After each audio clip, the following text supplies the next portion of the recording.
The Grace Strega, and I'm here to give you your daily collective read for today, Saturday, January 3rd, 2025. We are going to get started on today's daily collective read in the next few minutes, but if you would like to get on the list for today, the list, as always, is open. As always, it is 3 cards for a donation of 29 or more, 4 cards for a donation of 23 or more for my subscribers. Thanks in my bio. Please keep in mind there are 2 things I do not read for across these apps.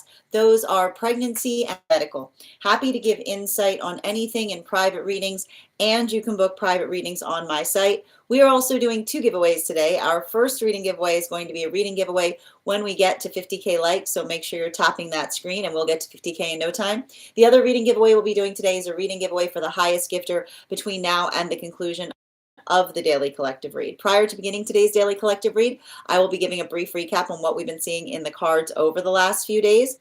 If you would like to find those full readings, you can find them over on the place where we keep the videos. You can also find them over on the place where we keep the photos. You can also find them over as a podcast at my spot and over on my stack. But before we begin today, first and foremost, most important question: how are we doing? We're coming out of a very intense full moon in Cancer. A lot of emotions coming up right now. I would not surprise if you tell me your dream space is absolutely wild right now. Full moons in Cancer are absolutely beautiful opportunities to get in better touch with how we are feeling. They are expansive in the space of understanding the self. They're beautiful if you're doing work to better understand the unconscious, one's unconscious motivations, the unconscious motivations of others. They can also be productive in the space of communication. And I will say, this is why I like a Cancer full moon in Capricorn season, because it's the combination of understanding that emotions plus directions equal progress, right? So beautiful conversations as it relates to progressive conversations. Potentially even working through transgressive conversations. So modalities by which you're able to articulate about something that you may have felt an energetic limitation on speaking upon prior to this point.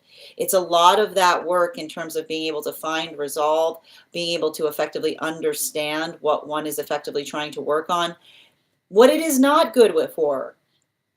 And this is why I was even articulating in the Mystic Meditation articles I wrote about navigating this full moon with a wee bit of caution, is effectively allowing for the not having an emotional conversation that feels good to get it off the chest, but that lacks directions, because it's a continuation.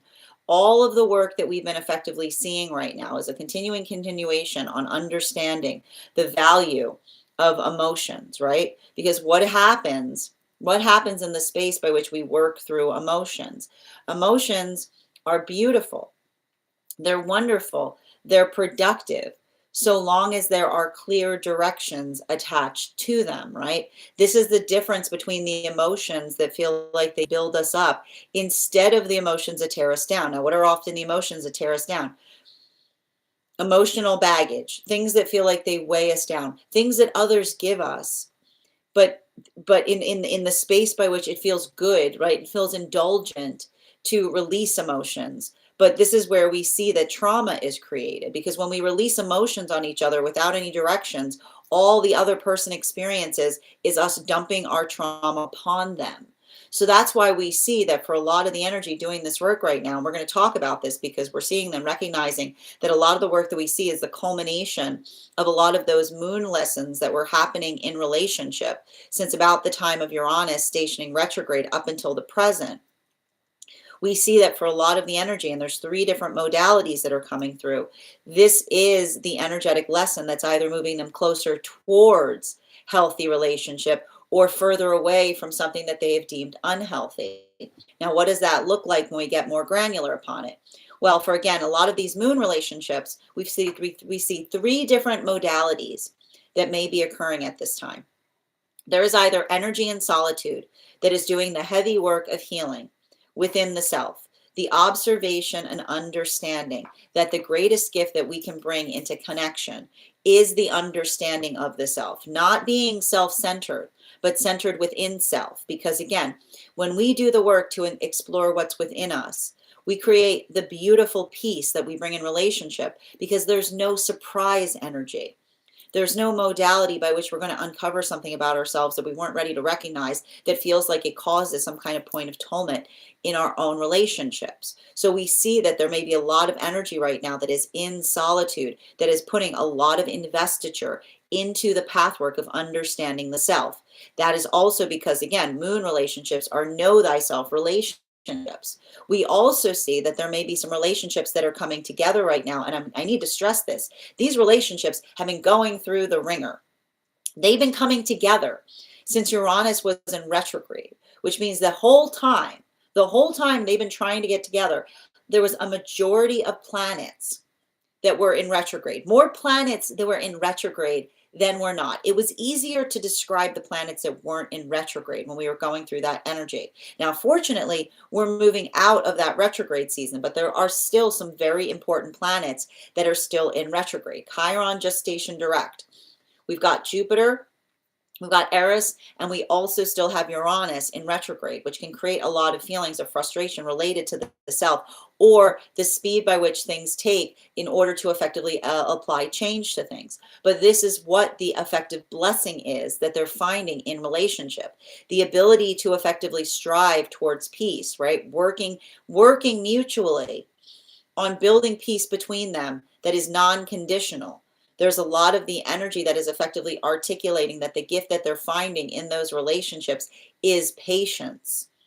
And that is not to say that it feels like they're waiting for something to change in the relationship, but the fact that they see them working on bringing patience to each other, that the patience that they find is the gift, because it feels like they're becoming each other's source of peace. So for a lot of those relationships, the effective identification of how easy, right? How easy it may feel to be with that counterpart, with the understanding that the ease that we feel is never, right? It's never coincidental. It's always intentional. We see that that is a lot of the energy that may be investing further and moving deeper into union at this time. Now, for some energy right now, there could be some separations occurring. And the separations that we're potentially navigating is through the observation, right? That emotions can build things or break things, right? Having emotions about things does not a relationship make. Because again, when you bring emotions into a relationship, but you don't have clear directions attached to them, all the counterpart experiences is confusion, right? The disordered, the disorder, like feeling the sense of having to have the responsibility to sort out another's emotions for the self. So for a lot of those relationships, and particularly and especially if there was something that occurred, because we see that the modality by which Uranus station retrograde, somebody who felt the need to move away from relationship in order to facilitate staying within one, it's also a continuation of the understanding that relationships are effectively emotional refinement centers, right? We move towards them to work through our emotions, and we don't project them on each other, but we invest in the understanding of them within them to be able to build stronger fabric between us and counterpart. So if there are situations or circumstances by which another person felt like they had a lot of emotions, right? They've got all this feeling and they ran away from partnership instead of towards it, the conversation that may be happening as they're coming into separation is the observation that the announcement of the ability of talking about the emotions was never the issue. It has to do more with the space by which we're ready to do the work to refine upon our emotions within relationship, right? Manifestations are not enough. We have to have the energetic dexterity or resilience to be able to navigate through the emotions that may come up as we move towards a manifestation goal. This also brings us to the energy, and I'm going to tell you right now, there's some energy that may be going through all three of those modalities at the same time presently. We also see temperance relationships, and for our purposes, the temperance relationships were the relationships that were coming together between the time of Uranus stationing retrograde up until the solstice period that we experienced this summer. These relationships have been feeling the brunt of Venus being stationed directly between Mercury, and Mars. And here's the thing about it. I'm going to keep on reaffirming this. We are not in a Venus in retrograde cycle. But you would be surprised energetically, because the energy that we're experiencing, if you wanted to effectively duplicate the feeling of a Venus in retrograde cycle, I would say, okay, here's what you do. You stick Venus between Mercury behind it and Mars before it. And oh, well, maybe if you want to add icing to that cake of distortion of perception of the self, why don't you put Jupiter in Cancer in retrograde with Uranus in Taurus in retrograde? What does that spell out to? Feeling a distortion either in how you view the self or how others view the self, and feeling energetically frustrated at the self in relationality to how the pace by which one is transforming towards one's manifestation goals. It's hard energy. It's hard energy. It makes us feel energetically frustrated. It makes us feel energetically hopeless. But that's why we see that the healthy counterpart is effectively continuing with those moon lessons, helping to navigate situations with a sense of proportionality, acting as clear mirror to counterpart, effectively reminding them that in the space by which we move towards our higher self or our manifestation goals, the first thing we have to do is be compassionate with the self on the journey, not get into the space of feeling the energetic frustration in terms of what feels like we haven't reached yet, but being able to feel energetically strong in terms of how far we have come. So this could be a lot of energy that's effectively tapping into Saturn and Neptune in Pisces, which is effectively articulating to each other upon what those points of victory have been in the past, to help fortify the distortion perception that we're potentially experiencing in this energetic field. This brings us to the magician relationships. And those magician relationships are coming together, the relationships that were coming together between the time of the solstice period over this summer up until the time of Mercury and Venus stationing direct behind Neptune, which was occurring around March. These relationships were built upon the prioritization point of the space by which we understand that coming into the authenticity of the self acts as a beacon for energy that accepts us and fully embraces us in our authenticity. A lot of these relationships have been going through some very heavy cycles, potentially in relationality to navigating situations outside of partnership. If these are modalities by which, again, moving every time Saturn and Neptune crosses back into Aries and almost triggers a pseudo Saturn eclipse moment. So they're going through a maturation process, and the maturation process potentially, often when we're going through a maturation process, it feels like we're dealing with some absurdity or some silliness. It could be very surreal for those relationships right now, because it's the observation of understanding and having perception around situations and circumstances by which another person might be carrying hard feelings as it relates to another person's healing journey. The understanding that when we are in a healthy space, we see someone moving towards making healthy choices, that should always be a confetti moment, right? It should be a moment that is demarcated by celebration, not in the space of energetic frustration or rumination. So that's why we see, if there's some relationships there that feel like they're navigating something that is absurd, the clarity and observation of what is happening is fortifying their direction. They may even be in the context of building into new healthy relationship dynamics with outside energy that is also in healthy relationship, facilitated and articulated with the observation that healthy relationship is something that is to be celebrated.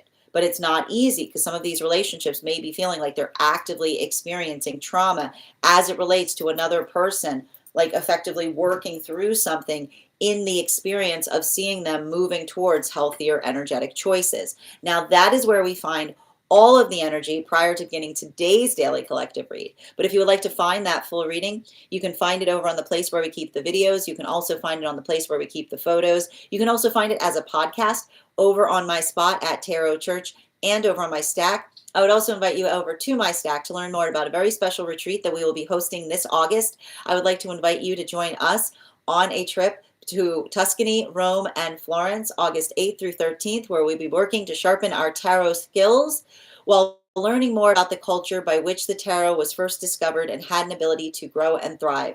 Anyone who participates in that retreat will not only be able to have one-on-one tarot education from me, but you will also have the ability of receiving a complimentary mentorship class that is included in that program that will be available to each and every individual that participates in the trip.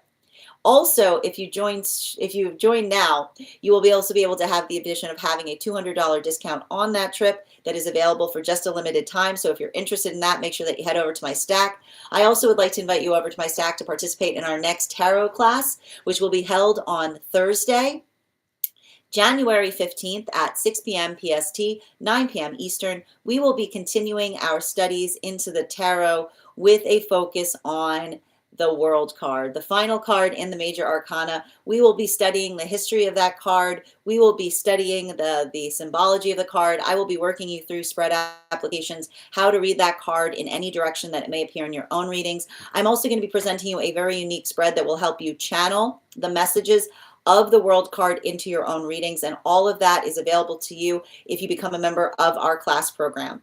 Your monthly subscription to my Stack is your ticket of entry into our live classes each and every month.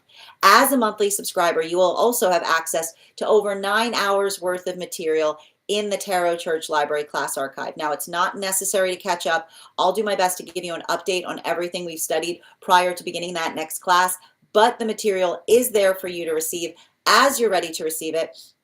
You'll also have access to a complimentary one-on-one you also have access to a one-on-one chat with me and the other students to ask any questions that you may have in relation to anything we've learned and studied thus far. And if you become a founding member, not only will you receive a discount on the whole year's worth of classes, but you'll also receive a complimentary one-on-one mentorship class with me, where I will meet with you personally to assess where you are on your own personal tarot journey and give you the best insights in terms of how to utilize those classes to the best of your advantage, moving towards your tarot goals going forward. You'll also have access to over 20 hours worth of material in the Tarot Church Library class archive. One of the things I tried to do in this class program is make it accessible to the absolute novice tarot reader as well as the seasoned reader. There's definitely something there for everyone. Don't let your lack of experience or your robust experience prevent you from joining us in these classes. And even if you don't become a paid subscriber to my Stack, I would encourage you to follow me there to stay up to date on any new offerings or services. I also post my weekly newsletter there, which will let you know about my in-person events as well as my online live schedule. You'll also have access to my Mystic Meditation articles, which give you updates on what we've been seeing energetically in the cards. Just wrote one this week on this full moon that we're navigating. So if you want more information on utilizing this energy in the best way possible, make sure that you're heading over to my Stack. I also want to let you guys know that on top of my standard life path readings, I also offer mentorship classes. These are for any of my students seeking a more personalized educational experience with me. I take a very limited number of students for this reason. These classes can be purchased on an individual level or as a monthly class series, weekly or bi-weekly, as your schedule permits, so that you can stay more consistent on your personal journey. I'm also very happy to now offer, for those who are seeking more consistent weekly tarot support, weekly tarot insight packages, which is a package of 4 30-minute readings, again, weekly or bi-weekly, as your schedule permits, so that you can stay consistent on your personal journey. And I'm also very happy to now offer dream interpretation readings, which can be purchased per dream or as a series. If you purchase the series, I would encourage you to start to keep a dream journal, as we will meet weekly or bi-weekly with that journal and utilize the tarot to understand the key themes and messages coming towards you in the dream space. That said, we are going to get started on today's daily collective read in the next few minutes. But if you would like to get on the list today, you will be the third person read for. It's a wonderful time to get on the list. 3 cards for a donation of $29 or more. 4 cards for a donation of $23 or more for my subscribers. Links in my bio. Please keep in mind there are 2 things I do not read for across these apps: pregnancy and medical. Happy to give insight on anything in private readings, and you can book private readings on my site. Welcome. How are you doing today? Ivana, thank you so much for those heart me's. Everyone, please remember to recharge your heart me's if you'd like an animal spirit guide card on top of your 1 card reading. Bex, I got you on the list for that dream interpretation. Thank you so much for sending it. You are the second person on the list today. Grand Rising Dada, good to see you. I really appreciate that. No problem. I think we'll be able to do our best to get the whole reading, the whole dream down in one reading. And I appreciate that. And Avatar, thank you. Grand Rising, good to see you as well. Good to see you as well, Dada. Francis, thank you for sharing the live. Always appreciate when you guys share the live. For the follow. Ella, you can absolutely be added back to the list. Thank you for that, for your win yesterday. Congratulations on that win. You will be the third person read for. If anybody else wants to get on the list today, you will be the fourth person read for. And thank you for sharing the live, Dada. Always appreciate when you guys share the live. The giggle juice. Oh, I like that. I've never heard that called that before. Excellent. How are you doing as well? True statement. Excellent. Sounds like something they would say. And Elliot, thank you so much for reposting and sharing. I'm doing well, Egrog. How are you doing today? You're welcome, Ella. As I mentioned, friends, we are going to get started on today's daily collective read in the next few minutes. If you'd like to get on the list, now is a perfect time to get on the list. You will be the third person read for. Also, if you are on the hold list, please, and you would like to be returned back to the list today, please let me know, and I'll be happy to add you to the list so you can claim one of those early spots. We are also doing 2 giveaways today. Our first reading giveaway is going to be a reading giveaway for the highest gifter. Currently, Avatar, you are holding that position with 339 gifts. Thank you so much for those beautiful gifts, by the way, to everybody who's been sending. And also, we'll be doing a giveaway when we get to 50K likes. So make sure that you're tapping that screen, and we will get to 50K in no time. Before we get started on today's collective, we are going to warm up these intuition muscles with an intuition check. I've got the animal spirit guide cards here. Hi there. So I can't do medical readings here, Francis. I can do pet readings. So I can read on the energy around the pet, but I can't give you information in relationality to the medical aspects of it if you'd like to get on the list. But I'm sending you a lot of support on that journey, and make sure that you are getting if the cat is in that position, please make sure that you are making sure that it is getting seen by someone who is licensed to take care of the animal. And thank you, Blessings, for the follow as well, dear. Excellent. I was just thinking that, oh, that's wild. Look at you. Look how fast that is. That's pretty, I'm impressed, Nikki. You're welcome, Francis. Grand Rising, Heather. So good to see you. As I mentioned, friends, we're going to warm up those intuition muscles with an intuition check. I've got the animal spirit guide cards here. We're going to count back from 10. And when we get to 1, I will reveal the card. 10, 9, 8, 7, 6, 5, 4, 3, 2, 1. We got the bull. Thank you guys for participating. We will do that again after the next reading. And in the meantime, if you would like to get on the list, it's a wonderful time to get on the list. The list is nice and short right now. We've already got a dream reading on the list, and I got to tell you, I'm not surprised. This type of energy, the dreams right now are probably going to be very wild. So I'm not surprised to see that either. But before we get started, if you guys could also do me a favor and share this live, I would appreciate it. Make sure anyone who would like to catch this, oh, let's not do that. Make sure anybody who would like to catch this reading live is here to receive it. That said, no better time than the present.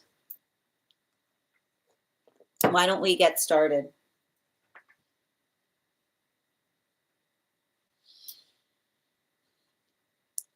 Grand Rising, everyone. Happy Saturday. I'm the Grace Strega, and I'm here to give you... Grand Rising, everyone. Happy Saturday. I'm the Grace Strega, and I'm here to give you your daily collective read for today, Saturday, January 3rd, 2026. We will be doing a masculine, feminine, non-binary energy update today. We are going to get started right now with the headspace of masculine. We are going to be utilizing the Smith-Waite Centennial deck for the headspace of masculine right now. Can I please have 3 cards? 3 cards to clarify, please. 3 cards to clarify. 2 cards out quickly, 1 card out slowly. What do we have here? Masculine headspace, we've got the Ace of Swords, in its upright. We've got the Chariot card in its reversal. And we've got the Page of Wands in its upright. Let's talk a little bit about this energy here. So this is a very, very emotional full moon we're going through. Very, very emotional full moon. I always like to stress, like I always try to put a bit of caution there. Whenever we're navigating Cancerian full moons, it's easy to get carried away, particularly and especially in the realm of the emotions. The effective thing that we effectively identify or work through as it relates to energy such as this is the identification point in not being too energetically hard on the self, right? I keep wondering, perseverance, not flagellation. Okay, perseverance, not flagellation. And why do we effectively see that? Because we keep on observing that, and for a lot of the energy right now, particularly working through these modalities, it's the understanding of what it means when we are effectively working through the space by which we know ourselves. And I want to point out, what is the gift? What is the gift that we effectively come upon when we know ourselves? We heal from volatility. We heal from reactivity, right? All that reactivity becomes pragmatism.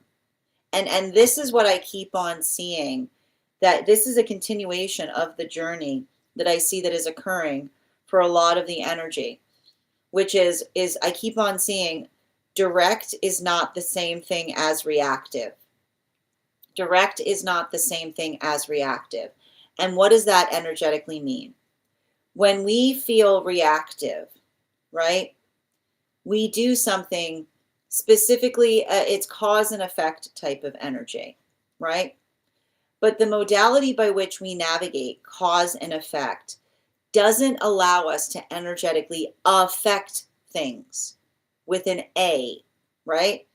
Cause and effect does not allow us to affect things. So when we're and I think it's interesting because I almost feel like it's a little bit of this energy that's working through something, and it's not allowing, right? It's not allowing another's reactivity to energetically affect the self, right?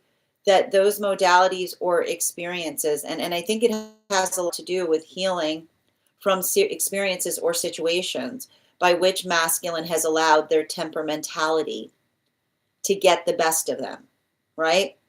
Because, and this is what's interesting about it, like temperament is the observation of being able to work through something with a modality of steadiness. And this is not to say, right? This is not to say that there are not moments by which we feel energetically validated in terms of feeling energetically frustrated, right? The space by which we articulate and put our force of intention towards things effectively helps us to feel energetically fervent, right? And so the space by which we feel fervently about things, right? We cannot be reactive in our fervence, right? Because when we are reactive in our fervence, it's the modality by which our intentions get lost in the wake of our temperament. So this is effectively a lot of the work that I see that the masculine is working through as it relates to relationship, having those modalities and experiences by which they are energetically observing their own, like one's own eagerness or one's own like temperamentality that can effectively create the modality of energetically ruining something, right? Because it's the modality of, it's the understanding, and this is what's hard, right? Because as we maturate, we're going to see those modalities of ruination with more clarity. And I want to stress this to those that are going through those experiences. The ability to see that is a blessing, right? Because when you see something, you can work to do it better, right? you can work to effectively allow the context of changing something, right? And that modality, and this is why I like to see, and this is kind of, and this is exactly, and I just want to show you this right now, because these three cards that we see in the masculine headspace are effectively the three planets that we have that are affecting the headspace, right?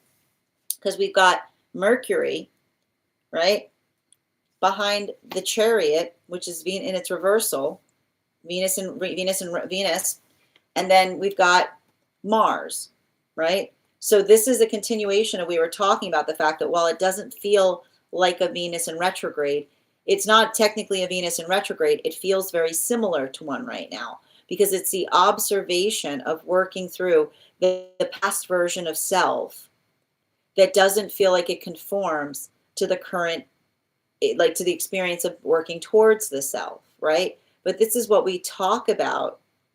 And this is what we often talk about in the understanding. Like, you want to understand what reborn means. Like, that's what energetic reborn means, right? It's understanding. And this is why we talk about inner child healing, because the modality and experience by which we work through something, right? The observation of being able to see something in the past that we could not see before is the space by which we energetically awaken to ourselves.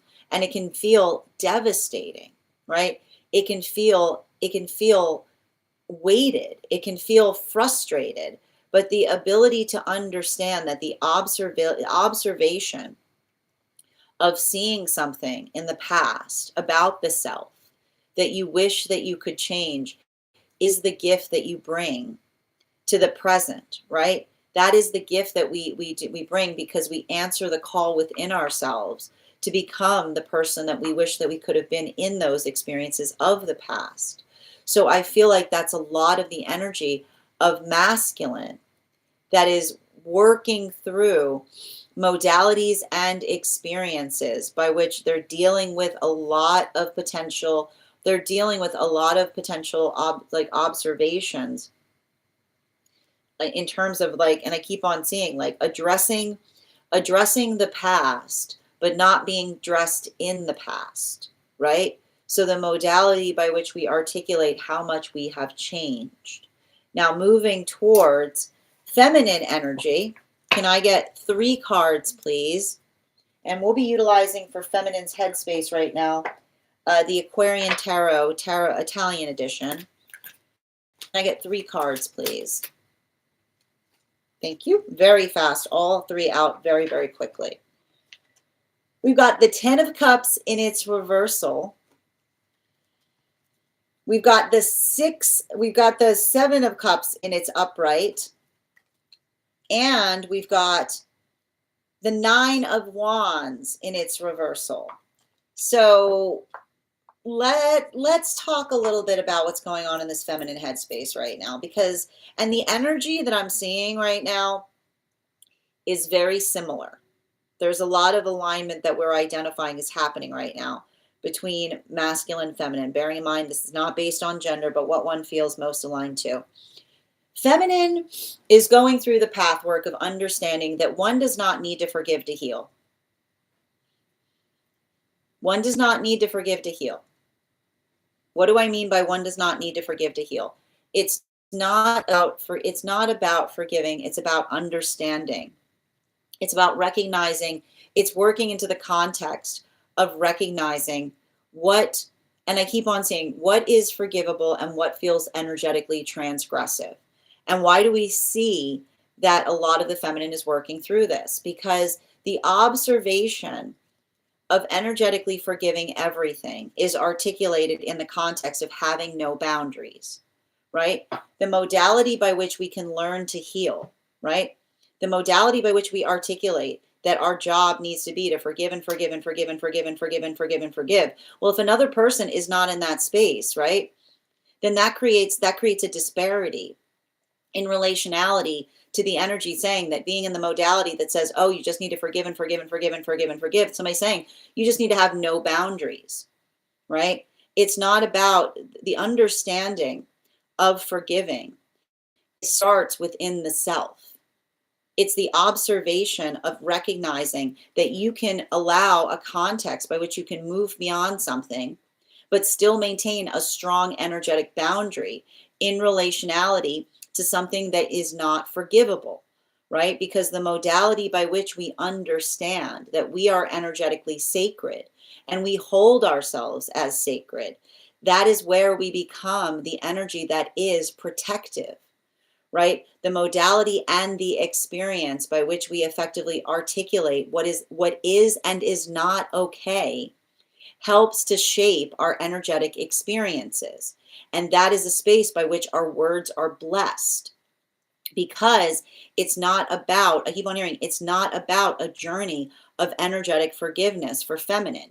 It's the modality by which the forgiveness comes in potentially healing from situations or circumstances that made one hold the modality or experience that articulated or told, like even in the space of a feminine navigating a transgression, another person articulating to them that that if they were in their feminine, that they would be in the conscientious space of being able to energetically forgive something. And this is not the case. That the understanding that our forgiveness effectively dictates the difference, right? The difference, and this is what we see right now that's going through the masculine and feminine energy, the difference between something that is done obtusely, right? Something that is done obtusely. So something that is done by which another person does not recognize what they are energetically doing versus what feels like it is energetically intentional, right? And we don't come into the modality of forgiving the intentional, because all we do when we forgive the intentional is we condone the reprehensible. So we see that for a lot of the energy doing that work, having that conversation, being able to articulate the boundaries that they energetically hold in relationality to circumstances and situations, this is what is facilitating healthy energetic connection, because the modality by which you articulate a boundary or a standard and the context by which another person honors it, so long as we are able, and again, recognizing that it requires us to do the heavy invested work in assessing our standards to make sure that our standards are not our trauma in disguise, masquerading as our standards, the standards that are reasonable because they can be explained, then the modality by which another person receives them is an informational moment, right? It's an informational moment. It tells you everything you need to know about another person in the modality by which they energetically receive your standards. And that is the space by which we can articulate upon them, we can refine upon them, we can define them. But they stay energetically sacrosanct in the space by which we articulate the reasons by which we hold them. And often, and this is what's beautiful about understanding our past, the space by which we understand our past helps to articulate, becomes the energetic lesson in relationality to why it's so important to energetically hold them. Because those could even be modalities or experiences by which the feminine is working to heal or forgive themselves from situations or circumstances that made them feel energetically silly to have them. Now, this brings us to non-binary energy. And for non-binary energy, we are going to be utilizing the Tarot del Fuego for the headspace of non-binary. 3 cards, please. 3, thank you. We've got the 6 of Pentacles in its reversal. We've got the 3 of Swords in its reversal. And we also have the Knave of Wands in its reversal. So what do we effectively see that's occurring in relationality to those circumstances or experiences? For a lot of the non-binary energy right now, I feel like there's something really energetically important as it relates to, I keep on saying, as it relates to working through a pathwork of productivity by which one is able to articulate, refine, and define upon why something is energetically important. It feels very sacral in the non-binary headspace right now. And the thing that we see with a lot of that energy is working through the modality or the experience of trying to articulate to another. Like I keep on hearing, like, and it has to do, like, I feel like there's a lot of that energy that is working through the observation of what it means to be generous, is what I keep on hearing. And I keep on hearing the message, like, generosity comes in many different forms. And the space by which, I keep on hearing, the space by which we work to be generous is the space by which we identify and recognize the shape of our energetic generosity. And the thing I keep on getting around this is working through the observation that when, and it's interesting too, because there's been this word that keeps on coming through as I've been doing reading, and it has to do with the word selfish. And the word selfish is interesting because when we think about the word selfish, we identify that there is typically an energetic demand behind what another person is aspiring, that we are energetic selfish about. And it has to do with the modality of another person's like the space by which another person, and I keep on hearing the conversations happening of a lot of non-binary energy working through the experience of being called selfish in the midst of another person being greedy with their energy is what I keep on getting. Like the space by which another person is literally articulating the tale of another person, right? Defining them as being selfish because that person was being energetically greedy with their energy. Right? And I keep on hearing something in relationality to selfish energy often tells on the self, because the modality by which another person articulates the observation of being, and I keep on hearing, typically when another person identifies one as being selfish, they can continue the sentence, is what I keep on hearing. When someone is being energetically selfish, you can continue the sentence, which is to say, you are being selfish, and this is what I perceive that is creating the space of selfishness. But the ability to place the label of selfishness on something by which another person recognizes that another is greedy about their energy, right? This is a lot of the energy that's almost working through the modality of saying, pay attention when you hear that word, because it tells you everything you need to know in relationality or in proportionality to the situation, right? You often will hear the word selfish when another person is making demands upon us that are egregious. And so the modality by which we work through that is building into what feels energetically reciprocal. And I keep on hearing the continuation of the difference between being centered in self versus self-centered, which is effectively articulating the observation of understanding the self, right? But there are those, I keep wondering, there are those who will see a person who is centered in self and will articulate that they are selfish because the space by which they hold themselves with a sense of compassion isn't the same gift that that individual gives to themselves, is what I keep on seeing. Continuing to get clarification, moving back towards the masculine, we'll be reading into the heart space right now. Can I get 3 cards, please? And we'll be utilizing the Aquarian Tarot right now for the heart space of masculine. 1, 2, 3. Whoop. And you have to bear with me a moment because the cards that we have just fell down. But that's also very interesting. Can I get 3 cards to clarify?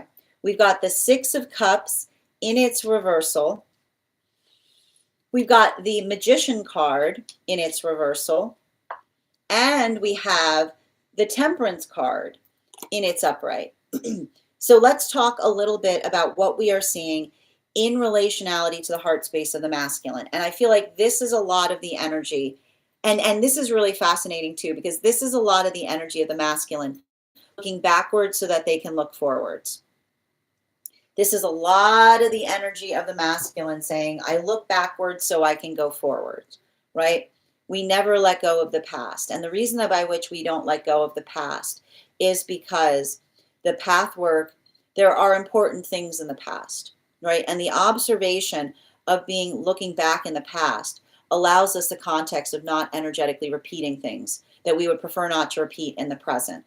And so for a lot of the energy doing that work, I just keep on seeing for the heart space of masculine, it has to do, it's effectively facilitating and articulating upon the observation of what happens when one is too deep in one's energetic ego, right? And this is a continuation. This is a type of stuff that we can often notice that happens when we're going through Cancer full moon cycles, because it's the observation, right? What is the true meaning of inner child healing?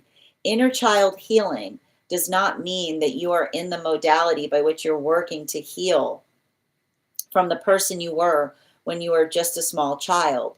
You are healing from the person that you were when you thought you knew everything. The modality and the experience of observing, like that is what's so difficult about inner child healing. The unhealed inner child thinks they know everything. And often those modalities or experiences that we're working to release or we're working to heal from can be those modalities by which we felt, right? Those modalities by which we felt really energetically firm on something. And then we look back and we feel like the thing that we were being firm upon felt very silly, felt very unnecessary, right? These are the signs of often being in the modality of being too deep in the ego. And what's beautiful about that is, again, this is what we see with the Cancerian lessons. The space by which we work to release the ego is not entirely, because we can't get rid of the ego the whole way through. There's always an ego there. Like we learn that through the Cancerian lesson. The space by which we shed, there's always an ego beneath the ego. But the modality by which we have an energetic ego that we're proud of carries the shape of the soul within it, right? It's the modality by which we recognize and identify ourselves, not those moments by which we feel like we see ourselves and we feel like we are being energetically incomprehensible. So that's why we have a lot of that energy that's working through the observation of the incomprehensible being reprehensible, because there's a lot of that energy that works through the modality that emotions build things or emotions break things, right? Those modalities or those experiences by which we're able to energetically articulate upon something, but not just the space by which we articulate upon it, the space by which we can truly let another person know how we feel. I feel like this is a lot of the energy of masculine moving towards the energetic shedding of the egoic self to get closer to the center of the self, by which they're able to build that healthy relationship. This is why that work is so important, right? Because if we don't do the work to heal our ego, we enter a relationship and we are unfathomable, right? And then we get upset of ourselves because we feel like we're not energetically connected to counterpart. How can you be?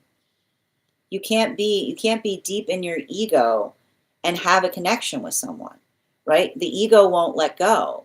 It wants to hold on. It wants to energetically protect the self.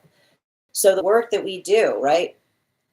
The work that we do to energetically, I keep on hearing, release it piece by piece, right? Piece by piece. It doesn't happen overnight, but a little bit every day goes a long way.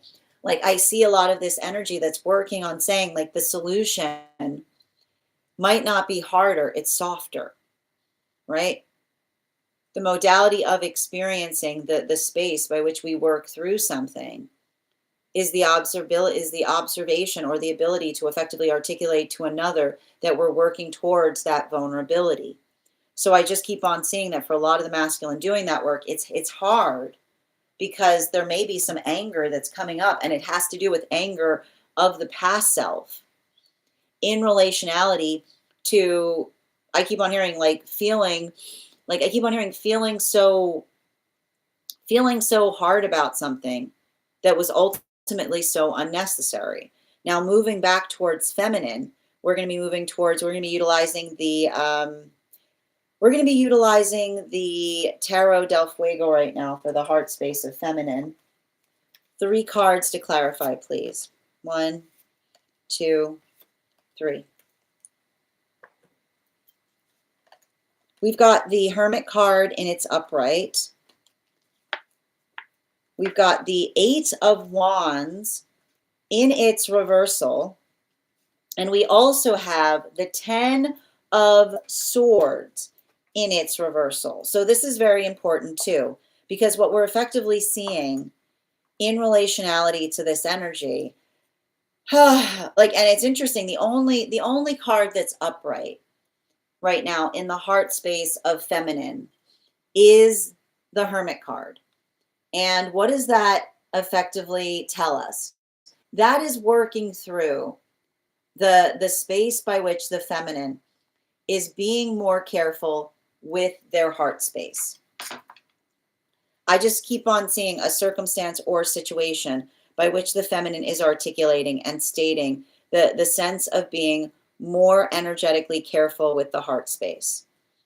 And I keep on getting that for a lot of that energy, or working through a lot of those modalities or experiences, that observation, right? And it's a continuation of understanding that the job is not forgiving everything. It's about having I keep on hearing, having a heart that is soft while also maintaining strong energetic standards around that heart. Because the thing is, the modality by which we navigate situations, I just keep on hearing the same message for feminine. Again, bearing in mind, this is not based on gender, but what one feels aligned to. Healthy love does not require us to leave our standards. Healthy love does not require us to leave our standards. That's all there is to it. Healthy love does not require us to leave our standards. And the space by which feminine works to forgive, right? In the space by which feminine lets go of the falsity of the need to forgive everything, the space by which feminine feels they need to forgive everything is forgiving. This is the feminine doing their own inner child healing. The feminine that felt like they had to abandon their standards to find love. This is what the feminine is working to heal and to forgive within. Because and I keep on seeing that the observation of the feminine recognizing that being in the proportionality of someone trying to drill into them, the fact that if they were in their feminine, they would learn to forgive everything, right? This is the song of how you make someone lose their energetic standards, right? The song by which you say to another, right, that you have to forgive every energetic transgression on your heart space, right? That is while also doing everything you can for the sake of love. That moves one further and further and further and further and further away from the self, right? You become non-corporeal because you don't necessarily stand towards anything, right? You become effectively a shadow of the self. So that's why we see that for a lot of the feminine doing that work, the ability of understanding that healthy love stands with our standards, right? And it's not even the space by which we have to let go of triggers, because triggers are important. Triggers are supposed to be directly planted beside a standard, right? Some things are supposed to energetically trigger us. Some things are supposed to effectively bother us. But the modality by which another person sees us upset and tries to say that we're energetically hysterical in our upsetness tells us a lot about the condition by which another person aspires or desires to energetically find us. So that's why we see that for a lot of the energy doing that work, that observation, right? The modality or the experience of having to heal from experiences by which energy was effectively causing harm to feminine for the sake of trying to knock down their standards, right? The space by which the feminine felt those modalities or experiences by which another person tried to articulate that the feminine's issue was in the having of them. We just keep on seeing that for a lot of the feminine, that conversation is effectively energetically shaping the direction of the healthy relationship. because this is a lot of the feminine that's working into that space of what it means to be held from a state of preciousness. And it starts with observing how energetically precious we are, right? That modality or experience by which we hold ourselves preciously becomes a gift to all of those around us, because it's the modality and experience by which we articulate. And I keep on hearing, even in the modality by which another person tries to articulate the fact that we have gone too far. I just keep on hearing feminine almost articulating upon the space of us saying to another, have I gone too far, or are you headed in the wrong direction? Have I gone too far, or are you headed in the wrong direction? Continuing to get clarification, moving back to non-binary energy. And for non-binary energy, we are going to be we're going to be doing the heart space of non-binary. Can I get 3 cards to clarify? We're going to be utilizing the Smith-Waite Centennial deck for the heart space of non-binary. 1, 2, 3. We've got Hierophant in its reversal. We've got the 3 of Cups in its upright. And we also have the World card. Now, this is really beautiful energy that we're seeing here. So let's talk a little bit about it. This is the modality. I feel like a lot of the non-binary energy is working into the context of healthy relationship. And I keep on hearing that the healthy relationship that non-binary energy seeks is one that is often articulated or identified by something that feels, I keep on hearing, the unconventionality as it relates to working through dynamic partnership is all I keep on seeing. And I keep on getting that one of the things that we're effectively identifying or recognizing there is working through the modality or experience by which we recognize and identify. And I keep on seeing the beautiful thing about a relationship is that no 2 relationships are alike. And this is what's interesting too. Like, I feel like there's a conversation that's happening right now, particularly for a lot of that energy, which is working through the understanding that what might be good for one relationship might be completely detrimental to another, right?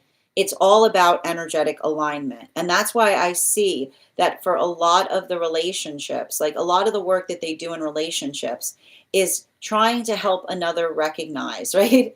It's like, and I feel like it's interesting because I'm getting a little bit of this energy there that says, do as I say, like do like take advice, but don't do what we like, don't try to compare. And this is why comparison is so energetically detrimental to a relationship, because the modality by which you start to energetically compare, right? When you take into accommodation the fact that no 2 relationships are alike, right? You take into the equation, no 2 relationships are alike. And then you add to that equation the fact that comparison is the energetic thief of joy. What happens in the modality by which another person says or articulates and says, like, I want what you have, right? That's coveting. Is what I keep like, that's what coveting means. That's what coveting means, right? It's taking into the equation of saying no 2 relationships are alike. And we work to effectively foster the relationship that we are energetically proud of, right? The relationship that allows us the space to be all that we aspire it to be. But the modality, you can't have that. You will never have that in your entire life if you spend your whole life craning your neck to see what other relationships are up to, because it's the modality by which you can be energetically inspired, right? You can be inspired by something. You can be elated by it, but the minute that you come into the space of energetically comparing yours to another, you effectively remove, right? You remove the energetic preciousness of a connection. If you ever want to watch how quickly something that you hold preciously moves into the space of feeling energetically worthless within the self, come into the context of comparing. It's a foolish game. It's a child's game, right? The modality by which you understand that nothing is the same and everything we do is working towards exquisite is the modality by which comparison needs to be energetically removed. And the sooner I feel like a lot of that energy saying the sooner that we do that, the sooner we can actually get to talking about the beauty that can be found in relationship, right? Because it's not the space of saying how do you do that, right? It's not the space by which you say how do you do that. It's the space by which you say how can I become that, right? Like that is the question. That is effectively what we effectively work towards. Now, continuing to get clarification, we've got 3 cards right now. Bottom of the deck for masculine energy. Again, bearing in mind, this is not based on gender, but what one feels most aligned to. Can I get 3 cards, please? And we'll be utilizing the Aquarian Tarot for the heart, the unconscious. Oh wait, no, apologies. You know, I'm going to keep this card here because I drew it, and we're going to be using the Tarot del Fuego for the heart space of masculine. But I'm going to keep that one there because I drew it, so that's where it stays. 2 more cards, please. We've got here the 4 of Pentacles in its upright, in combination with the 7 of Cups in its reversal, in combination with the Empress in its reversal. So this is effectively, what we're effectively seeing here is a continuation. I keep on getting, it's a continuation of working through the emotions that come up during a full moon in Cancer. And that's the thing about it. The thing I articulate, full moon in Cancer, like they're not so bad if you've been doing your shadow work effectively, because you're like, oh, there's some feelings that come up, like moving on, right? There's a lot of stuff that can kind of like come out of the energetic, like embodiment of the self. It can bring feelings out. But the modality by which we effectively energetically work through the feelings that we build upon is the amplification and the articulation in relationality to, I keep on seeing, and this is what we have to understand, and this is what I feel like a lot of the masculine are working through. There is no relationship on this planet that will energetically save you from yourself. There is no relationship on this planet that will save you from yourself. But those who are not in a healthy space will look at the world and say, you know what, a good relationship will fix me. No, it won't. Because the modality by which you approach something and say a good relationship will fix me, you're outsourcing.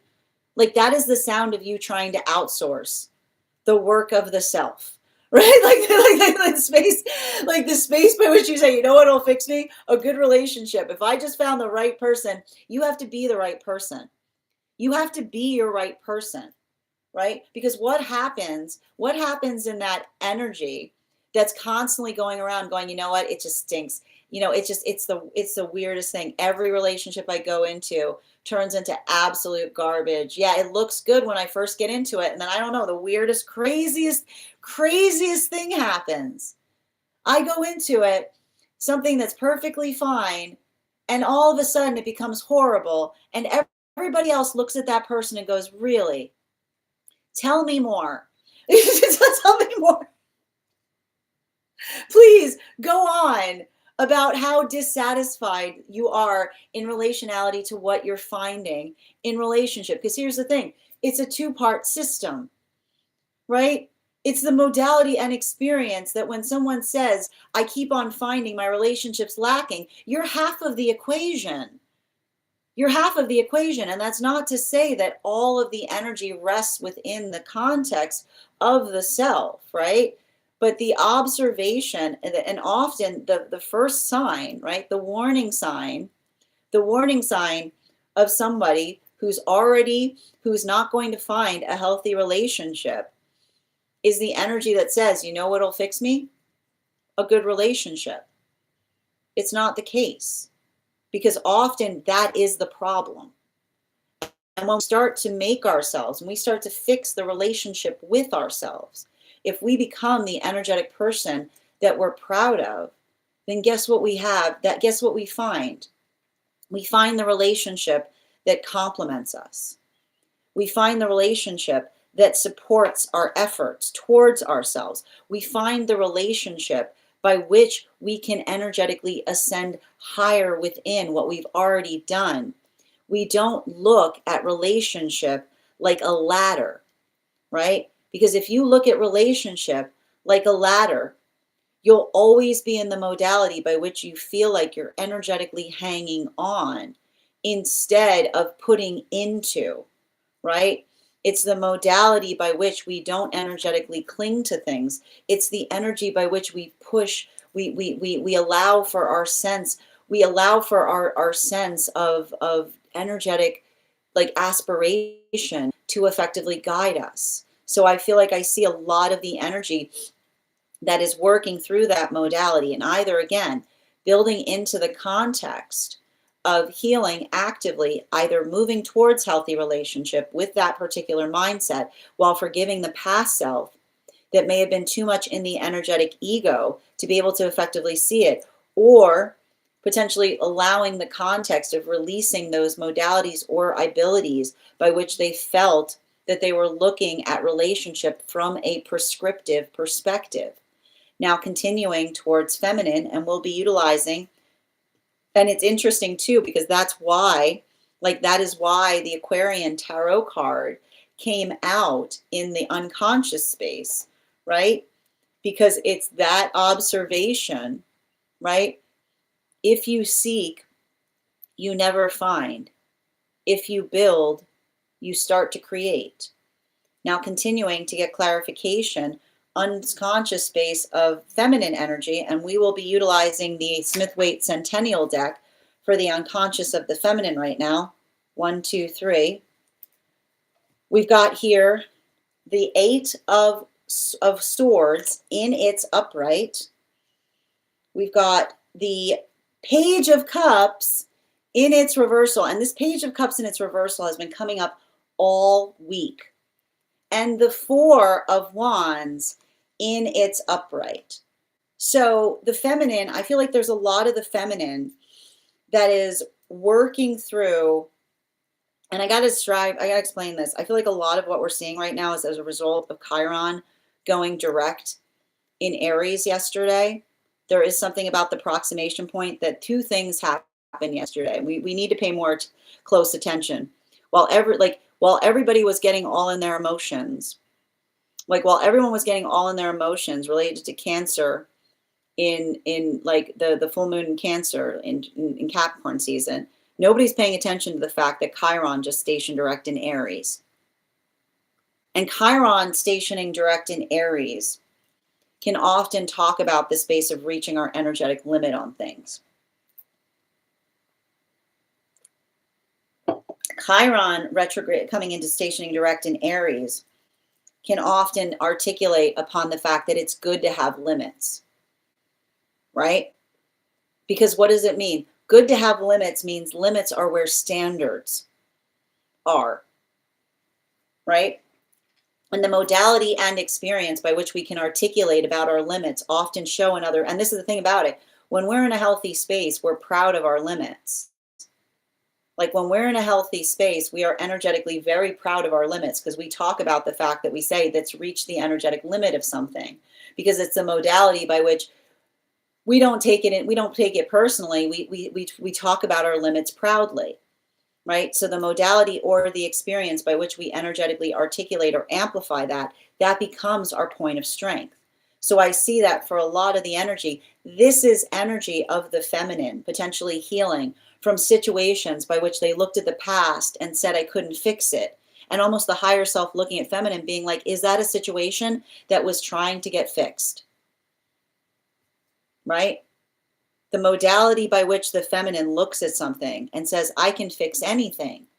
And the feminine going, and I almost feel like the higher self, the feminine saying, you're right. You can fix anything, but it's a two-part system. All the work is possible so long as the work is mutual. So if you're in a space by which you're constantly trying to fix something that another person does not desire fixed, it often can make you feel like you're running, like I keep on hearing, that is the sound of a Sisyphusian effort, right? Like the modality by which you say, I work, and work, and instead of it getting easier, it gets energetically harder, or the space by which we feel like you say to another person, I'm giving anything, right? I'm giving you everything. And the space by which another person does not say, I am also changing, but they say, thank you. Like the modality by which we recognize, sometimes the modality by which we recognize and identify that that's happening. That's how the healing comes through. Right? It's a lot of that. It's a lot of that. It's a lot of that, like that recognition point. And even in the space, and I feel like for a lot of the feminine, having those modalities, it's like, and it's interesting too, because like, and this is the thing about it, feminine's just understanding, and it's interesting that we see the Empress card in the reversal, in the masculine space, because this is the feminine saying, if another person doesn't like you in the process of you holding your standards, that's a blessing. That is a blessing, right? The modality, as long as you can explain, again, as long as you can explain your standard, right? A healthy standard is not confounding. A healthy standard is blessed by talking about it. A healthy standard is something that we're energetically proud to talk about. So long as we energetically speak upon it, it's not energetically unreasonable, right? The modality by which we articulate. But you will go through unreasonable things, right? And you will go through the space by which another person says, I hate that person. Why? I'm not inclined to talk about it. That's interesting, right? That's why when somebody says they don't like someone, you don't just take them at face value. You say, go on. Why don't you tell me a little bit more? And if they go, I'm not really inclined to say, oh, that's interesting. You're not inclined to say, right? The modality by which we understand that what will happen is there are those, you will hold your standards and another person will hate you for them. Another person will not like you. Another person will project on you in the space of do it anyway. There's nothing more energetically blessed than being in the space by which you can clearly say, I know that person doesn't like me, but let me tell you a little bit about why. Right? Let me tell you a little bit about let us sit together. Let us sit together and tell each other the tale as to why that person has the hard feelings, right? Because often you'll notate that the energy, right, the energy that doesn't want to talk about it goes, I don't want to talk about it. Why? Was there some kind of ego thing happening there, right? The modality, but it's good. This is what we mean by saying it's good to talk about it. We mean by talking about it, we find the good in situations. And that modality or experience is the space by which we're able to effectively find those energetic points of healing. Now, and this is what I keep on seeing, and especially, and that's why I find, like, again, if you are a tarot nerd, making sure that you take a look at the feminine hearts, like unconscious space right now, because this trio here, like, let me just show you guys, for those who are listening to the podcast, you can find the picture on my stack. Look at look at this, right? Right? This is feminine being like, I don't like, this is energy of feminine going, like, somebody being like, I don't like you. And you being like, well, can you please go on about why? Like, because you're not doing what I want you to do. You're not being very energetically pleasant right now, right? You've got too many standards, right? Your standards are too. No, I keep on hearing, as long as your standards are reasonable, they're not too high. They're not too high for those who are ready to meet them. Now, continuing to get clarification, unconscious of non-binary energy, and we'll be utilizing the Aquarian Tarot for these. 3 cards, please. 1, 2, 3. Thank you. We've got here the Death card in its reversal. We've got here the Ace of Swords in its upright. And we have the Knight of Pentacles. It's a lot of slow and steady energy right now. And I think that this is the gift that non-binary energy is giving themselves, right? I feel like a lot of non-binary energy, the thing about this type of, and I want to describe this type of energy, it's not a Venus in retrograde, but you'd be surprised because it sure feels like one, right? And the modality by which we feel, and the thing with Venus in retrograde, and the difference between this energy and a Venus in retrograde, this energy is actually harder than a Venus in retrograde cycle right now, because typically a Venus in retrograde cycle, we're just dealing with the distortion of the self, like the distorted perception of the self, right? Oh, I'm hideous, like that type of energy. This is the energy that deals with others' projections of us, right? And the truth is, when you're in your authenticity, never will those who are not willing to do their shadow work try to project their shadow work upon you. It's just, I know it's difficult. It's just the nature of experience, right? Because when somebody is so deep in their ego that they feel trapped within it, when they feel like they're living a life that is not in their authenticity, a lot of energetic feelings come up when they see another person that is effectively doing the hard work to be able to navigate the space of being in their authenticity. And here's the thing about it. I keep on hearing some energy making the preconception that is an easy journey, right? It is never easy. It is never easy for anyone to ever be in their authenticity. It is the hardest thing that one can effectively navigate. I keep wondering, in a space by which it is so hard to work through, and working through the fact of recognizing others' projections onto us, right? The modality by which we navigate that is the experience that we enter each and every day, right? And the space by which another person sees us in that modality and articulates and says, must be nice. There is nothing there. That is the sound of entitlement, right? The modality of seeing someone doing the hardest thing possible, and then another person articulating and saying, it must be nice. It's not about nicety. We don't work towards authenticity for the sake of niceness. It is a gift that we give ourselves, and it is a gift that we give everyone energetically around us. And that modality, the sooner we start erasing this idea, this identification point, that that identity, like I keep wondering, identity is articulated from a place of easement, that it is often the space by which energy works. Like never is there a lack of empathy than seeing another person doing the hardest thing possible, and another person articulating and saying, it must be easy, it must be nice, right? The shape of the understanding of the fact that work, and this is the energy, like I keep wondering, this is energy that has come to terms with the fact that they will be inscrutable in energy, in the existence of those who don't want to energetically do the work on the self, right? The observation of not feeling that you have to explain, right? The space by which you shouldn't feel the need of existing to effectively make another person, like, and I keep on hearing too, there's a thing about the unconscious there that works through the ability to identify the difference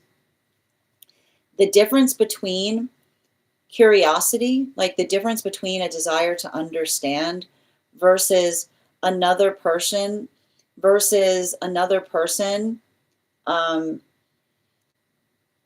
like I want to find a word for it. There used to be there's a word, like I keep on hearing, the intentionally obtuse question of someone who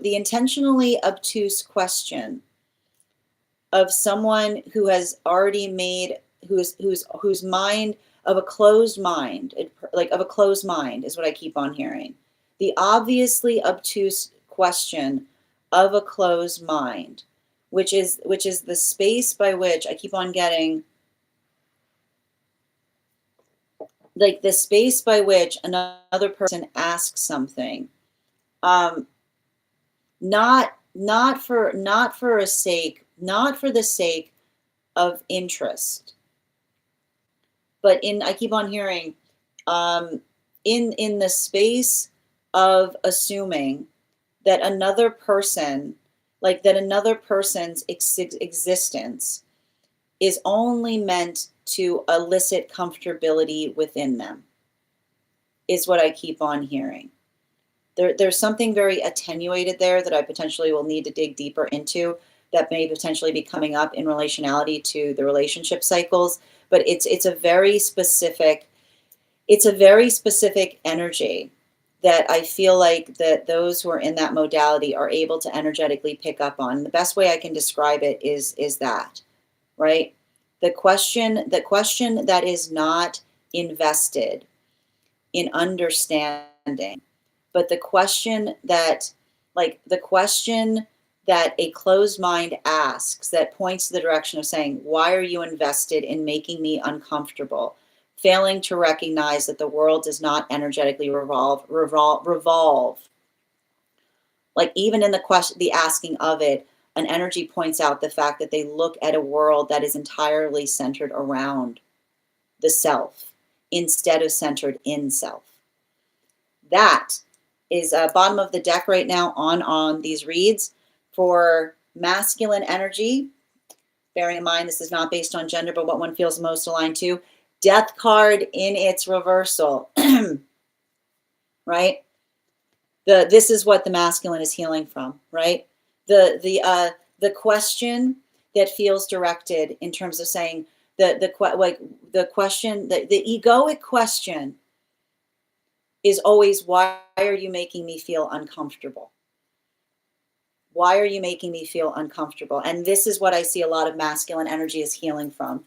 The modality of an experience of feeling energetically mortified in experiences by which it feels like in a way, shape, or form, they were working through too much of an egoic space. And it felt like the direction of the conversation was, you're making me feel uncomfortable. I don't like that. You're making me feel uncomfortable. Go away. Because when we're having transformational moments, we have to navigate discomfort, right? If you want to change, discomfort is the space by which you will change. And that's why I see that for a lot of the masculine energy, this is the work that they're doing. They're saying, I am getting more attenuated to navigating discomfort, right? And I keep on saying I keep on hearing not the discomfort, like I keep on hearing like not the and this is what we can expect with Uranus and Taurus, right? Not the discomfort, right? Not the discomfort that attenuates something that isn't healthy for the self, but the healthy discomfort, right? The healthy discomfort that we build into in relationality to learning more about the self or growing more in some way, right? I am becoming comfortable with navigating uncomfort because I know that in the space by which I feel uncomfortable, that is the sound of me energetically expanding and growing, right? While maintaining energetic standards, right? You can be uncomfortable as you're holding standards, and often standards will bring you to uncomfortable spaces. That's the wild thing about it, right? Standards will bring you to uncomfortable spaces because it's the desire to effectively understand, to recognize, to learn, and to grow in a healthy way.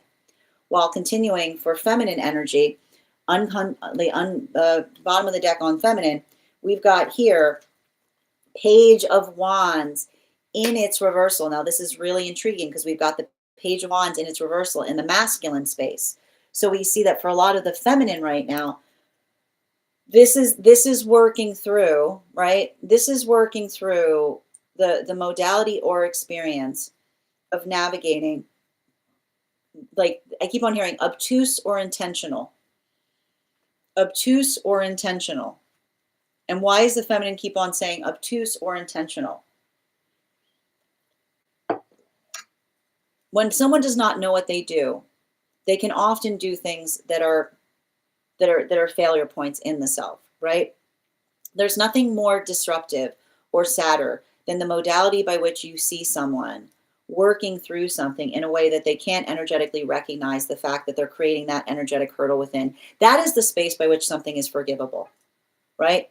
Another person articulating to us they did not recognize or they did not understand, then that often creates the context by which we recognize that another person is moving through a transformational process. But when somebody, and this is why that work was coming up, when somebody is energetically, when someone is intentionally obtuse, there's nothing to save there, right?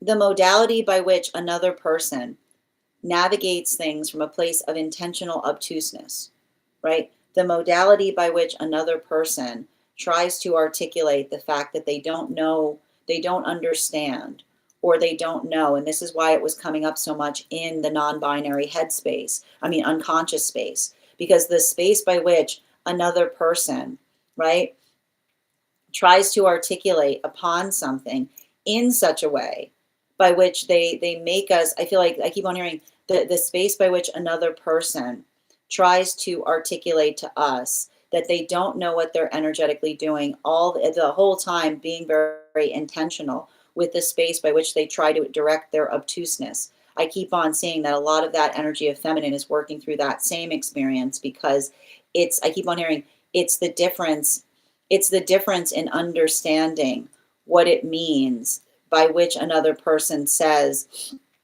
I identify and recognize that the problem rests within me that I need to effectively work through, versus energy saying, are you done being like that yet? Have you go of those pesky standards? This is the energy of the feminine recognizing that there's some path work that they could go back to.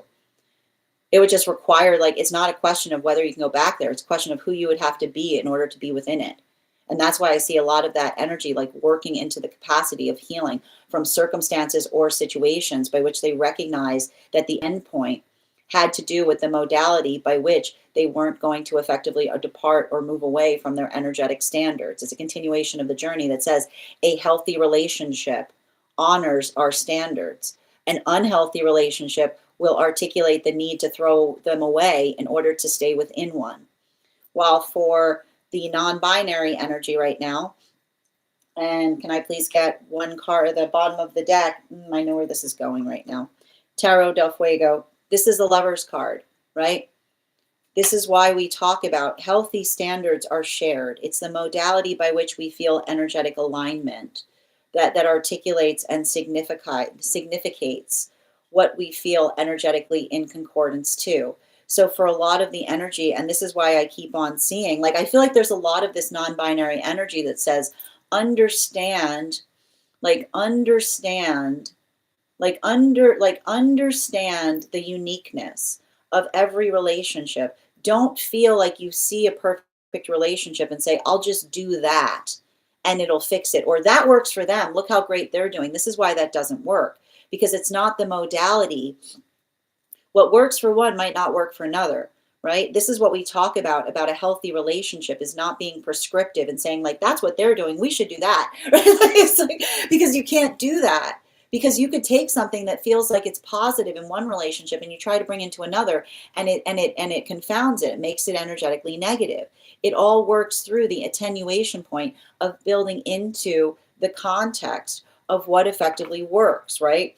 And this is why the gift that we have in relationship is knowing ourselves. Because the more that we know ourselves when we enter a relationship, the more that we're able to find energy by which we can build alignment to in relationality to the partnership that we aspire and desire for.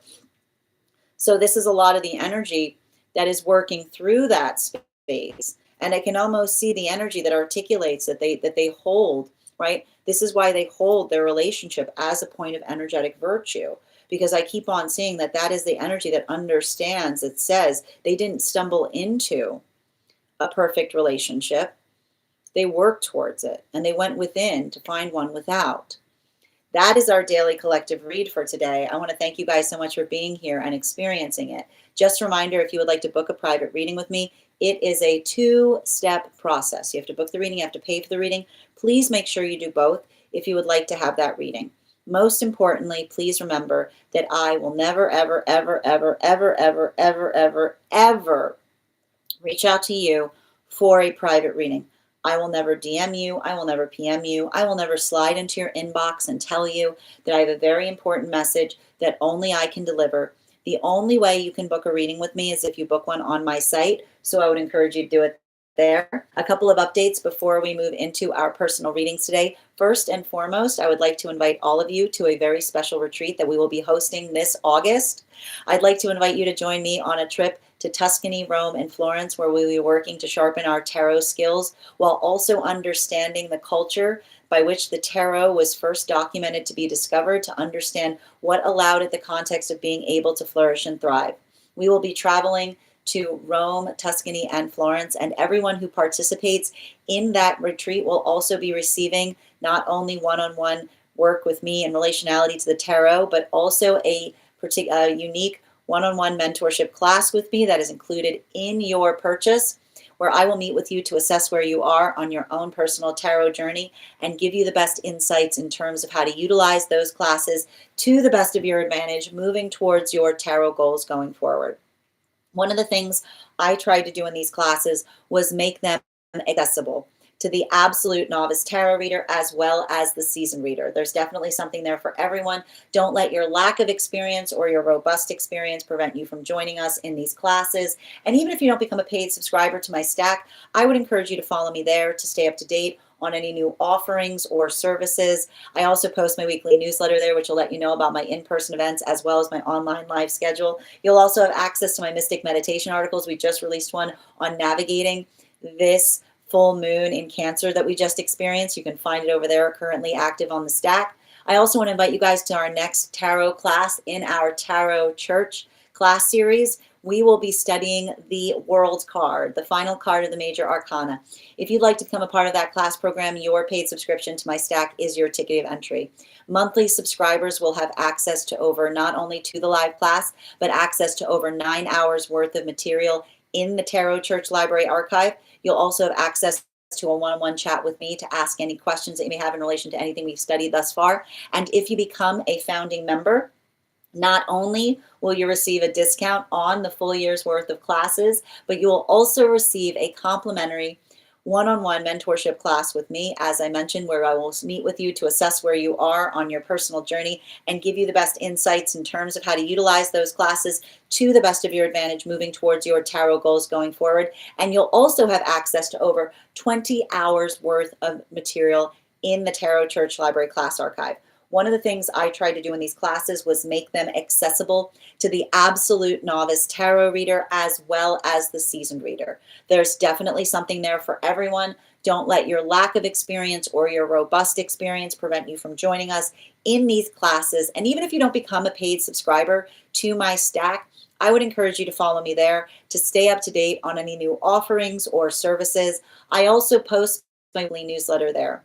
I also want to let you guys know that on top of my standard life path readings, I also offer mentorship classes. These are for any of my students seeking a more personalized educational experience with me. I take a very limited number of students for this reason, as those classes are focused on each individual's personal spiritual goals and journey work. Those classes can be purchased on an individual level or as a monthly class series, weekly or bi-weekly as your schedule permits. Also, for my students seeking more consistent weekly tarot support, I'm very happy to offer weekly tarot insight packages. That is a package of 4 30-minute readings, again, weekly or bi-weekly as your schedule permits, so that you can stay more consistent on your personal journey. I'm also very happy to now offer dream interpretation readings, which you can purchase per dream or as a series. If you purchase a series, I would encourage you to start to keep a dream journal, as we will meet weekly or bi-weekly with that journal and utilize the tarot to understand the key themes and messages coming towards you in the dream space. I want to thank you guys so much for being here today and sharing in these messages. And we will do this again tomorrow. That is our daily collective read. We are going to get started on personal readings. Congratulations to Bridget. You got our highest gifter today. You will be receiving that free reading. And congratulations to Avatar. You came in second, so you will have an additional card in your reading. If anybody else would care to get on the list for today, it is 3 cards for a donation of $29 or more, 4 cards for a donation of $23 or more for my subscribers. Links in my bio. Please keep in mind there are 2 things I do not read for across these apps: pregnancy and medical. Happy to give insight on anything in private readings, and you can book private readings on my site. We do hear highest priority messages from spirit, life path, mediumship, dream interpretation, angelic guidance, animal spirit guide readings, pet readings, akashic, and mind, body, spirit. If you have information that you feel is relevant for the purposes of our reads, you can post it in the notes when you send the donation. You can also post it in our subscriber only disco channel in the appropriate channels. We are also at 30.4K likes. When we get to 50K, I will be gifting a reading back to the collective. So make sure you're tapping that screen, and we will get to 50K in no time. Thank you for confirming that this is spot on, Nikki. Good to see you today. I'm just going to read over the comments that came through as I was reading. Thank you for those hashtags, Nikki. I appreciate you. And thank you so much for the follow, user 616. Grand Rising, Heather. Good to see you today. Blessings. Thank you for the follow as well. You're welcome, Francis. Thank you as well. Good. Always Avatar, always with the giggles. Good to see you, dear. Cat could have a hairball. That wouldn't come up. Totally forgot it was Saturday. Well done. Time isn't real. Hi there. How are you doing, Nikki? That's an understatement. I feel like it's been Sunday for 5 days. That's amazing. I feel it. And welcome as well, Ivana. So good to see you. Miss Minar, thank you for the follow. Happy to read for you on that, dear. If you'd like to get on the list, list is open. You'll be the 5th person read for today. Sweetha, same thing, dear. And thank you guys for helping. This is spot on. Thank you, Nikki. Yes, the past few days have been very emotional and reflective. Oh, I like that. Addressing the past, but not being dressed in the past. Thank you, good vibes. Yep. And then we enable the continued behaviors. This reading, are the readings accurate? Well, I mean, you can ask anybody here, JD, but I haven't had any complaints. If it helps. Meta Mercury, thank you for the follow, dear. Hi there, Bridget. Good to see you today. Excellent. And Jamie, thank you so much for those heart knees. Guys, please remember to recharge your heart knees if you're a super fan who would like a 1 card today. I mean, Animal Spirit Guide on top of your 1 card. I hope you're having a great Saturday too, Bridget. Excellent. Grand Rising Hillbilly. My girlfriend was always jealous. Oh, and now she's getting, oh my goodness, Bridget, that's wild. I'm sending them support on that journey. It's not easy. Yep. Morticia, thank you so much for the follow. Oh my goodness. That's not easy. Yeah, sending them support. Stop outsourcing. Tap to claim, Ella. And Tiff, thank you for the follow. Thank you for those heart knees, dear. Thank you as well, Bridget. Grand Rising Phoenix. Happy New Year to you as well, dear. I have to write the ladder. This is my sin book of quotes. Oh, thank you, Bridget. I appreciate you. Definitely was feeling that the last couple of days on limits and the hamster wheel. How are you doing today, Tina? And thank you, Avatar, for those gifts. Obtuse.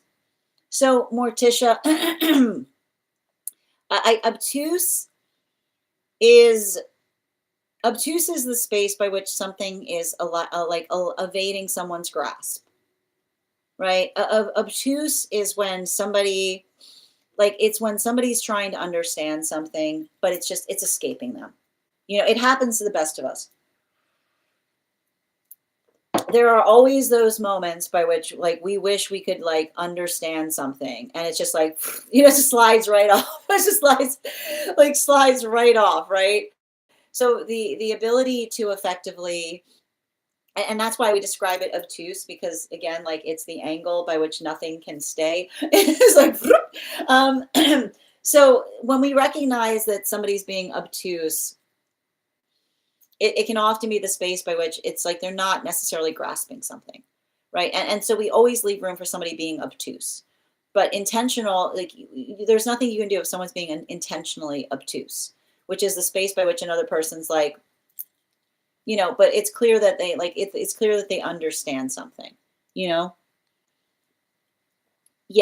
I'm trying to learn. No, and that's, but I mean, and this is what we're trying, and that's what I keep on seeing, right? Like the space by which, like the space by which another person like tries to, I keep wondering like the space by which another person tries to effectively work through that. Like I keep on seeing a lot of energy working into the context of energy, like identifying. I keep wondering like the space by which like someone has a conversation to help clarify, right? The modality by which we often work through something with another person, like the difference between someone invested in understanding versus someone who like energetically refuses to listen. That would be the difference between obtuse or intentional.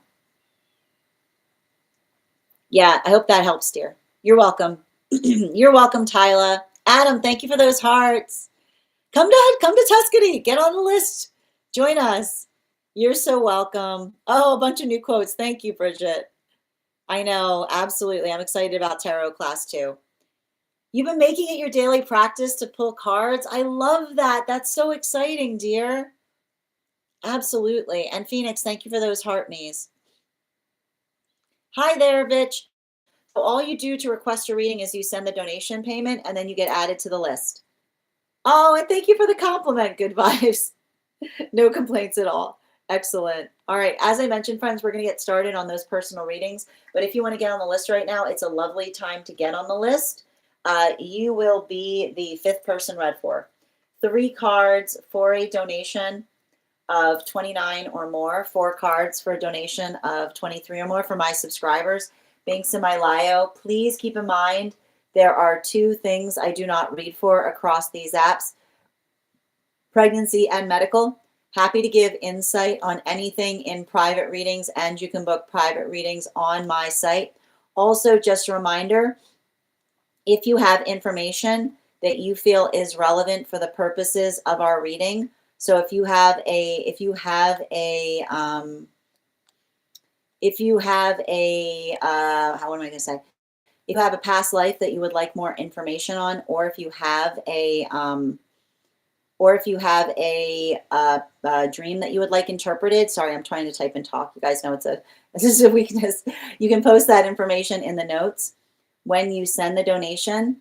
You can also post it in our subscriber only disco channel in the appropriate channels. First person that we are reading for today is, yeah, you can absolutely use your winning one from yesterday avatar. I'm adding you now. And if anybody else would like to get on the list for today, you will be the 5th person read for. I mean, 1, 2, 3, 4. Yeah, you will be the 6th person read for. No, 1, 2, 3, 4, 5. Yeah, 6th person read for. Yep. You're welcome, dear. All right, we're going to get started right now. First person we're reading for today is Alyssa. Alyssa, if you're here, can you respond in all caps? Let me know if you'd like a general reading or if you have a specific question you'd like me to answer. Second call for Alyssa. Second call for Alyssa. Excellent. If Alyssa is not here, the next person we're reading for today is Bex. Bex, if you're here, can you respond in all caps? Let me know if you'd like a general reading or if you have a specific question you'd like me to answer. And guys, settle in because we've got a heck of a dream coming through. We've got a dream reading.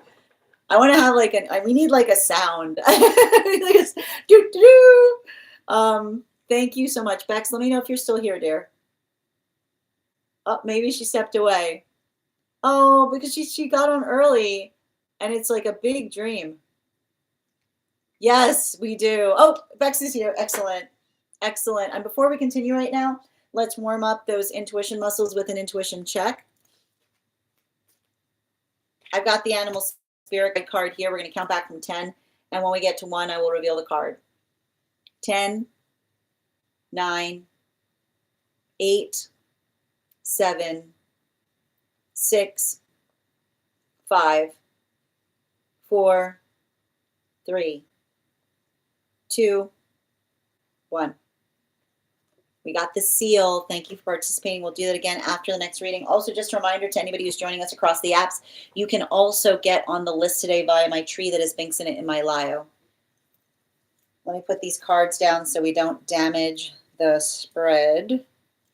Perfect. All right. And I'm going to pin up Miss Bex here. Guys, make sure to give Miss Bex some love. All right, let's get to it. It's a long one, but we're here for it. Ready? I'm going to take a sip first.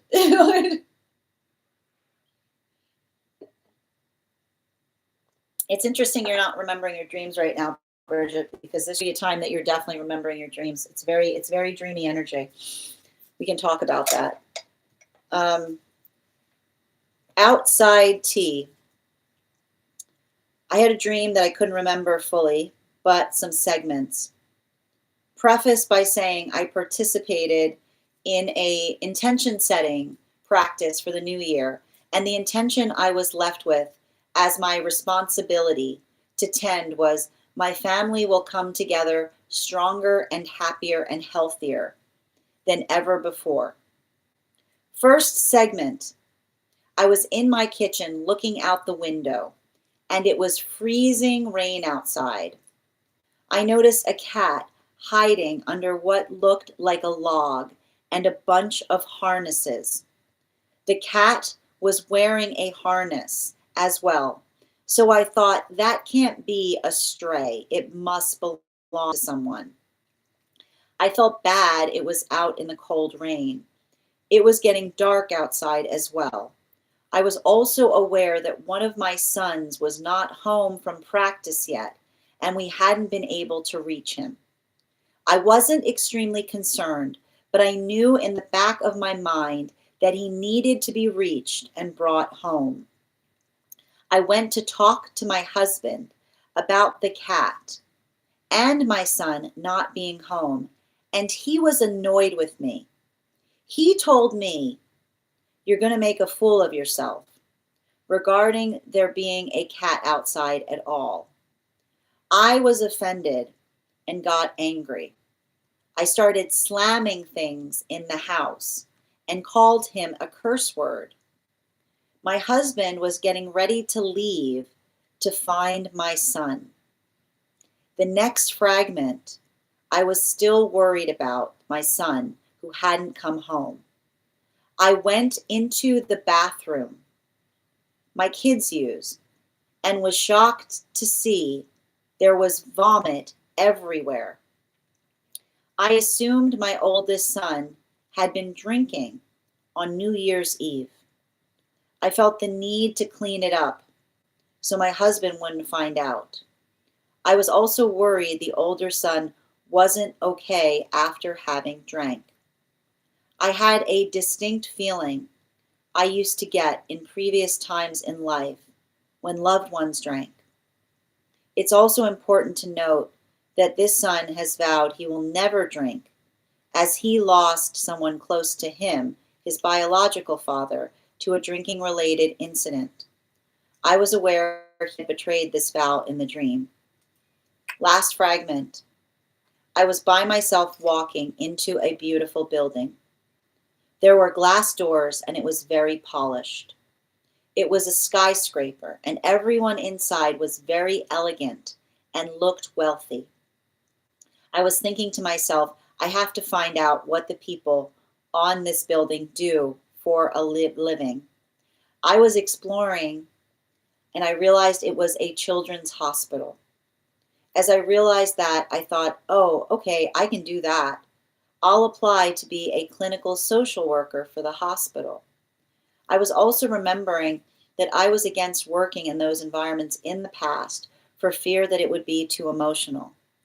I told myself, it's okay, I can handle it if it means I'm making more money. And I thought to myself, I can work my way up to management so I can be less client facing. I was even telling myself I've done that before so I can do it again. As I was walking around, I was having visions of me doing therapy with the kids and aware it was a vision and not happening in the moment I was exploring. Suddenly, I was in a business jacket and adjusting it as I left the building, feeling determined to make this goal happen. Can I please get 5 cards?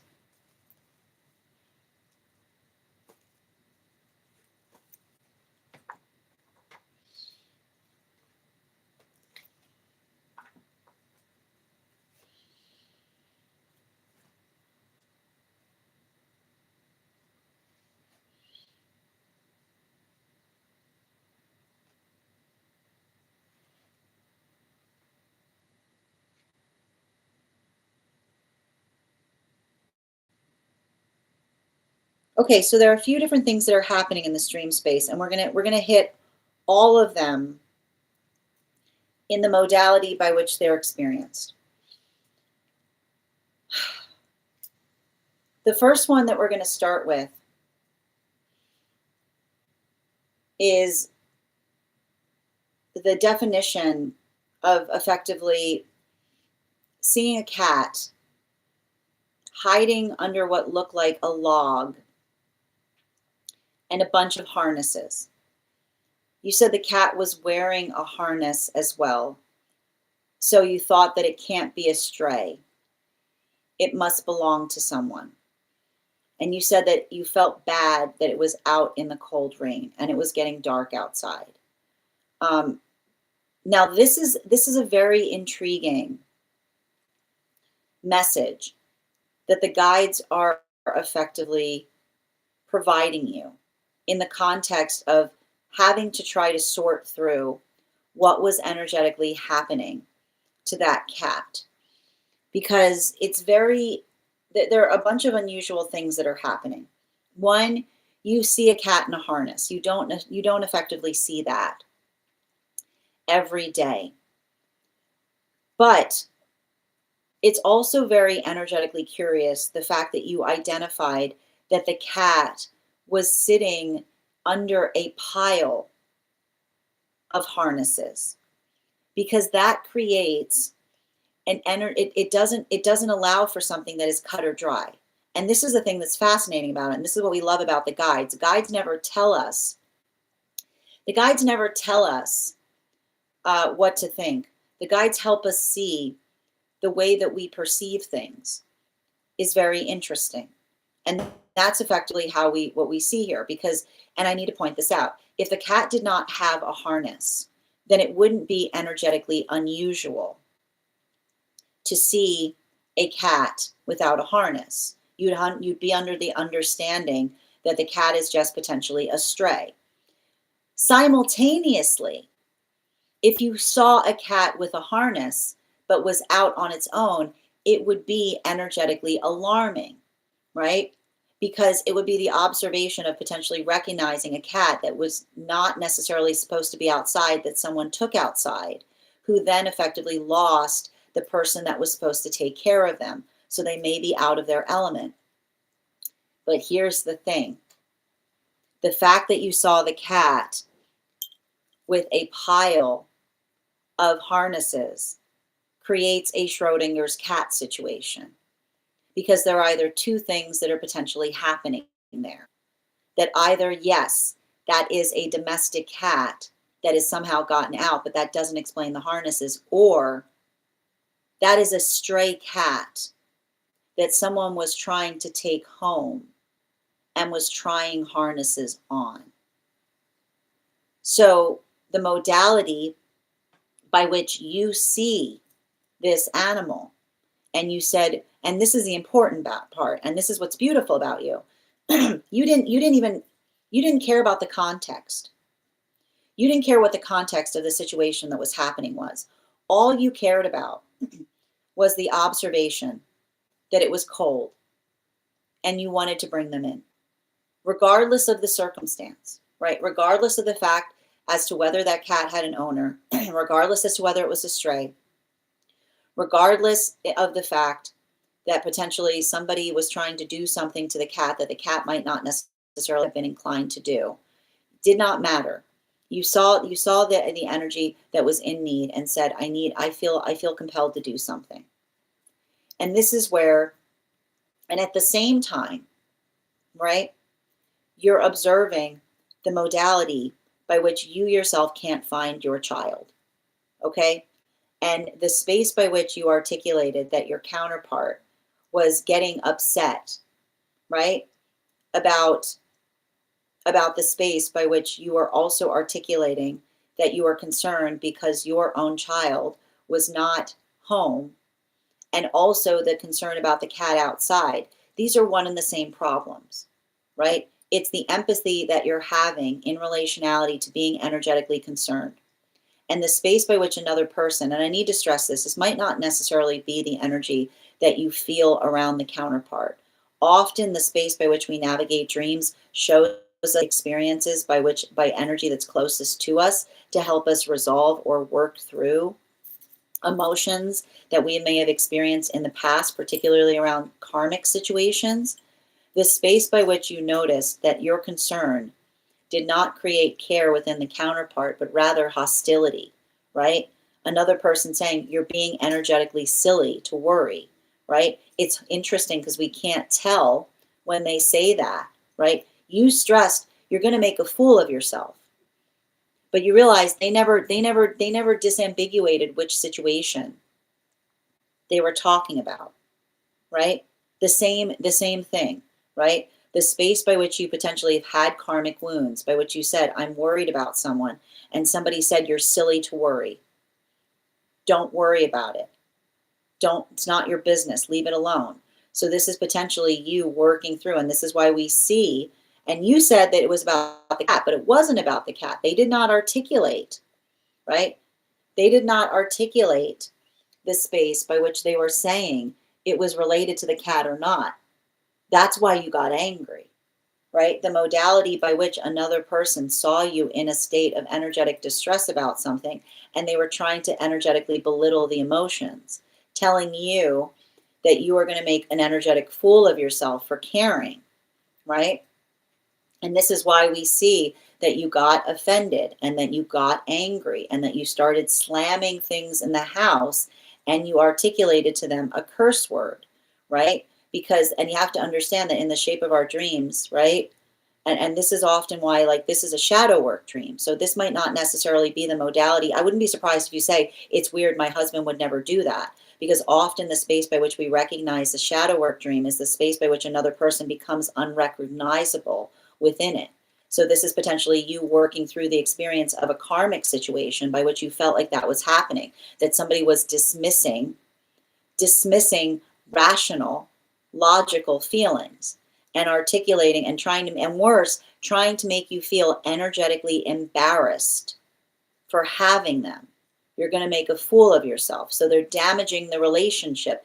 That's a space by which they're damaging the relationship, but you're becoming energetically reactive in the space of them energetically damaging the relationship. You're making the damage tangible in the space of experiencing the rage that one feels when our feelings are energetically dismissed, belittled, or worse, another person tries to make us feel shame for having them, right? So this is potentially something that you are still working to heal as it relates to a karmic situation. You then said that when you looked back into the kitchen, the cat was actually a mountain lion and no harness. That's because you are the cat. I have a right to be upset, right? The modality, and this is what was happening in the space by which you started to have the partner that was not supporting you. The shadow work is becoming a mountain lion. It's becoming unavoidable, right? And the space by which the cat was wearing a harness was and now we're getting clarity as to what was happening with the cat, right? The cat surrounded by harnesses, right? The modality by which the cat says, I need to feel energetically cared for, right? I feel out on my own upon this. My needs, my anxiety, my worry is rising. And the thing is, we meet each other's worry with recognition. We meet each other's worry by addressing the situation. So the space by which you started to react and the cat turned into a mountain lion was the observation that everything was fine, right? Everything was fine until you said to that person, I'm worried, right? I'm worried. I'm in pain. My anxiety, like I have the anxiety that's coming up that something's wrong. And instead of trying to reassure you or trying to do something to help address the worry you feel, they tried to make you feel embarrassed or shamed for having it, which turned you into the mountain lion, by which you, again, now the cat is destroying things, right? The shadow work starts destroying things because the shadow work is there for a reason. It's trying to protect you, right? For good reason. It's trying to protect you from someone that is amplifying the fact that they're not interested or invested in caring about your feelings. And then What did we see that you did? And I need to point this out. When the person in the dream who's coming through in the modality of your partner finally do something, they only did something when the mountain lion came out. They only did something when the mountain lion came out. It's the observation of saying, were you angry, or did you realize that you were in the type of relationship by which expressing concern was being met with negligence until the concern turned into rage. And then the modality by which someone says, fine, I'll go look for them. But not because they're energetically concerned about how you feel. The healing that happens by which another person says, I don't want to deal with your anger, I'll go do it finally. Often working upon, and I wouldn't be surprised if you've got some kind of karmic healing you're doing. Not the relationship you're in currently, but working through a past relationship by which it only felt like anything was done in the space by which you threw a fit. Now we see, right? And then what happens? You can't get anybody, you can't get anywhere, because now you know you're in a relationship with someone who has a tendency to shame people, right? We now understand that this is the relationship that has diagnosed itself. You can't bring emotions into a relationship where another person shames you for having them. And then where do we find you? We find you in the bathroom. This is dangerous. There is something really bad happening. Can't tell the other person. Can't tell the other person, right? Instead of calling them, and this is showing you how bad that relationship was, instead of doing what a typical person would do and saying, oh my God, this situation just became dire, right? It went from being a point of concern to being an energetic fire, right? Because now you're getting understanding that clearly there's something wrong with your son in the context that they're not there. A typical healthy relationship, you would immediately pick up the phone and say to the person, you need to know this. This is really important to the context of the situation. Like this has become much worse. I have to hide this, right? The space by which you understand that when another person is in the space of shaming another, right? Looking at emotions at a space of shame. What do you do in a relationship where another person shames you for having emotions? You work to hide it. You work to hide those feelings. You work to hide anything that's not perfect, because you recognize that the relationship doesn't leave room for anything that feels incongruous with another person's comfortability. So that was you. Instead of telling the person who was looking for someone how dire the situation was, you were working to energetically protect someone from the person looking for them, for fear of the energetic consequences that they would receive. And this brings you back to the fact that you said that there was even more of a concern because you felt like there was an ancestral wound that was rising back to the surface. But here's the thing about it. Ancestral wounds of those natures are often amplified in situations by which we feel shame for having feelings. Because what do we do when we have shame for our feelings? We try to drown them. So this is all of that modality of effectively helping you understand the context of that past relationship in the space by which, right, it's almost like the space by which another is showing you, like this is the arrival point in terms of what that situation would have inevitably caused, as it relates not only to how yourself would have had to address to be in it, but also what your son would have had to become in order to facilitate surviving with surviving in it as well. Now this brings us to the space by which you articulate upon the beautiful building. The beautiful building is now working you through. So that is all, and I keep on getting like that, all the shadow work that is being arrived to in relationality to that past experience. And the reason, and even in the space by which you potentially say to me, my current partner would never do that. It felt very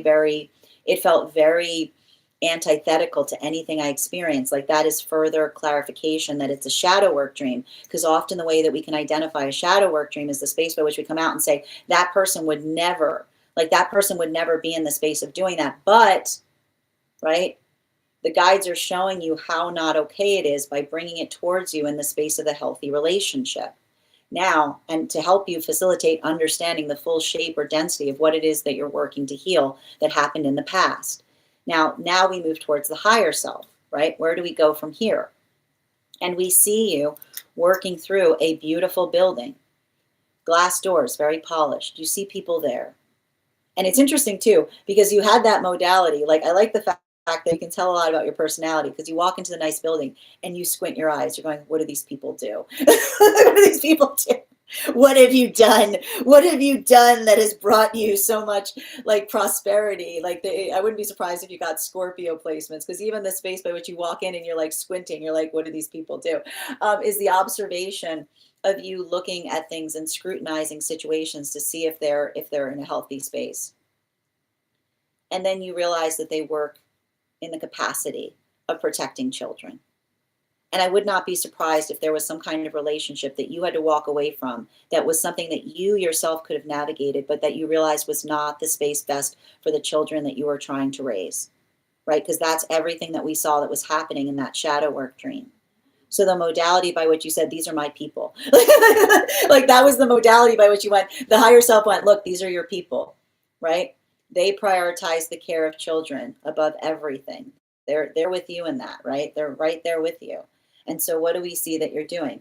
You say to yourself, I know I could see myself here, right? I could see myself here. I could be okay here. And the fact that you're doing that shadow work, the space by which you said in the past it would have been too emotional because it would have been too triggering because you were surviving it, right? I keep on hearing you can't work in a hospital when you're living within one. But the modality by which you may realize that you are finally ready to work in the space of being there is because it shows how far you've come. And you said you left that modality. And what's beautiful about that is we see you arriving into the higher self because you entered by yourself. And then you said you suddenly saw yourself walking around and you were dressed in a business jacket and you were adjusting it as you left because you entered as yourself and you left as your higher self. You entered as someone that said, I could do this. And then you left as the higher self saying, this is where I go every day. This is another day at the office. Bottom of the deck on this reading. Yeah, and again, there's a lot of this dream I feel like the thing with the shadow work dream is showing you how far you've come. And I keep on getting the way you can tell that this isn't necessarily related to, the hard part with shadow work dreams is sometimes it feels jarring in the context of experiencing it from the person we're with. But if you come out of the stream and go, that person would never do that, my jaw was dropped in the space by which they were acting like that, they were embodying energy that you were healing from. And the guides are giving you the gift of showing you where that relationship would have culminated, right? It's the observation of the guide saying you made the right choice to leave.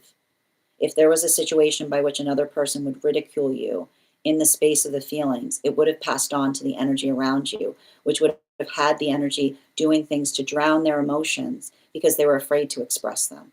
So in a way, it's a shadow work dream that says, congratulations, look how far you've come. Thank you so much for having that reading with me. And if this message connected to you as well, it's very common for those who need these messages to be here to experience them. We are doing personal readings right now. If you would like to get on the list today, the list is open. It is 3 cards for a donation of $29 or more. 4 cards for a donation of $23 or more for my subscribers. Binks in my Lio. Please keep in mind there are 2 things I do not read for across these apps, pregnancy and medical. Happy to give insight on anything in private readings, and you can book private readings on my site. I'm going to take a moment to read over some of the comments that came through as I was reading. We're also at 45.5K likes. When we get to 50K, I'll be gifting a reading back to the collective. So make sure you're tapping that screen and we'll get to 50K in no time.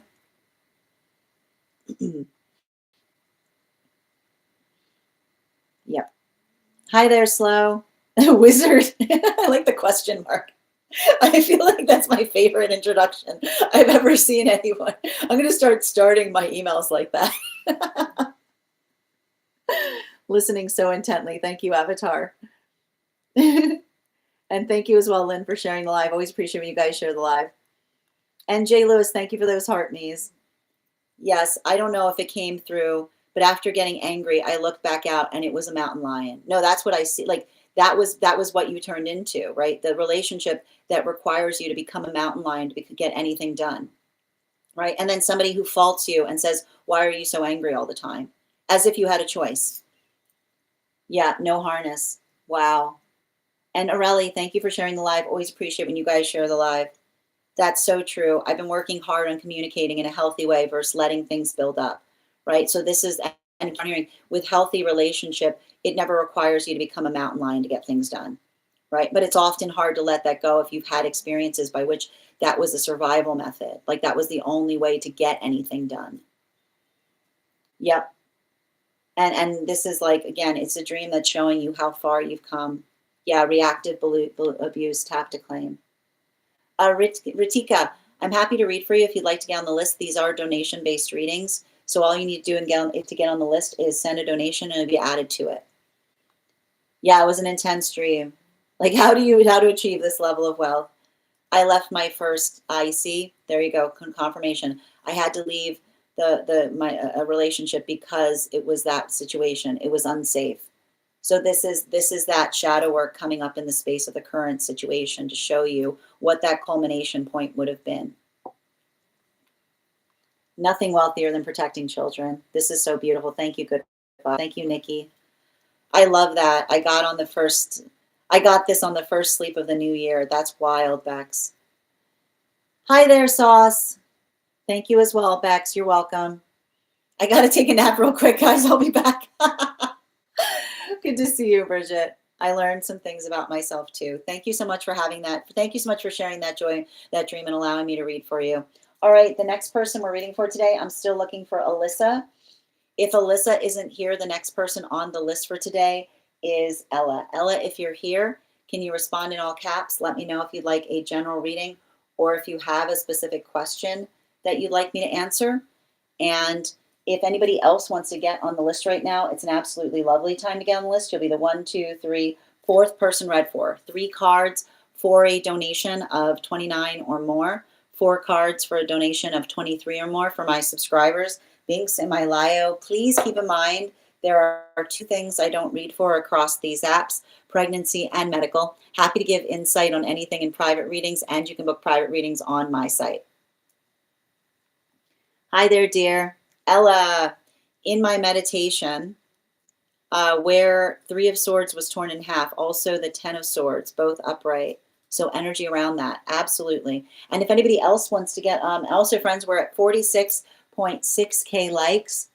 When we get to 50K likes, I will be gifting a reading back to the collective. So make sure you're tapping that screen and we will get to 50K in no time. Also, if you are interested in getting the list, it is 3 cards for a donation of $29 or more, 4 cards for a donation of $23 or more for my subscribers. Links in my bio. Please keep in mind there are 2 things I don't read for across these apps, pregnancy and medical. Happy to give insight on anything in private readings, and you can book private readings on my site. Before we continue right now with Ella's reading, let's warm up those intuition muscles with an intuition check. I've got the animal spirit guide cards here. We're going to count back from 10. And when we get to 1, I will reveal the card. 10,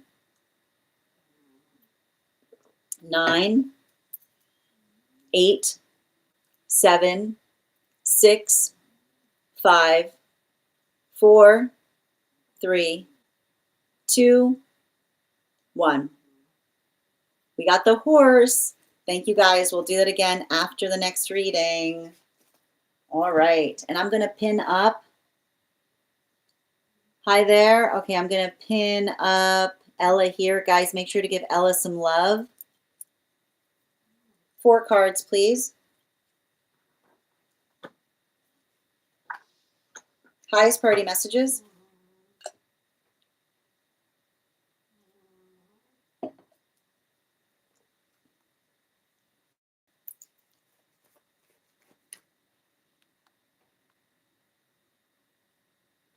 Three of Swords, torn in half. 10 of Swords, both upright.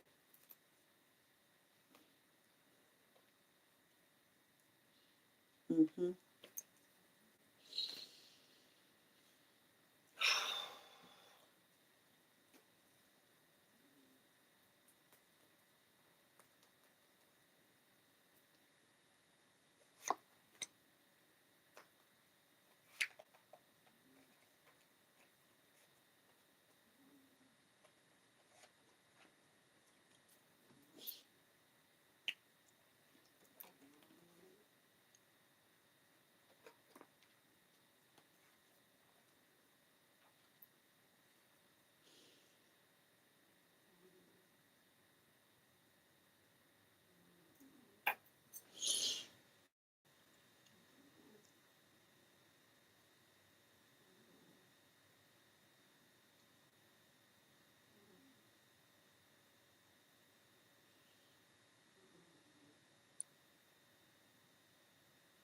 there is, I mean, the message that's coming up with those two cards um,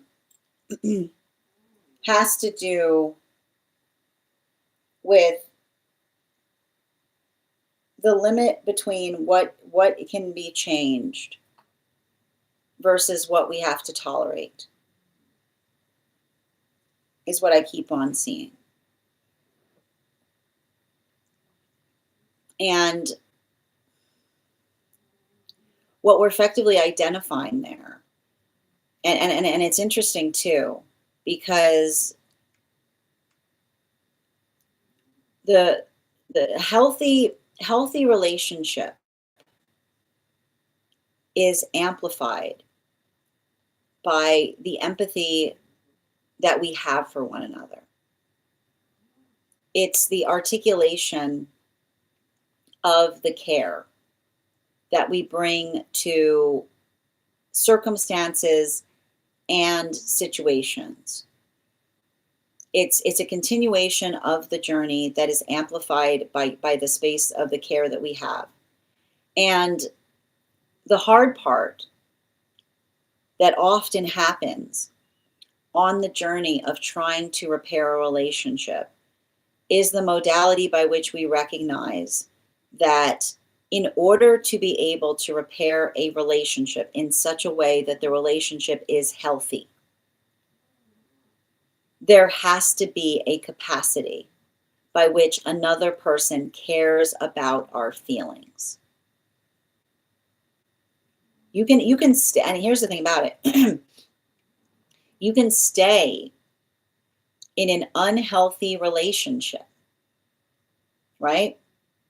But it's not a space that it's not the space by which you can recognize that your feelings will be cared for, right? It's the observation of effectively, and I feel like that is you kind of looking at situations and coming into the space of energetic conclusion in relationality to how another person cares for you in the context of the relationship. And even in the modality by which we work towards that, like the fact that you see, like the fact that you said that you dreamt that you had that modality, and this is often what happens. Like this will often be the context by which we close ourselves off from a relationship, right? Like the moment or opportunity by which we see, like the modality or opportunity by which we see another person that is not mindful of our heart space, the situation or circumstance by which another person, right, like identifies the fact that they're causing us energetic pain, right? Like the space by which we work through that mentality or modality. But then the space, and even in the space, like this is often why we have those moments by which we articulate to another and say, like, something that you're doing is really energetically, emotionally hurting me, right? And again, doing the work to effectively facilitate upon that hurt, right? The observation of being empathetic, right? So long as, I keep wondering, so long as our emotionality around something is proportional, right? In terms of what it is that we give another with clear directions, often in the space by which we articulate to someone, like how easy it would be to resolve something, right? Like saying, like, this is what hurts. This is what would fix it. And another person who just like works to kind of like tear that Three of Swords in its reversal, right? The energy that says, I don't care about whether you're hurt. Like I like hurting, like it's almost like the Three of Swords torn and somebody saying, like, I'm hurting you because that's the intention, right? Like someone who effectively derives pleasure from hurting another person, right? Like that's what I keep on, like that's where you move into that Ten of Swords, which says it's a lost cause, right? There's nothing you can do in a situation by which another person, like, there's nothing you can do in a situation by which another person derives joy from hurting others. Because I keep on hearing the message from the guides that says that person's long gone. They're gone. There's no hope for them. It's like, I feel like the guides are helping you see those hopeless situations. And also understanding that the modality by which you see someone in that space, like it says to me, like they are, I'll also point out, energy like that is often cut off from their guides as well. Right? Like that is the modality by which I keep on hearing when they're far gone, they're far gone. Like I keep on hearing they're far gone because I keep on getting like that space or that like, and I keep on hearing like you can wish them well is what I keep on seeing, but that's not like, that's their journey to find themselves again. Like that's their journey to recognize how far gone they are, because the modality, and I keep on seeing healthy energy, like healthy energy recognizes and identifies the possibility of what can be energetically healed, right? Unhealthy energy, and this is what often happens with those that are in unhealthy space, right? The modality by which another person navigates and says, I'm not, like, and I keep on hearing either, I keep on hearing there's the modality by which we say we allow bygones to be bygones, right? Which is basically to say, like, look, and this is what we talk about, like, and this is what we talk about, like, not everything can be forgiven. The modality by which we say to another person, like, look, I don't know if everything's going to be great between us, but, you know, that's okay, right? Like the modality by which we make it okay and saying, like, this is what we need. And the observation of saying, like, I'm okay with things being this way, right? The space by which we navigate each other's energetic, like points, right? By which we respect each other and we heal the hurts and we do our best to try to make the best out of a difficult situation. There's also the modality or capability by which we can heal, by which we say to another person, look, I understand. Like, I understand that there's something that you hope to do better, and I'm invested in doing the work to try to change that shape with you, right? The modality by which we put that discomfort there to do the hard work. But the guides are basically saying, pay attention to someone that says, I will never forgive you, but I demand your presence. Because that is energy that is only trying to see you suffer, is what I keep on hearing. Like, pay attention to someone that says, I will never forgive you, but I demand your presence. Because that is the modality by which another person is effectively trying to take something out on you, right? And so that's why I keep on hearing the message from the guides to say, recognize that that is the sound of someone who's too far gone. Because that modality by which we say, like, it is not, I keep on hearing, it is not our job. It is not our job to teach each other lessons. And the modality by which we work, like, I got to tell you guys, like, when I read, like, I got to tell you the one energy that I see that is like, it's that type of energy, right? When someone says there's nothing you can do, but yet I will continue to make you go through the modality of navigating something, right? Like paying attention to that, like that is the sound by which another person is like deeply in a dangerous space. And when I say dangerous space, I don't even mean from like the person, like from relationship. I mean in general. Like it's a dark, I can't even read into it. It's a dark place to read into, because it's the modality by which they're working through something, but they're not even doing it in a healthy way. They're just, it's like, it's like making, it's like effectively the space by which another person energetically delights in seeing another person suffer. And when somebody's in that modality, I keep on getting, there's no salvation. When I say there's no salvation to be found there, I don't just mean there's no salvation in terms of the relationship. I mean there's no salvation. Like there's no salvation. Bottom of the deck. Yeah, especially with the Emperor in its upright. Like the modality when I read for this, like this is why we have to heal our heart space. Like the modality by which we have to heal our heart space. Like that's what that meditation says. That this like that is energy. I keep wondering that's energy that's lost their heart. Like that is heartless energy. Like energy that works through something and says, I was hurt and so I want to hurt in return. There's nothing, it's not salvageable.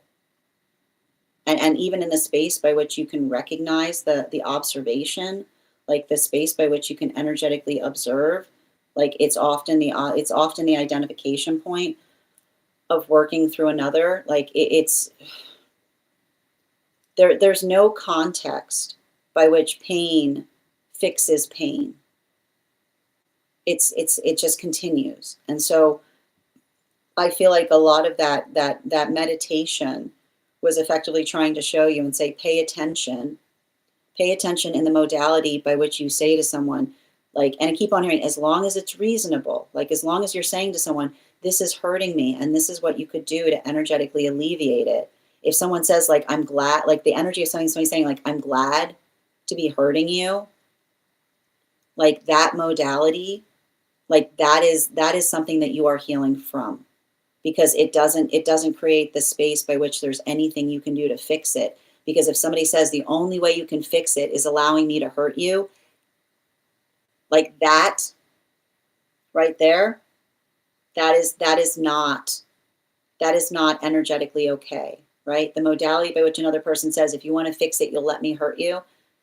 That is the energy. That is, I keep on hearing, it's like they have strayed too far from their own heart space, because there's no pain in the world that fixes pain. It just brings more pain. Thank you so much for having that reading with me, dear. And if this message connected to you as well, it's very common for those who need these messages to be here to experience them.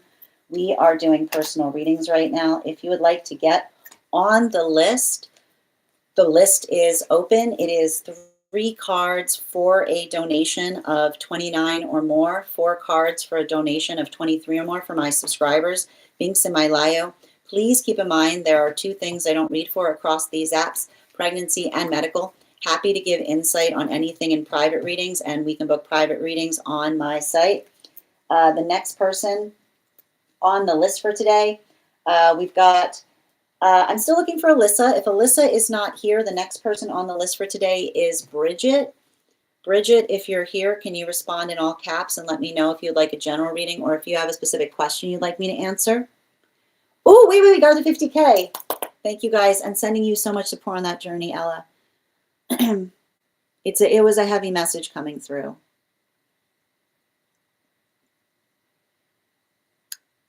Happy to read for you, Discipline. If you'd like to get on the list is open. You'll be the 4th person read for. I'm sending you so much support on that journey, dear. Oh, sending you guys support. Absolutely. Oh. I recognize, but now a sad person like that here, semi-live. And here's the thing, we recognize those energetic tendencies within us, right? We observe and we identify them. So the modality by which we work to effectively, like the modality by which we work to energetically resolve upon them is always, and I keep on hearing, the space of healthy emotions is being able to articulate to another, like what could effectively be better, right? And so I keep on seeing they're basically saying like, pay attention in the modality by which another person like facilitates upon a hurt and says like, this is what would help or heal, versus someone that says, there's nothing you can do, but I still demand your energetic presence, right? Oh, thank you guys for supporting each other in the comments. Yeah, absolutely. Should you be out of bed? Are you okay? I thought you hurt your back.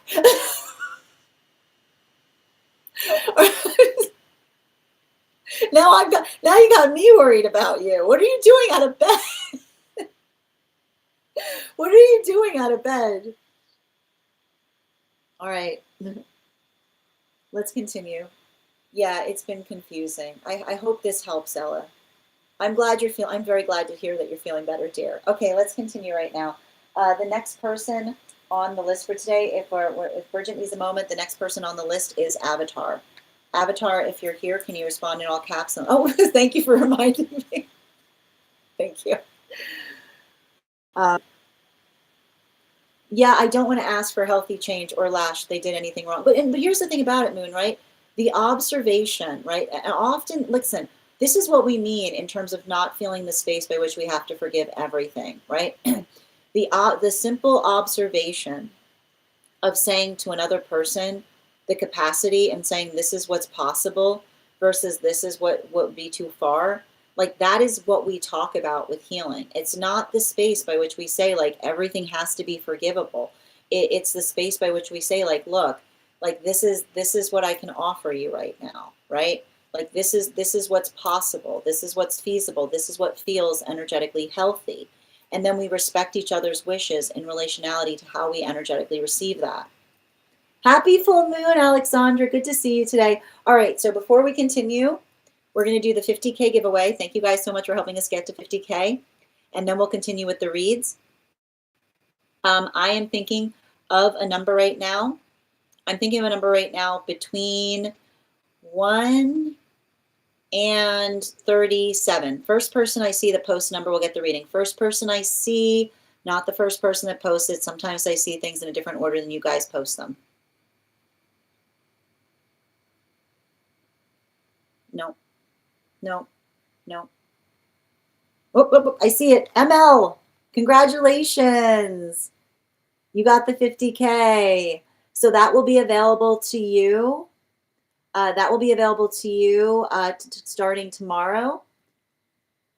And thank you guys so much for participating. We will do that again when we get to 100K. Congratulations, dear.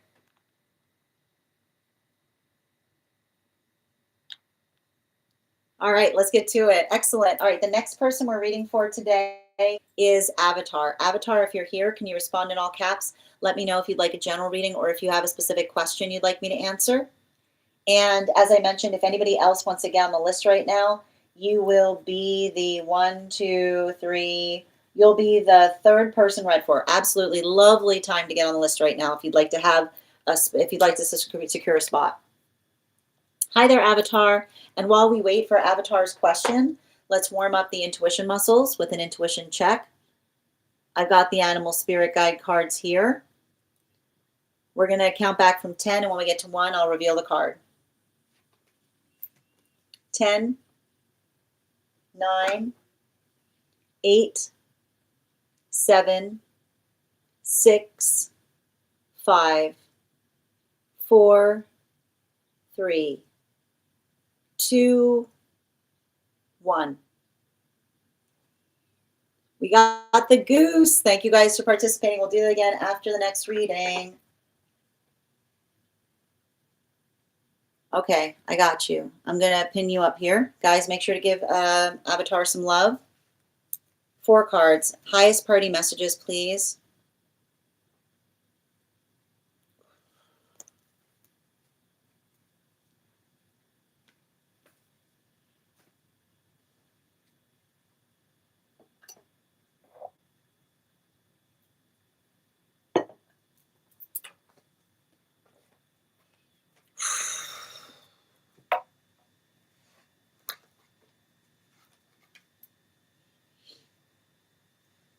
You know what? I'm being called to like. I'm being called not even to draw the other cards yet. Because when I first started to draw these, there was a guide that was coming through really loudly, and the guide was just saying 3 words. 3 words. to help you understand or recognize the energetic direction in relationality to communication. Loud and clear. Loud and clear. They're saying before you proceed, they're just saying to me, I don't know where you left it, but they're saying you cannot, do not continue forward unless you can answer this question. Were you loud and clear in the last conversation? Were you loud and clear in the last conversation?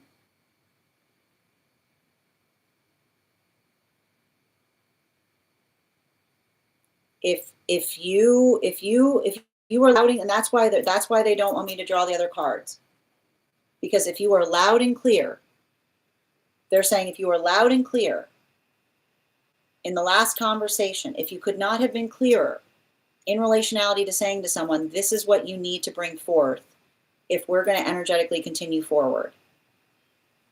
If you said to someone, if you made it, if they're saying they're going like they're literally going like, I don't know if they're actually like they're going like this, like if there was a modality by which you said to someone, here are the instructions, right? These are the instructions in terms of what you effectively need to energetically bring if we are going to proceed any further. They're saying you left it loud and clear. You left it loud and clear.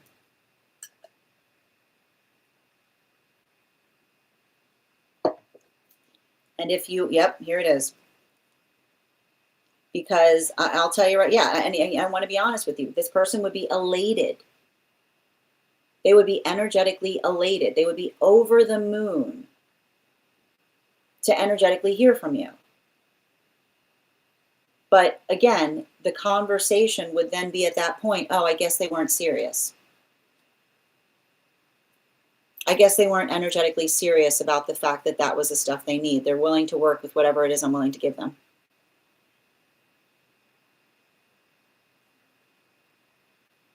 It would go right back to where it was.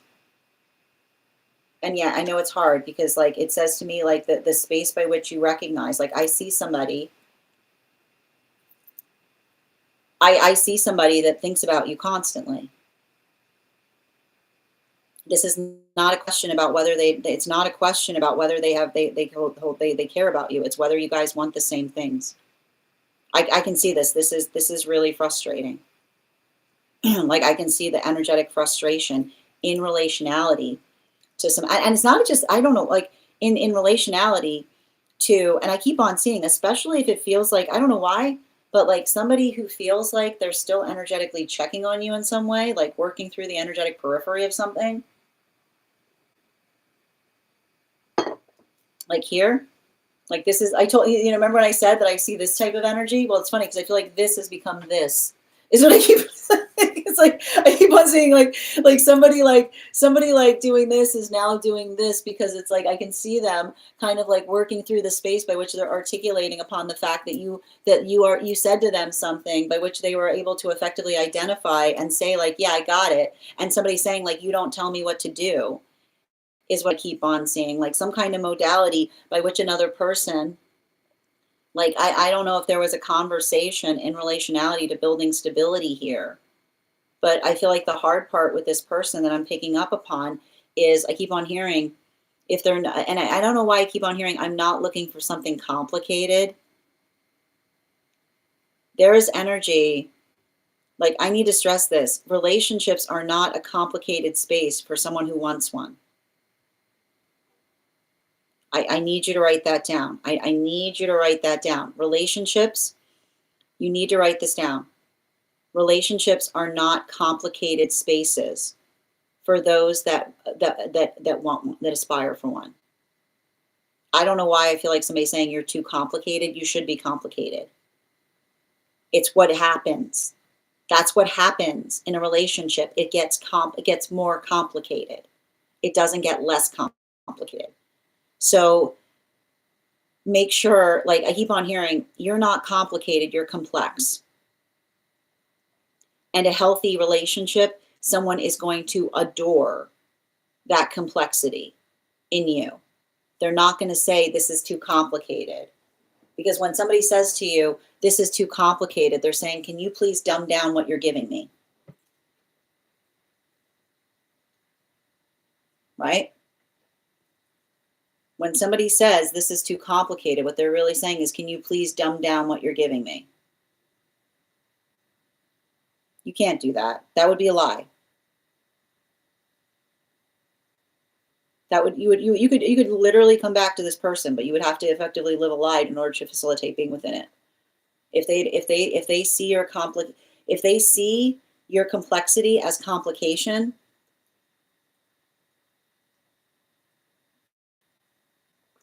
if they see your complexity, I keep wondering, if they see your complexity as complication,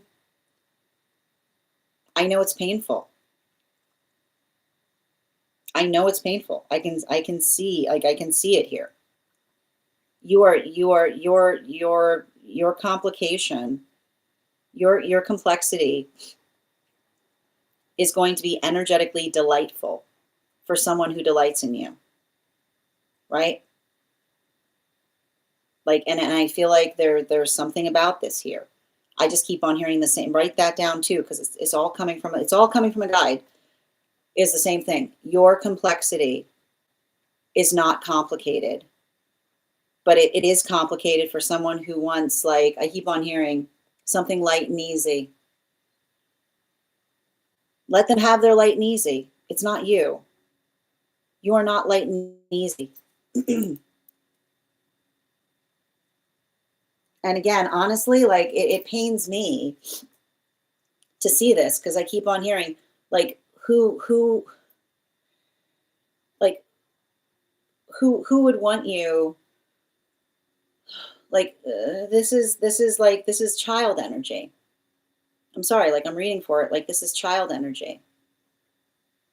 You know? Like, this here, like, this is like, I want it when I want it, and I don't want it to be there when I don't want it. Like, that is not a relationship. That's an unhealed inner child being like, no, you should just no, it should just be everything. No, it should just be everything when I want it to be everything, and then it should go away when I'm not in the energetic mood for it. Like, that is not that. Let them find a robot. like what is that? Like, that doesn't exist. Like, that's what I mean. Like, again, like, someone being like, okay, but when you're like, when, like, I want it, and I want it to be like, I want the whole experience of having a relationship. Like, hear me out. Like, I literally see someone being like, hear me out. Hear me out. I got this idea. Ready for it? I got this idea. We're going to have a whole relationship, like for like a weekend. Like, we'll just be like, it's like we're in a relationship, but then you go away. We don't talk at all. And then we do that again and again and again. That doesn't exist. It doesn't exist. That is literally, like, I keep on hearing, like, that is a game. Like, that is a game. That is what you do when you play a game, right? That is what you do when you play a game. You say, listen, we got this thing we do. Like, we meet, like, I see you being like, this is what we do. Every, like, once a month we meet, and then we just get really into it. But then we go away and we don't see each other. Then we do it again. That's a game. It's fine if it's a game. It's fine if it's a game. But it's not a relationship. It's not it's impossible. So make sure that, again, I keep on hearing, if you are loud and clear, let them find that elsewhere, is what I keep on seeing. And I know it's painful, because I can see it, like, yeah, right? And often energy like that, when it's good, it's great. But it's not about whether it's good or it's great. Like, I want you to write, like, your manifestation will be consistent. Your manifestation will not be your manifestation will not be like once a month.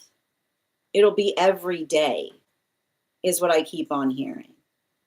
So focus on that, because that's the hard part about this. I can see why you would energetically miss it. Like, I can see why you would energetically miss it, because I keep on hearing it. It's like you looking at something being like, when it's good, it's really, really good. But if you say when it's good, it's really, really good, the rest of it's awful, Like, don't let those bright points pin you to an unpleasant experience. Don't let those bright points pin you to an awful experience. Thank you so much for having that reading with me. And if this message connected to you as well, it's very common for those who need these messages to be here to experience them. We are doing personal readings right now. The list is open. If you would like to get on the list, it is 3 cards for a donation of $29 or more. 4 cards for a donation of $23 or more for my subscribers, links in my bio. Please keep in mind there are 2 things I do not read for across these apps: pregnancy and medical. Happy to give insight on anything in private readings, and you can book private readings on my site. The list is now open. If you would like to get on the list, it's a wonderful time to get on the list. You'll be the next person read for. I'm also going to take a moment to read over some of the comments that came through as I was reading.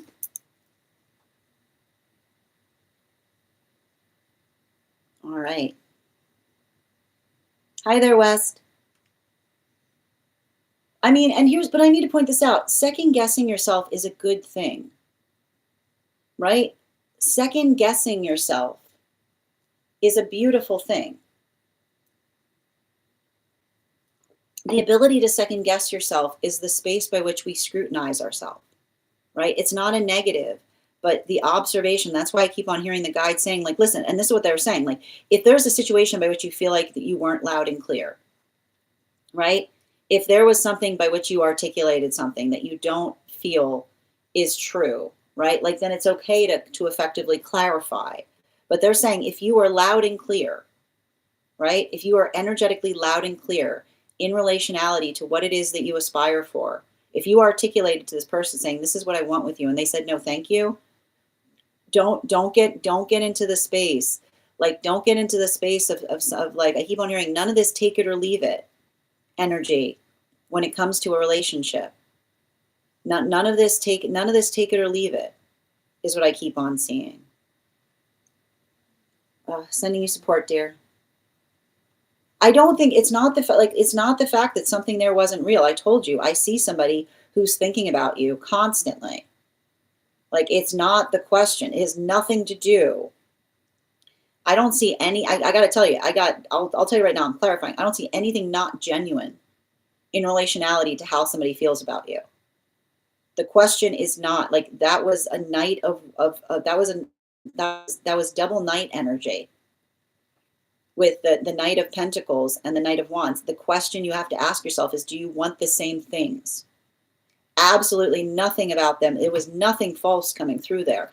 It has to do with what the actual relationship that they're seeking is. Start there. And if there was something about having that conversation that they articulated, something was getting too complicated, that's because they're not looking for an invested relationship. No, and I'm sure you are, right? They feel like, and I'll point out, they feel like they're butting up against yours. Like they feel like you feel like you're butting up against them. They feel like they're butting up against yours. I'd like to present to you the beautiful thing is with a healthy relationship is we don't butt up against our egos. We cozy up to them, right? When we're in alignment, we don't butt up against each other's egos. We cozy up to them, right?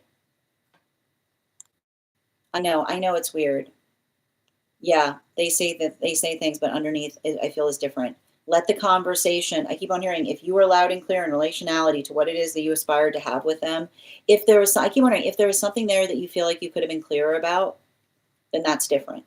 But that's why the guides were saying loud and clear, which is saying if you couldn't have been clearer to another person, don't create the space by which you create some kind of messy space between saying like, okay, like it's like I keep on hearing, make sure that you're focusing on what the manifestation goal is. Oh my God, that's so confusing. Bridget, who would do that? That's bonkers. Wow, what a mixed message. Oh my goodness. But I need to point this out. You know, if they keep on hearing, if they love that about you, they wouldn't run away from it, right? It's like often it's like the observation of the difference between someone that's energetically ready for what they effectively fantasize about, right? Yeah, it's confusing and sending you support. Real love is grounded and steady. Tap to claim. I said that. Thank you for confirming, Avatar. Yeah. And thank you for also receiving this message, Moons. Yes, consistent. I said, ugh. And that's a terrible place to be in a relationship. Yeah, sending you support. All right, let's continue right now. The next person on the list for today, I'm still looking for Alyssa, and if anybody else wants to get on the list right now, you will be the first person read for. It's 3 cards for a donation of 29 or more, 4 cards for a donation of 23 or more for my subscribers. Binks in my Lio. Please keep in mind there are 2 things I do not read for across these apps: pregnancy and medical. Happy to give insight on anything in private readings, and you can book private readings on my site. Oh, Bridget, you're back, dear. Wonderful. Can you let me know if we're doing a general or if you have a specific question you'd like me to answer? Okay. And I'm so glad to hear that you're feeling better. Ooh, I love it. Okay. And before we continue right now, let's warm up those intuition muscles with an intuition check. I've got the animal spirit guide cards here. We're going to count back from 10, and when we get to 1, I will reveal the card. 10, 9, 8, 7, 6, 5, 4, 3, 2, 1. We got the salmon. We'll do that again after the next reading. Can I please get 4 cards for Bridget? Relationality to love, please. Highest priority messages.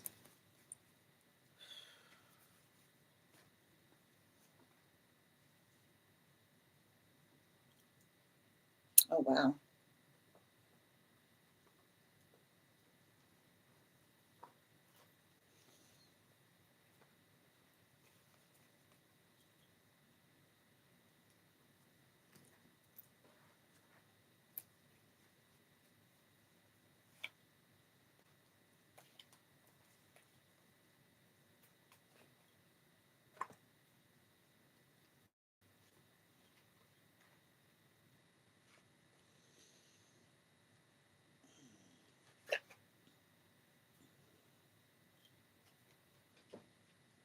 Wow.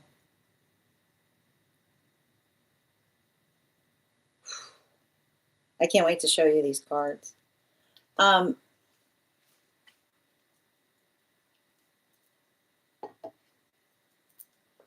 So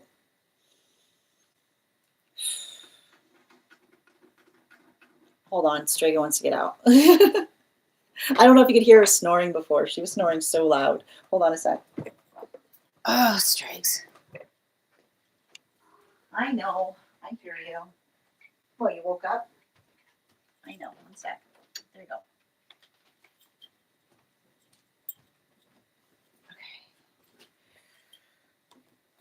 Okay. All right, where were we? So I know she's so pushy, man. She's the pushiest cat. I love her. Just show us the cut. I like the fact that you tried to say cut instead you said car. She'll come back. I'll bring her out later. She was snoring before, like really loudly. But speaking of which, like, and it's funny too, because like, speaking of that, you know, um, I need to stress that I don't know why there's somebody and there's a guy near you that's like working in the context of your own, like, and I feel like this is, I don't know why I keep on hearing this, but I feel like there's something about this that you're leaving behind in 2025. And it's saying to me, and it's interesting because they're saying like, no, like it's saying like, I keep on hearing like no bored relationships is what I keep on getting. But there's something really important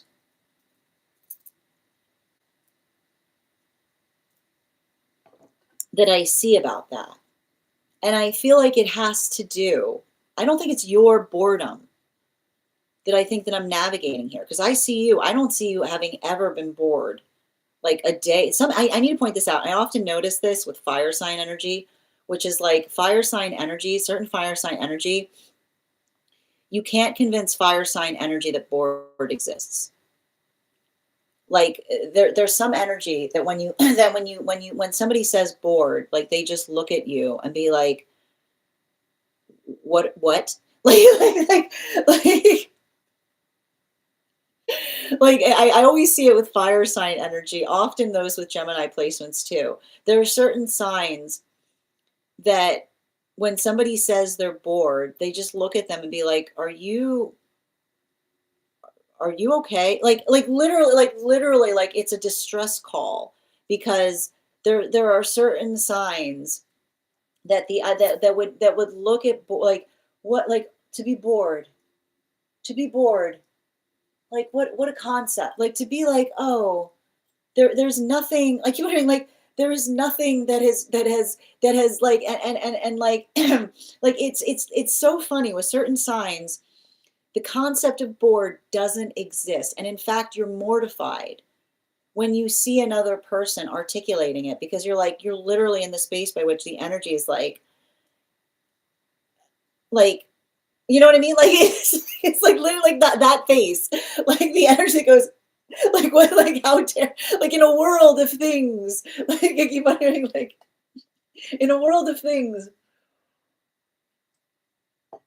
like the space, the space to be energetically bored, it feels like a sweet blessing, you know what I mean, like it's like that, it's like what is bored, you know, like I see something like, you can't you can't build a relationship with someone that knows what bored is what I keep on hearing, right? And I feel like this has been a real issue with you, because what happens, like what happens in the context of somebody who's perpetually bored seeing you, right? You're supposed to be here. Like I can see you saying, like I can see somebody being like, come back here. You're not, like you're not fixing, right? You're not fixing like you're here to effectively, and I keep on hearing you say to somebody, and this is what I feel like you're leaving behind. I feel like this is what I hear you leaving behind in 2025. I'm not, you are not, your responsibility is not to be the energetic bright spot in another person's boring experience, is what I keep on hearing. Which is you saying to someone, I'm not here to energetically entertain you, is what I keep on getting. Like some kind of path work by which you say, I am not here. Like I'm not here to entertain you. And I think that that's really important, because I don't know what this is. Like I almost feel like somebody, I would not be surprised if there's some kind of like karmic connection that feel like you've picked up the inclination that they only reach out when they're energetically bored. And that's what's hard about that, which is like potentially somebody who does that while they're still in, ooh, somebody who does that while they're actively still in a relationship. No leapfrog energy is what I keep on hearing. Like no leapfrog energy. Mm. Um, that's what I see that you're healing from. And I feel like the beautiful thing I keep on hearing with the counterpart is I keep on hearing no leapfrog energy. Your counterpart knows how to climb. No leapfrog energy. Your counterpart knows how to climb. And I feel like that is what I see that you're moving toward. And it's interesting that you gravitated. It's interesting that when I was doing, it's interesting that when I was doing the collective, I noticed that you gravitated when I articulated the word ladder. Because this is what I see. This is what I see in relationality to the relationship that you're moving towards, right? Not someone who looks to you. I keep wondering, not to someone who looks to you to like supply. I keep wondering, not to you, not to someone who looks to you to supply interest, like a point of interest in their bleak experience, right? Like, because often, and I keep on getting like, and I need to stress this, you can't get anywhere with energy like that. Because often energy, like what happens in those type of relationships is energy that says, I've never met anyone like you before. Like, I've never met anyone like you before becomes too quickly, you're a bit too much for me, right? You are not too much for someone that wants everything with you. You are not too much for someone who can match your energy. You are not too much for someone who can match your energy. And I feel like there's something really important about you leaving behind. I feel like I see that there's something really important about you healing and leaving behind relationships by which another person like like articulates and you see how like even as I'm reading this how I'm like clearing like energy that articulates and says like I love you. I've never met anyone like you. You're a bit too much for me. Right? You can't I keep on hearing this is why you can't get anywhere with bored energy. Like you can't they can't have their cake and eat it too, which is the space by which they say, I've never met anyone like you. And then the modality by which they say, oh, this is a bit too much is like, well, this is why you've never, I feel like you're saying something, this is why you've never met anyone like me. Because it's the energy that says like, like, it's like, I keep on hearing you say to somebody, I'm not here only when you feel, I'm not here only when you feel inclined to add a little bit of wild to your life, is what I keep on seeing. And I keep on getting the energy that's for you is going to build with you. Their wild, I keep hearing their wild energy too. Right? I feel like they've done like, and I keep on hearing like, I don't know why I keep on hearing somebody saying like, I keep on hearing crazy in the best way possible, which is often like, I keep on getting somebody who like, every time they try to do something, somebody tells them it's crazy until they do it. And then they say, I always knew you had it in you. Like whoever this person is. I feel like it's like, I see somebody who I feel like I see somebody who makes it their business. I don't know why they keep on hearing, like, I keep on hearing that they make it their business to do the impossible. Is what I keep on hearing, which is like, and I feel like it's funny too, because I feel like that, like, again, like they're like, I wouldn't be surprised if they got Sag placements because I can often see Sag energy or Aries energy that does this. Like the hard part is like the problem with Sag and Aries energy is the minute somebody says that they can't do something, they say, hold my drink. Like, hold my drink. Right? Like the minute someone says you can't do that, that's impossible. Oh no. It's like, oh, and then everybody goes, oh no, because now it's like, what did you say to me? I literally see somebody that like everybody knows this person enough that when somebody says to them it's impossible, they like look at them like an insult. They go, what did you just say to me? I'm sorry. I could literally see them going, I'm sorry. I thought I heard you say that there was something I can't like I can't like see them Like I don't know why. I feel like in some way they built a whole business on a dare. I don't know who this person is, but I literally see somebody who at some point in their life built their whole business out of spite is what I keep on like I was actually about to say a dare, but I heard them say no, actually it was out of spite. Like it was out of spite. They built a business out of spite. They built a spite business. They built a business by which somebody said, if it's so easy, you do it. And they said, actually, I will. Like they went, actually. And then they did. And then they did. That's the type of person. That's the type of person I'm reading for. Somebody being like, if it's so easy, you do it. And they're like, and then I did. Like they literally, I'm literally reading on somebody who potentially built a spite business, but they were very good at it with their friends, is what I keep on seeing. With their friends is what I keep on hearing. But that's the type of energy that I'm reading into.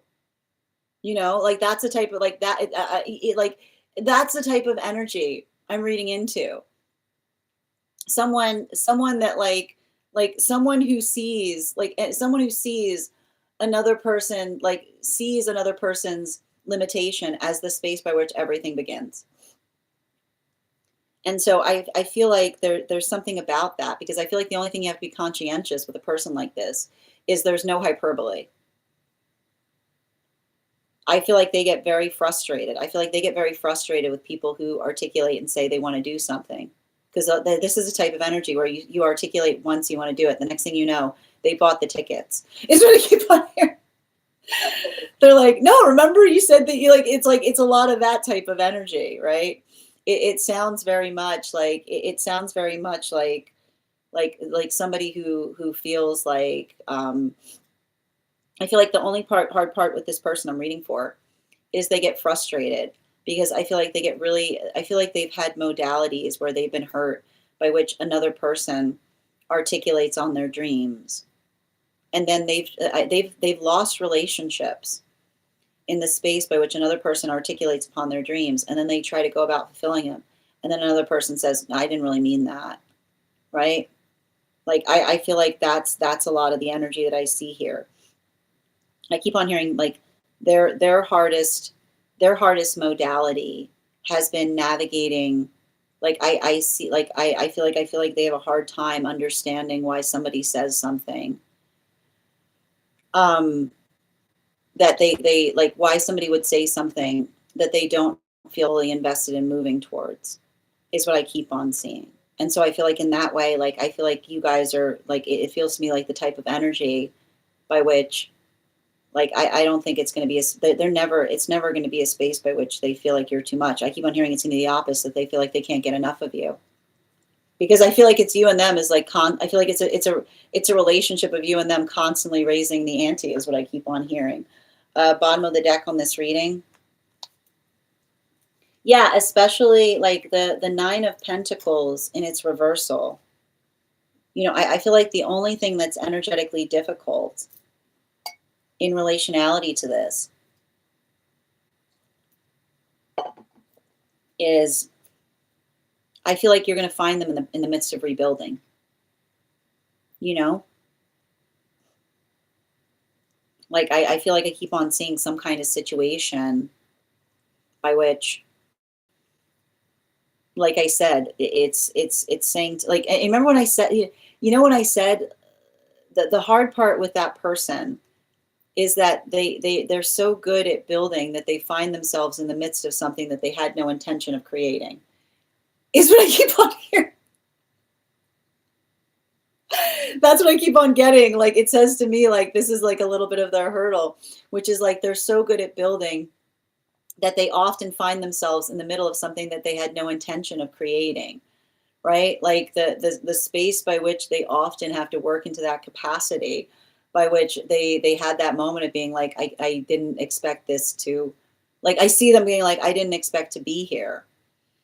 But that's what I mean in terms of them kind of like working through the space of not expecting to be somewhere. Because I almost see like, I feel like they're working through the observation of trying to be very energetic and very much more energetically intentional in relationality to what they put that point of intention towards, is what I keep on seeing. And I feel like there's something about that I feel is interesting. I would not be surprised if you meet somebody who tries to articulate the fact that they're trying to retire, but they have no ability. Energy like this can never retire. Because I told you, like, it's the energy that like could not find board if they, I keep on writing, they could not find board if they went out looking for it. Like with a weapon is what I keep on hearing. They could not find board if they went looking for it with a weapon. Situations, I keep on hearing, like, situations just find them is what I keep on hearing. So I feel like a lot of it, I feel like there's a lot of that energy there that is like is working through, like they're working through the capacity or the experience by which they're trying to be much more energetically intentional. And I wouldn't be surprised if you found somebody recently in the process of moving, is what I keep on getting too, because I just keep on seeing somebody who is like trying to get back to themselves by like, it says to me like it feels like it feels to me like somebody going through that journey of like trying to rediscover themselves. But I keep on getting, even in the space by which they're rediscovering themselves, it's very eccentric energy is what I keep on getting. So, and I think that what's helpful there, and that's why I keep on getting, and one of the ways you'll pick up on this right now is I keep on seeing if you feel really energetically antsy, right? Like if you've been having those moments or modalities, by which I feel like I keep on hearing, like this is a continuation of that feeling, right? You like where you are. Oh, look at the card that was underneath it, right? If you like where you are, but you're feeling really, really excitable, like you know that you don't want to go anywhere, but you're feeling a lot of that excitability. That's not your excitability. That's theirs, is what I keep on seeing. Thank you so much for having that reading with me, dear. And if this message connected to you as well, it's very common for those who need these messages to be here to experience them. We are doing personal readings right now. If you would like to get on the list, it's a great time to get on the list. You'll be the next person read for. 3 cards for a donation of $29 or more. 4 cards for a donation of $23 or more for my subscribers.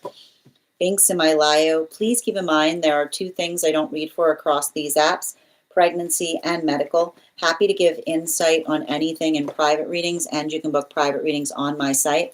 I'm going to take a moment to read over some of the comments that came through as I was reading.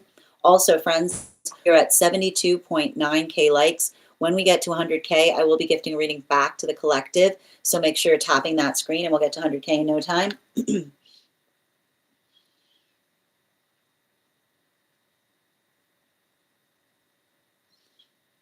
Hold on a moment.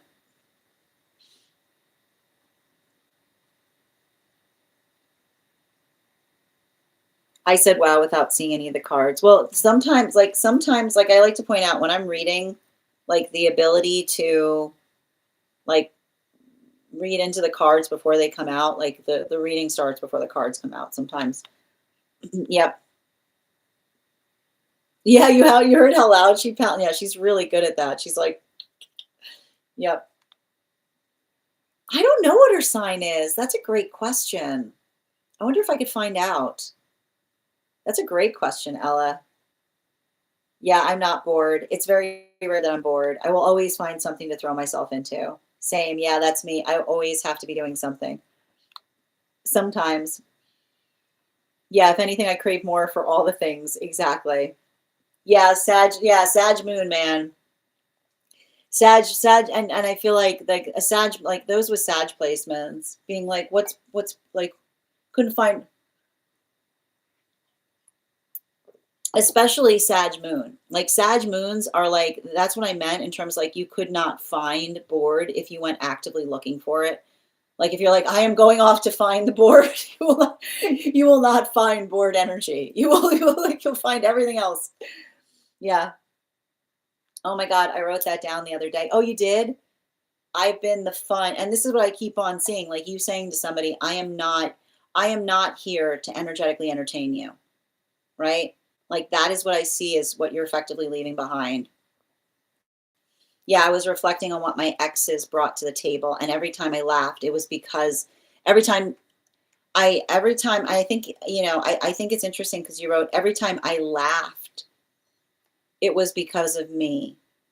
And I think you meant, and this is really telling, because I think you meant to write every time they left. And you wrote, I laughed, right? Which is the modality by which another person left a relationship because they couldn't handle the joy that you brought to it, right? Like that is like the it's very telling that you wrote that, because you wrote, every time I laughed, it was because of me, right? So the relationships that came to a conclusion point because they could not navigate the joy, that you were trying to bring into the partnership. Yeah, I think that's why I'm so good with kids. Exactly. They're always in the state of fun and create in every situation. Tap to claim.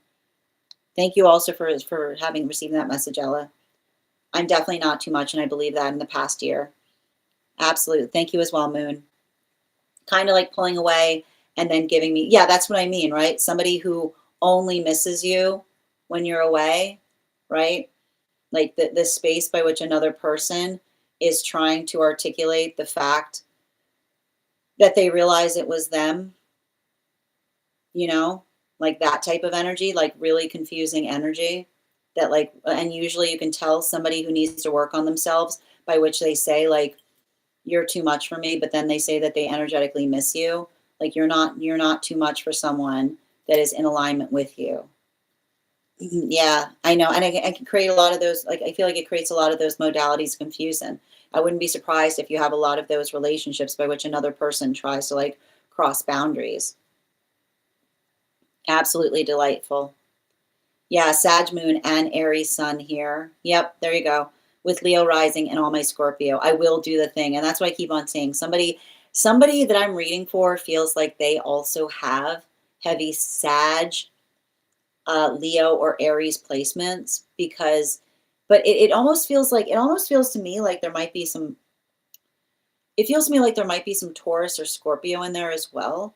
Because the thing about it is like I see the fact that like the hard part with that energy is often the space by which they're never, like energy often thinks that they're messing around.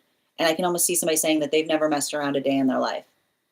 Is what I keep on like that's what I keep on getting. They've never messed around a day in their life. You know, it's like they tackle everything with like an air of intensity.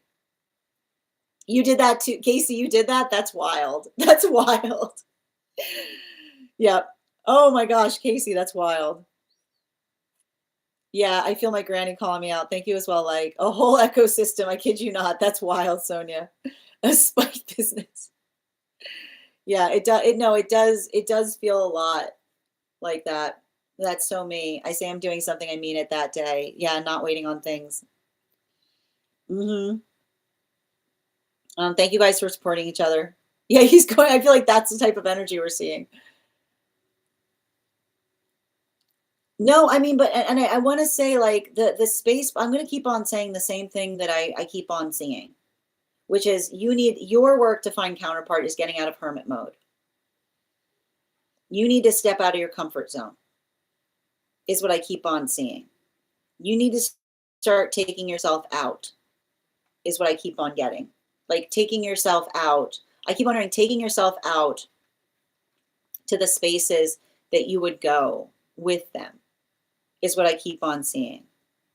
Like it's saying like it's almost articulating like it's giving me a little bit of like it's saying to me like seek and you shall find, which is potentially stepping out of your comfort zone of the familiarity and allowing yourself to be in spaces that you wouldn't typically find yourself, is what I keep on seeing. Like you have to start taking yourself out on dates. Yep. Have a great day, Avatar. Thank you as well, 100. Yeah, I'm definitely feeling like I'm on the edge of something exciting. Well, continue to do that. Like I keep wondering, answer the call by doing something. I keep wondering, answer the call by doing something out. Answer the call by doing something out of character for you, is what I keep on seeing. Like moving away from the homebody energy. is what I keep on getting. Excellent. All right, let's continue right now. The next person we're reading for today, the list is now open. I'm still looking for Alyssa. If Alyssa isn't here, we're going to move to one card readings for subscribers. But if you would like to get on the list right now for a full reading, you will be the next person read for. 3 cards for a donation of $29 or more. 4 cards for a donation of $23 or more for my subscribers.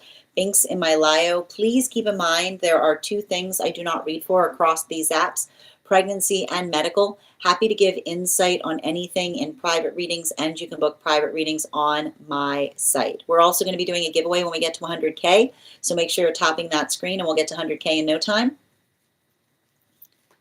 All right. You have a beautiful day, like. 1 card, please, highest priority. And if you are if you would like to get a 1 card reading, all you need to do is hit that subscribe button, and your subscription will give you access to a 1 card reading. 1 card, please, highest priority for Bridget. Yeah, this is like, I feel like it's a space of working through and being energetically patient upon things. So I keep on hearing like stepping out of your comfort zone, but in the modality by which you recognize something that you would do with another person is what I keep on getting, right? It does say to me, like, it's saying like effectively, like, yeah, put on your explorer hat is what I keep on seeing. Like, you effectively, like, I keep wondering any of that giddiness, getting you out of your comfort zone. So going somewhere, I keep on hearing like going somewhere that you would want someone to take you on a date is what I keep on getting. Animal spirit guide. Yeah, especially with the goose energy, right? Like it's saying a lot. Like, it's saying to me, like, that's what like the goose, like they're going to be in the modality by which they're there too, is what I keep on seeing, right? Like I it's interesting because I almost like I see somebody who is not inclined to, like, I see somebody who's like I told you, like, you're finding somebody in the space by which they're having me time, or the space by which they're working through something, in the context by which they're working to enjoy something. So something about the space of going towards, like, I keep wondering something about the space of going towards, I know you're going to hate this, but it almost feels like something energetically touristy is what I'm getting. I don't know why I'm getting something there. I don't know why I keep on hearing the space of touristy, but almost like working into the context of like going somewhere that, like, someone who hasn't been where you are before would go is what I keep on getting. So going again for the first time kind of energy, like it's talking, like it's giving a little bit like of energetic revisitation energy in terms of building or facilitating a connection. Yep, Alexandra, 1 card. Oh, why they showed you that tattoo placement. It's karmic. Something about a past life. I mean, you're not giving me much to go on, but they're saying to me that they were showing you something karmic in relationality to something you had in the past life. Animal spirit guide. Yeah, does this look familiar? Right? Is what I keep on seeing. There's something about, like, I keep wondering, does this ring a bell? 1 second.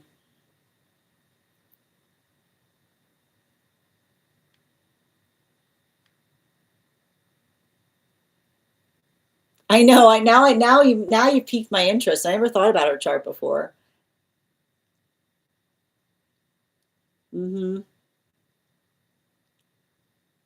My dreams have been vivid. I wish I could telepathically bring you guys to locations. Well, happy to do readings for them, Alexandra, if you want to get on the list. We're always up for a dream reading. Yeah. Oh, you're so welcome, Bridget.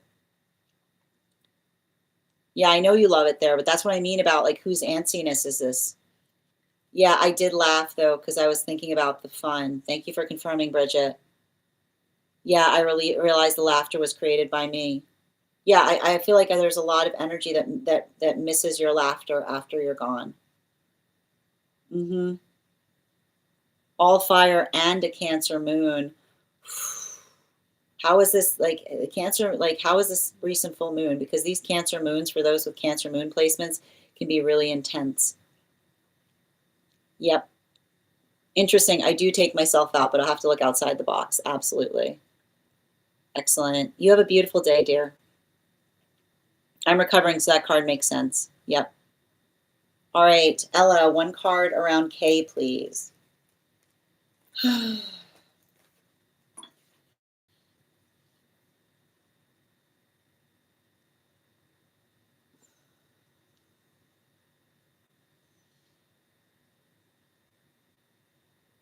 When we don't let go of the past, we are trapped in the past. When we don't let go of the past, we become trapped in the past. Bottom of the deck.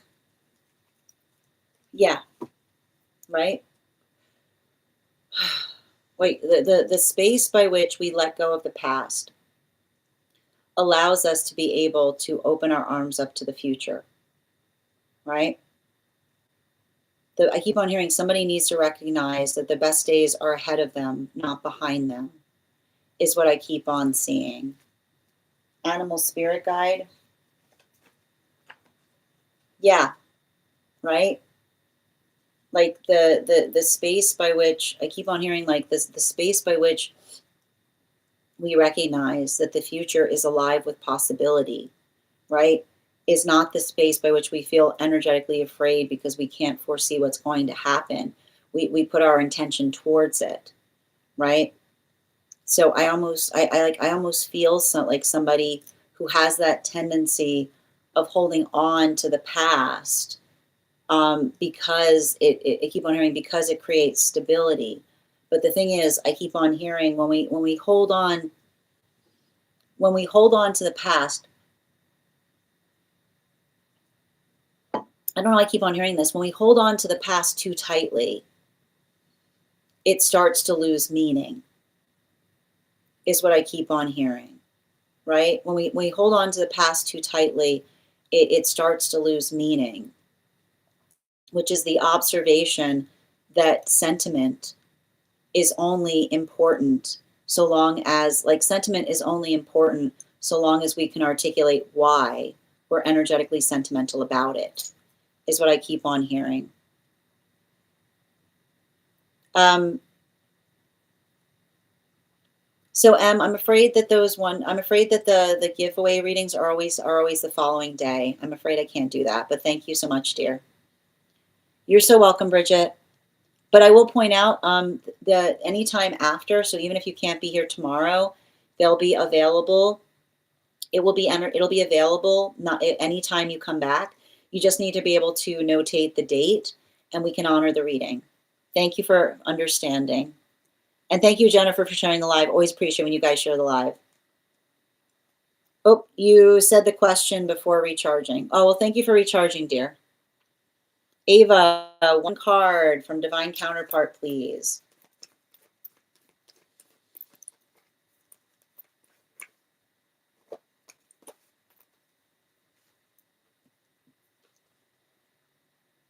I see somebody that's taking time. They're giving themselves something that they don't typically give themselves. They're helping someone through a recovery. They're helping someone through a recovery. Bottom of the deck. Yeah.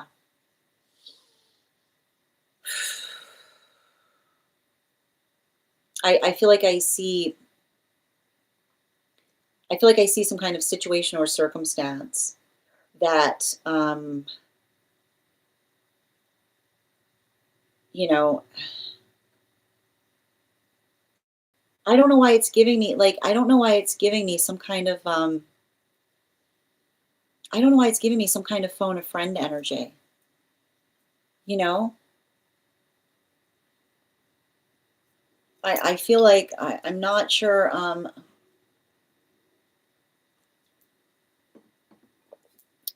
I see somebody that, um, like, it works, like, I feel like I see somebody who works through something by which, and I think it's interesting too, because I almost see somebody, like, articulating to another person the space by which they have to, like, there's something that they have to navigate by which they recognize that they often have to drop everything at a moment's notice to be able to help facilitate the care of another person. Animal spirit guide.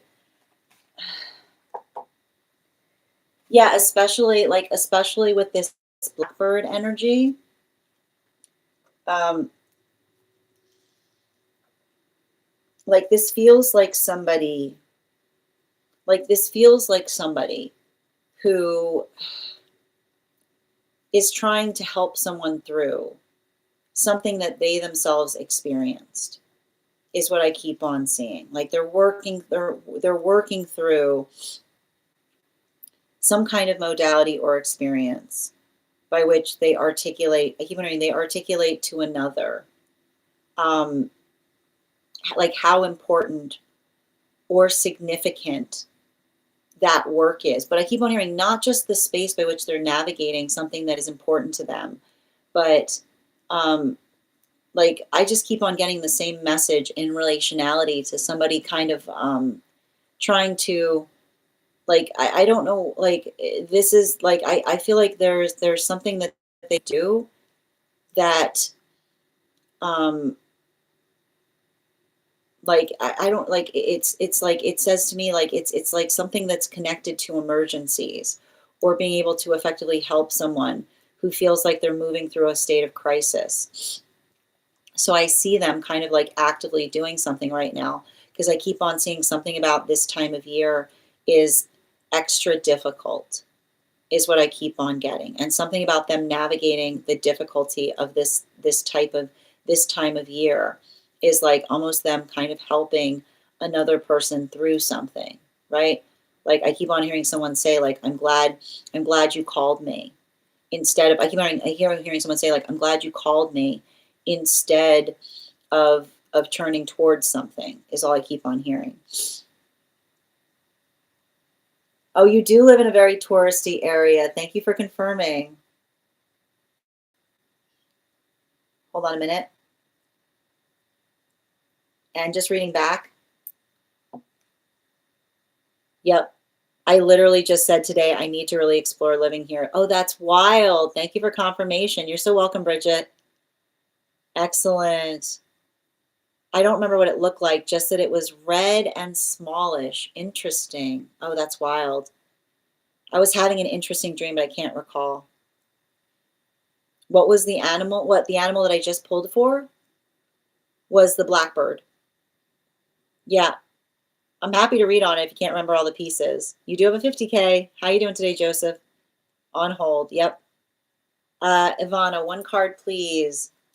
Okay. Oh, really? Okay. One card, please.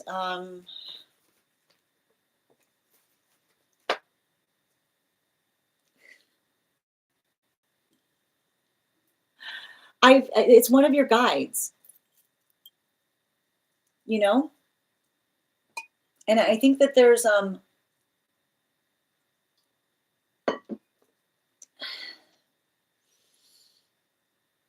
I don't know if you're like falling out of practice on something, is what I keep on seeing. Like, it feels like some type of energy that is energetically, like, it feels like them kind of working through the space of checking in on you, but in the context of them checking in on you is making sure, like, I don't know, like, it says to me, like, are you, I keep on hearing someone say, like, are you continuing to hold towards, like, are you continuing to hold towards the energy, like trying to connect to the higher self. Like I see the energy going, are you still, are you keeping up? Like I keep wondering, are you keeping up with your practice is what I keep on hearing, right? Like especially like, like especially like the Seven of Pentacles is almost like the energy that says like a little bit every day goes a long way. Like don't get frustrated if something you're doing doesn't feel like it's yielding the results that you expect it to. Just be present for it is what I keep on hearing. Animal spirit guide.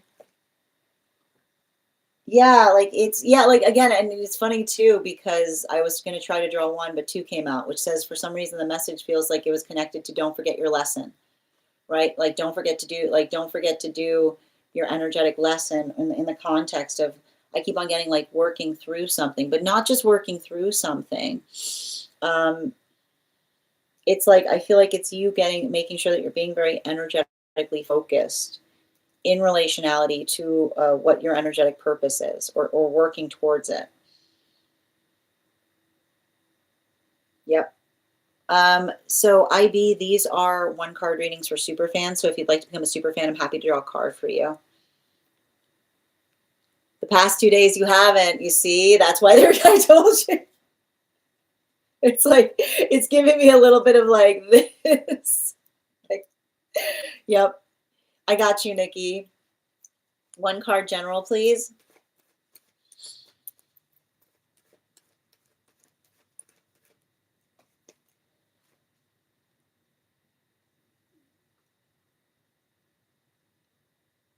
I feel like it's a message from spirit by somebody trying to articulate that they're really proud about the way you handled something.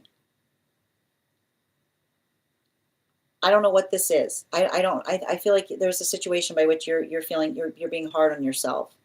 And it feels like somebody in spirit trying to say, I think you handled that better than I would have, is what I keep on hearing. Yeah, especially with judgment. You're being too hard on yourself. You're being too hard on yourself on something here. I don't know what you keep on rolling around. I literally hear them saying in spirit, I don't know what you keep rolling around in this head of yours. I don't know what you keep rolling around in this head of yours, which is funny because those are exactly the words that are coming through, because I wouldn't say something like that. They're saying, I don't know why you keep rolling this around in that head of yours, is what they keep on saying. But you can't,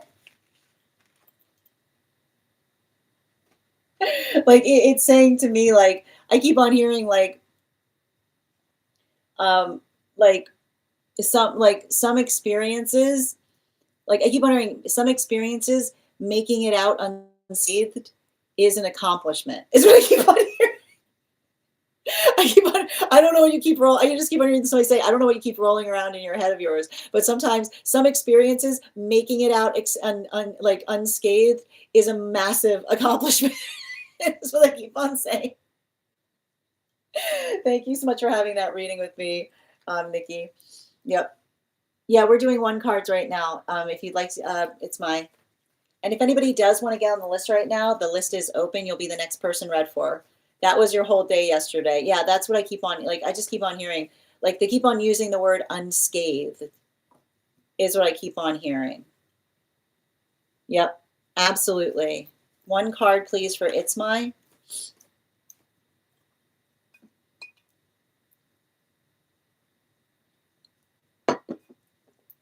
It was a sign.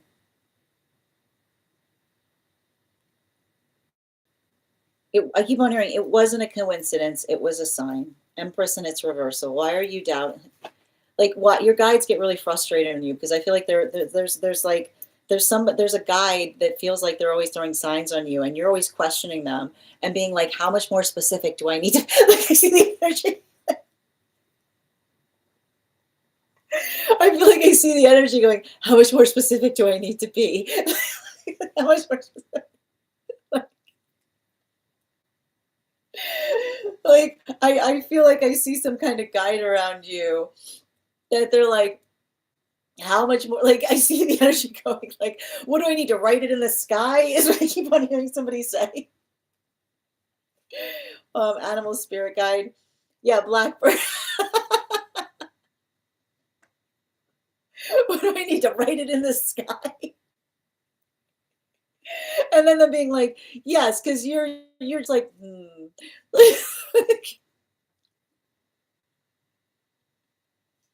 That was great. I love that. So you doubt yourself too much. Why are you so hard on yourself? So hard on yourself. I know. One moment, please. Just reading over. Yep. One card regarding connection. But but here's the thing about it. Like the signs are there to give you energetic confidence that you're not alone on this. Like you got guides supporting you, you know? One card on connection, please. Yep, for Chrissy. Yeah. Um,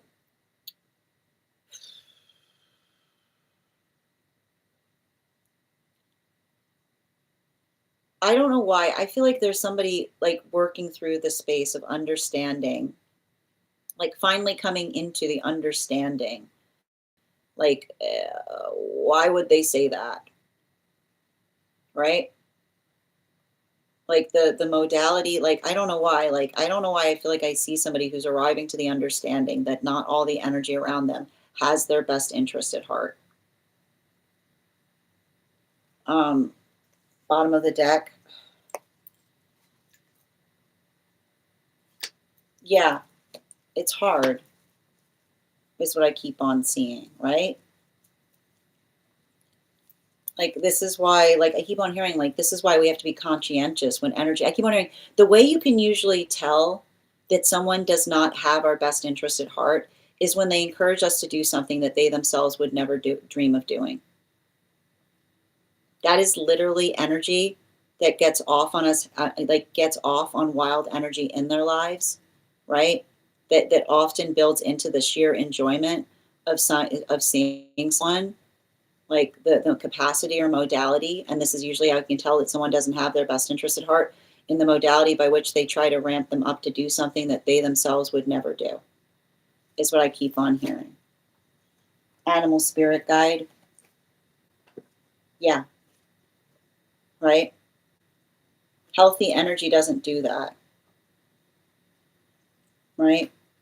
Healthy energy does not get into the habit of trying to, you know, like I keep on hearing, like doesn't try to like build somebody up for entertainment value or the modality of seeing like feeling like the excitement in terms of seeing another person do something, that they then articulate and be like, I didn't think you would act. Like I feel like somebody, they have it to heal, like I didn't think you would actually do that, but being like, well, if you didn't expect me to do that, why did you effectively like try to like indulge in the space by which they were effectively articulating that they desired them to? Like I feel like I see somebody kind of coming into that modality and relationality to something. Oh, thank you, Nikki. All right, well that was great. Yes, and thank you, Grace, for getting on the list. For anyone who had a one card, please hold if you haven't put your one card in yet. One card for good vibes, highest priority, please.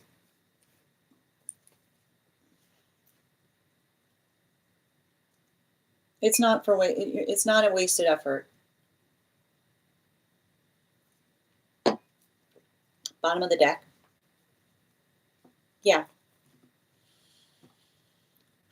I feel like your job right now, like the space by which you have to recognize, like, and I keep on hearing this when I'm reading, like the space by which you can read right now is energy, the space by which another person is able to recognize like what is within their capacity to change, right? It's the observation, like the everything we need to know that helps us through positive energy is being able to recognize something by which, I keep on hearing positive energy does not look for a reason to be offended, is what I keep on hearing. I don't know why that's coming through in your reading. So, whoa, hold on a minute.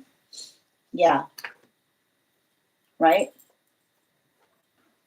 The modality or experience by which we articulate or define upon our intention, right? It's like it says to me, like when someone is projecting on you, you can usually determine it because it's like the song you will hear is "Nothing I Do is Ever Enough," right? The modality by which, and often the energy, right?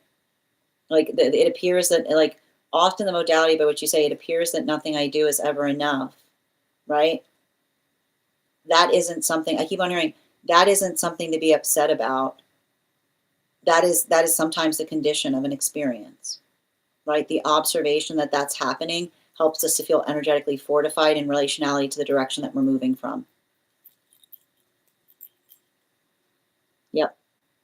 It scares me if the signs they show. No, but I want to, like, and here's the thing, and like this is like and we can kind of talk about this. Like we want to navigate the space. We want to navigate the space of fear, right? Because the guides never want to inspire fear in us, right? It's not the space by which another, like an energy, wants us to feel energetically anxious in relationality to something that they're trying to give us. Yes. You're welcome, Chrissy.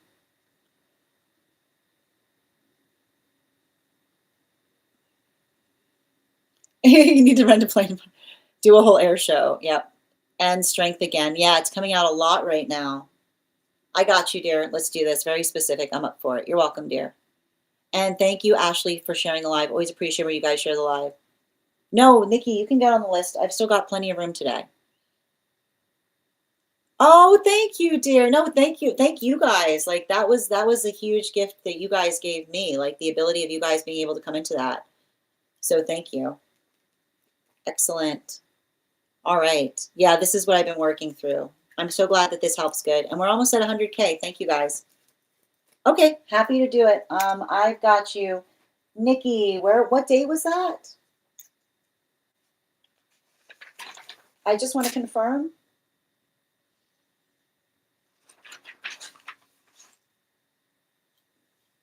Yep. And so thank you so much, Sonia, for sharing the live. I knew you were gonna, of course I was gonna ask. That's what I asked. Um, I'm looking for it. Hold on a minute. I've got it here. It was Saturday. Thank you. I've got you. Okay, one moment, please.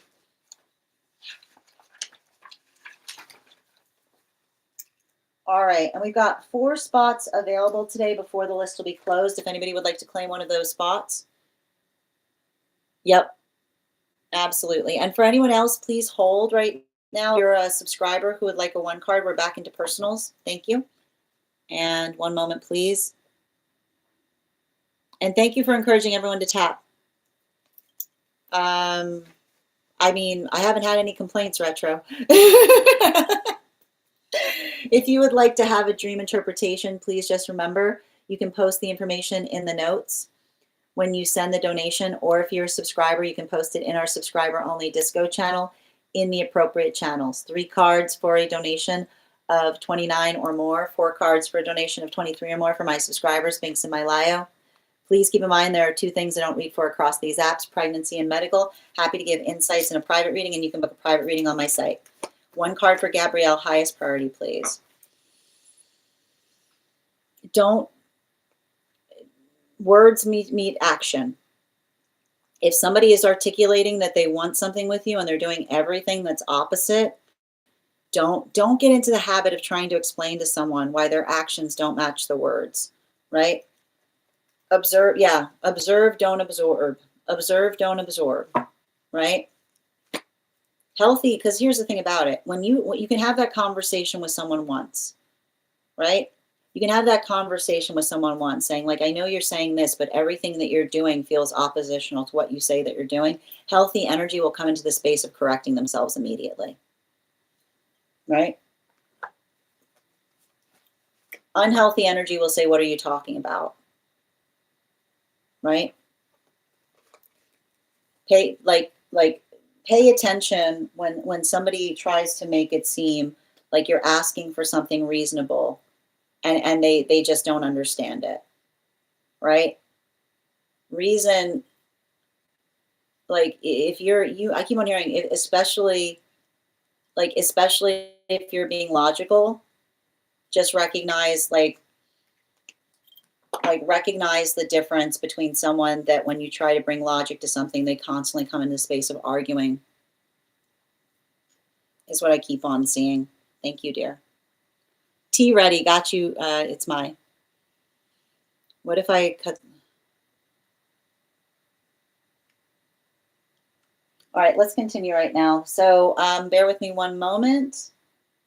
So hold on a moment. We are now doing, and guys, we are at 96.1K likes. When we get to 100K, I'll be gifting a reading back to the collective. So make sure you're tapping that screen, and we will get to 100K in no time. And as we continue right now, we are now reading for Grace, and we've got 4 more spots available today before the list is closed. So if you'd like to secure one of those spots, you can do so sooner rather than later.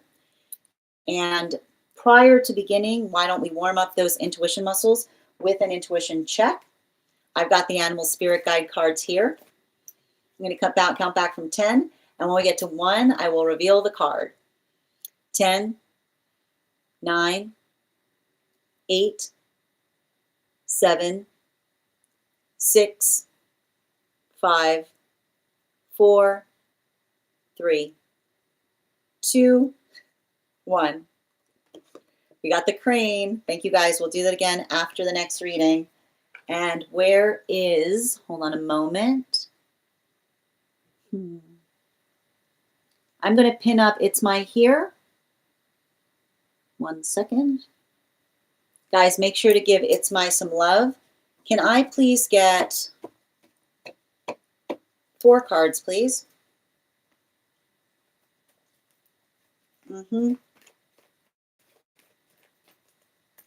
Highest priority messages.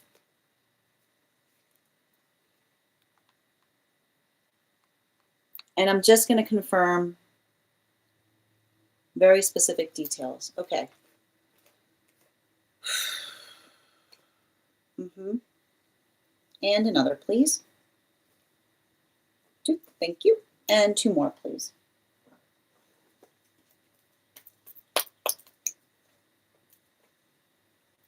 And 1 more. Thank you.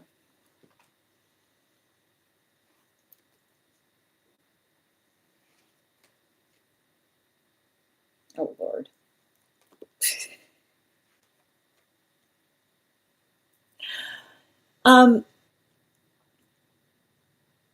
So the messages that are effectively coming through for you right now are a continuation on and I think that this is what's interesting, because I feel like there's kind of work that you're doing in relationality to a guide that is helping you understand that there is energy that will come towards you specifically with the intention of rattling you.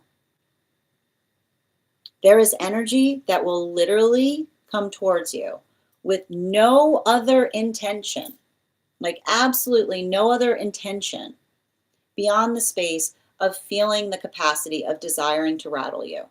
And I feel like in relationality to, and I think that this is really important because you articulated the fact that you said that you are energetically navigating spaces or places by which you're feeling like those modalities, by which you're observing or identifying things that feel like they bring a sense of energetic fear within you.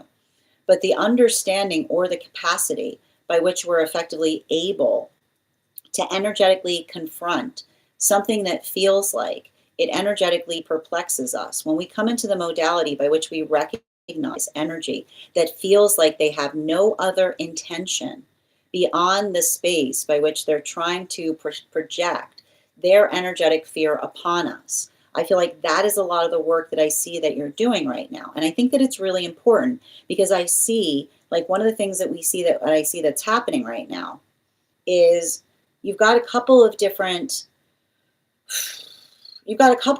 things that are happening all at once, okay?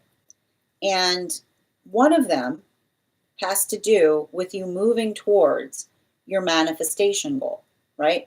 And this is something that's really, really important that we identify and recognize in relationality to moving towards our manifestation goals.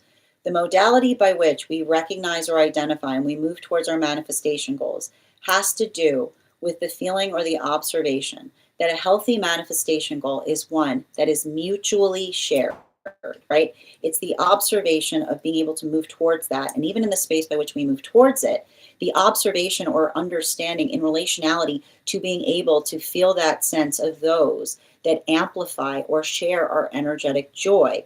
This is, again, a lot of the work that we do in relationality to building into the context of healthy energetic orbits, particularly in relationality to what it is that we are working to do in a better fashion.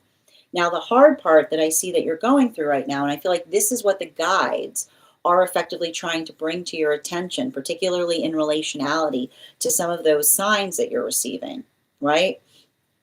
Is the observation, right? The observation of you moving towards something from a state of positivity.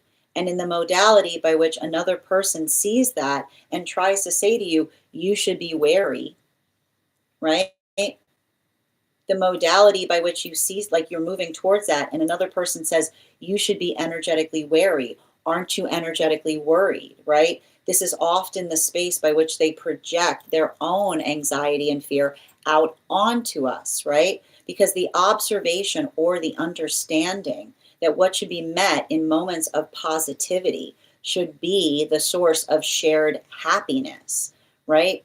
Paying attention that often what happens in relationality to another person trying to bring fear towards us has more to do with them navigating their own energetic projections, right? Because those modalities or experiences by which they see us doing something that they've never experienced or they've never thought energetically possible, recognizing that that is the modality by which you may be triggering another person's projections, right?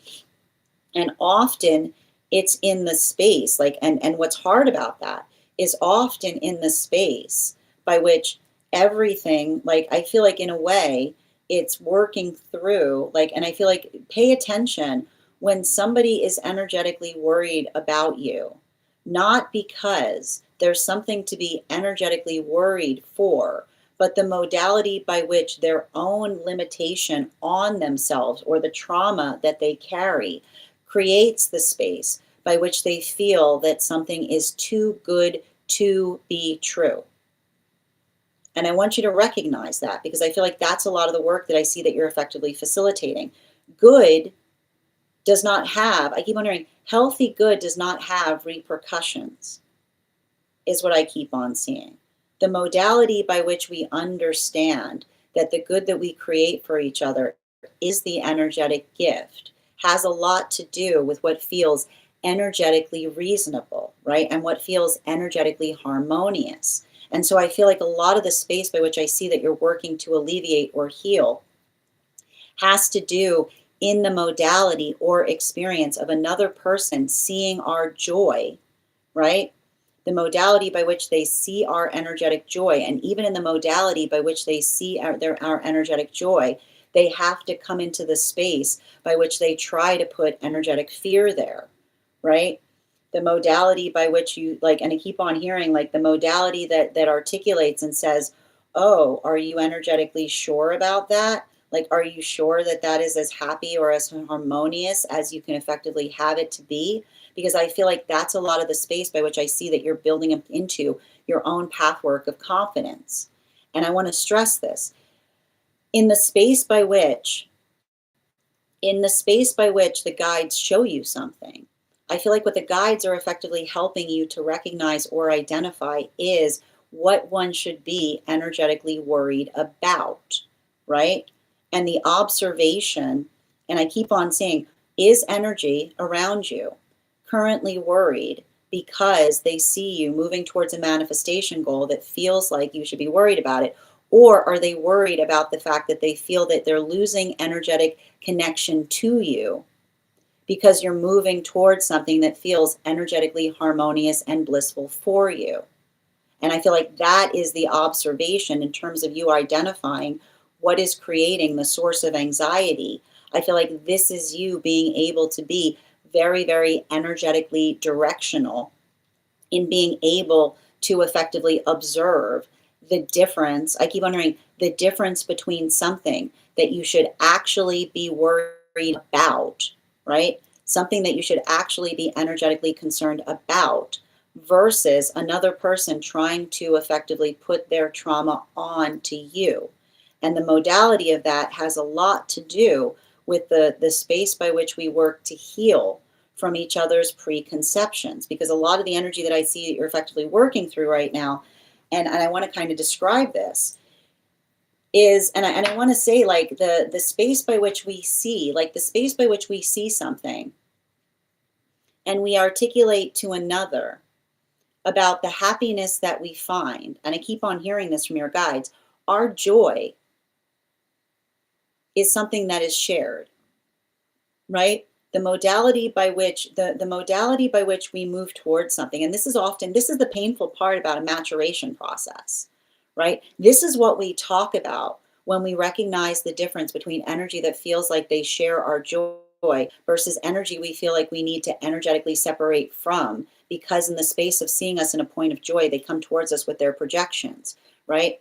The modality that a healthy sense of joy is something that is energetically shared, right? That your joy, I keep on hearing, your joy does not harm or distress healthy energy, right? It's the energy that aspires or desires to see you in a modality by which you are at your best, right? It's often the genuine articulation of someone who says, like when someone's in a state of bliss and they see another person moving towards a state of bliss, it is amplified and articulated by that space of happiness. I'm extremely happy for you. That's amazing. I'm excited to see where you go next. But when somebody is working through, right? When someone is energetically working through something upon us, it can often feel like the amplification by which they say, oh, things are going well for you. Aren't you worried? What? Aren't you worried? A little too good, isn't it? Right?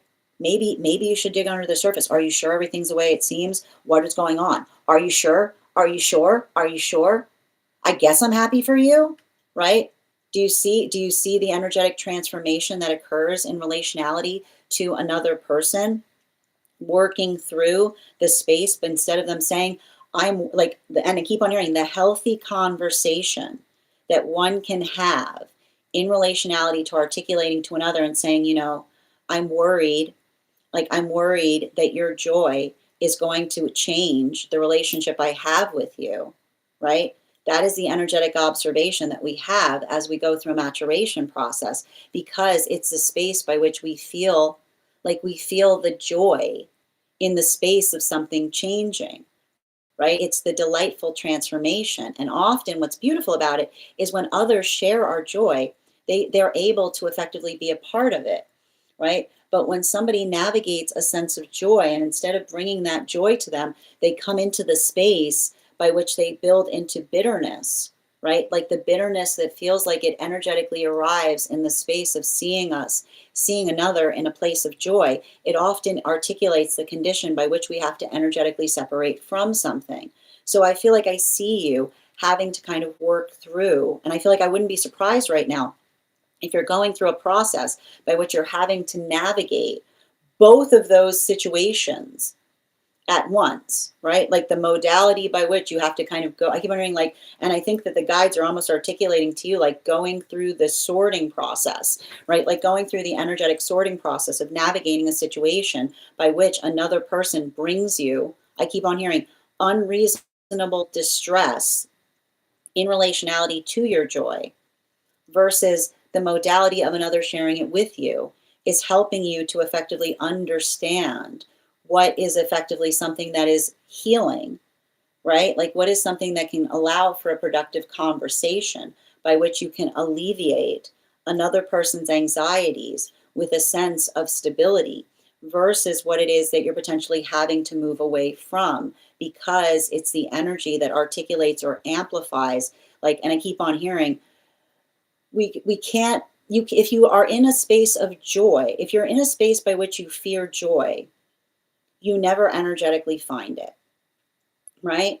Like the space by which we feel the anxiety of joy is often articulated or amplified by the fact that we don't effectively feel that space. So I feel like this is hard because I see you in a modality by which if you're going through something and it feels energetically harmonious, like I keep on hearing, focus on the good, right? Allow the modality or experience of being able to articulate to others what that good is, or even the space by which you articulate the good that you're finding in a relationship.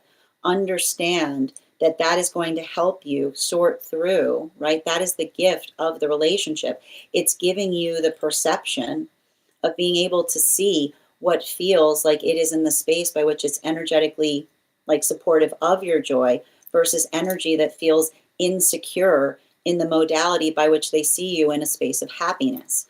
Bottom of the deck on this reading, yeah, particularly with the judgment card, it's really painful, right? It's really, really painful when we go through those modalities and experiences. The observation, right? The observation of working through a circumstance or situation that is often articulated in relationality to being able to say to another, right? Like I don't have any energetic hard feelings towards you, but the modality by which you're moving towards positivity, and it feels like, and you like literally witness another person's emotions that are hardening, and the observation that the only thing that's creating the space of the hard feelings is the observation of seeing you in a state of happiness, can often be those modalities that feel like they're painful and profound, but also help you see the full expanse of what it is that you're working to heal from, right?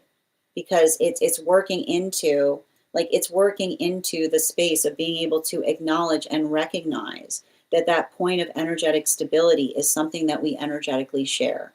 It's something that we effectively give to one another. And even in the modality by which we're able to welcome it, allows the capacity by which we can energetically walk towards it. But this is often what happens to those that sometimes feel that emotional overload in the space of moving towards joy, because it's the observation of understanding that the ability to find joy is immediately reactive or dependent upon how one can navigate one's own feeling of energetic anxiety. So we see that for like a lot of the energy working through or facilitating upon that work, I feel like this is a lot of the heaviness that I see that you're doing. And it's interesting too, because I feel like a guide is coming towards you, but in a way of giving you, and I want to point this out, like I feel like I wouldn't be surprised if some of the signs that you're receiving right now feel like they create like a lot of emotional variation, because I feel like that is almost like the guide that's effectively trying to articulate to you and saying like, how do you feel in the process of confronting energy in such a way that makes you feel like it energetically forces you to question yourself, right? So that's almost like kind of coming into the space by which you're building into the context of feeling energetically supported. And I keep on getting the way you can tell that you're moving in the right direction is let logic be your guide, right? Like let logic be your energetic shield, which is then the modality by which someone comes towards you, right? The modality by which someone comes towards you is something that feels like it's energetically ridiculous, can often be navigated by saying like, why would that be the case? Right? It's like I keep on saying, like the ability of having a conversation, of guiding someone, right? Even in a space by which you can healthy guide someone, be like, okay, I know you've got a strong feeling about it, but can you effectively bring that feeling to the surface by being able to articulate or amplify that with facts, right? I keep on hearing the difference between something that feels like it is driven towards the care of the self versus someone effectively pushing their ego onto us is someone going, no, it's just a feeling, you should respect it. That's not a feeling that needs to be respected, right? The ego will say it's a feeling, you should respect it. But the healthy energy says, this is my feeling and this is why. And it's the ability to effectively walk, like roll something out, right? Like we roll it out to help another person see and understand the full weight of what we're energetically carrying. So make sure, I keep wondering, as long as you're doing that work, right? Allow to understand healthy energy, right? Healthy energy does not operate, and this is what, even we talk about this here, like even in the space by which we do this work, healthy energy does not operate solely on inclinations or feelings. They're the space by which we are able to effectively articulate and define the difference between the feelings that we're navigating, right? The feelings that come within versus the energetic feelings that are being projected onto us. And I feel like that's a lot of the work that I see that you're doing right now. So make sure, I keep on hearing, when you feel that sense of anxiety, focus on logic and focus on purpose. Thank you so much for having that reading with me, Grace. And if this message connected to you as well, it's very common for those who need these messages to be here to experience them. We are doing personal readings right now. If you would like to get on the list, we've got 4 spots available before the list will be closed. It is 3 cards for a donation of $29 or more. 4 cards for a donation of $23 or more for my subscribers. Links in my bio. Please keep in mind there are 2 things I do not read for across these apps. Those are pregnancy and medical. Happy to give insight on anything in private readings, and you can book private readings on my site. I'm going to take a moment. Oh, and we got to 100K. I'm going to take a moment to read over some of the comments that came through as I was reading. And just bear with me a moment. And Ash Baby, thank you so much for the follow. And thank you as well. Hold on a moment.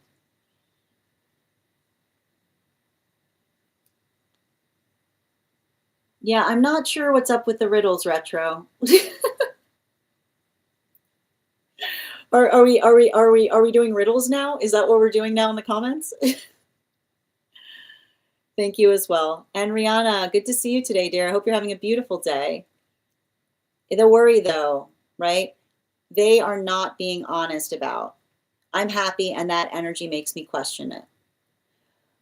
But I want to stress this, right? And I think that the space, and I want to stress this, like the space by which you observe, right? And I think you put it really well.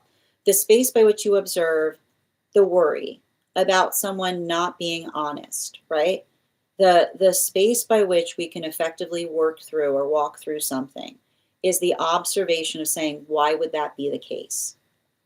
Right? Like the ability to navigate the logical progression of being able to identify and articulate why that would be the case helps us to helps us to move towards a space by which we're able to feel energetically secure in relationality to our decisions. And thank you so much, Ash Baby, for the follow. I want to be supportive, but feel their negativity. I know, and this is the thing about it. Like when we're empathic, it's harder because we have to work even harder to build those healthy boundaries. And I feel like I see a guide that's kind of helping you. Like it feels like the guide is trying to help you through that. But even in the space by which it's helping you through that, it's almost like articulating the space by which you say, like, okay, enough of that. Right? Like the energy, like the modality by which you say to another person, that's enough of that. Right? Like that's enough of that. Like, that's okay. Like, thank you, but no thank you. It's a lot of that type of energy, you know? Yeah, past experience, present energy, plus a changed me keeps me unsettled and off balance. And I want to point this out, right? The space by which we find balance within doesn't require us to find balance without, right? I want you to think more about the fact that you bring balance to any situation that you walk into. How does that change perspective? Right? How does that change perspective? Yes, constantly feel like you are as happy as you could be and confusing guides with the energy around me. I mean, but and here's the thing about it. Like, I feel like if the guides are bringing you a sign about confusion, they're almost like, I feel like they're articulating to you and saying, pay attention to energy that tries to go to like goes out of its way to try to confuse you. Healthy energy does not try to confound you. Healthy energy helps us to build into profoundness, right? Like a guide would never, try to confound us. They try to help us take it into a profound space. Yes, losing energy to me, they project, exactly. Happy, I constantly feel others questioning me. And I want to point this out, right? It's very interesting. Like that is the shape of you working through the capacity of what you're healing from. Because I keep on hearing you should not be in the space by which others see you happy and they're making you feel like, why would energy see you, right? Why would energy see you in a state of happiness and bring you into the space of making you feel like you need to question it? I mean, I don't think it's a space like, and even the space by which you're asking that question, that's a question that you yourself need to navigate. But I feel like it's helping you. And the thing with, I keep wondering, the thing with empathic energy is understanding, like being able to feel the feelings of others makes something harder, right? It doesn't make it easier because the space by which you may be feeling a lot of others' anxieties, a lot of others' fears, right? It's understanding what is reasonable, right? Allowing that to help focus in terms of what feels like it creates healthy standards for you. Yeah, I literally feel pulled from that energy here and there. No, I know you do, right? But that's what I keep on seeing. Allow the standards, right? Allow the standards to help you feel stabilized in the wake of feeling the force of others' energetic projections towards you.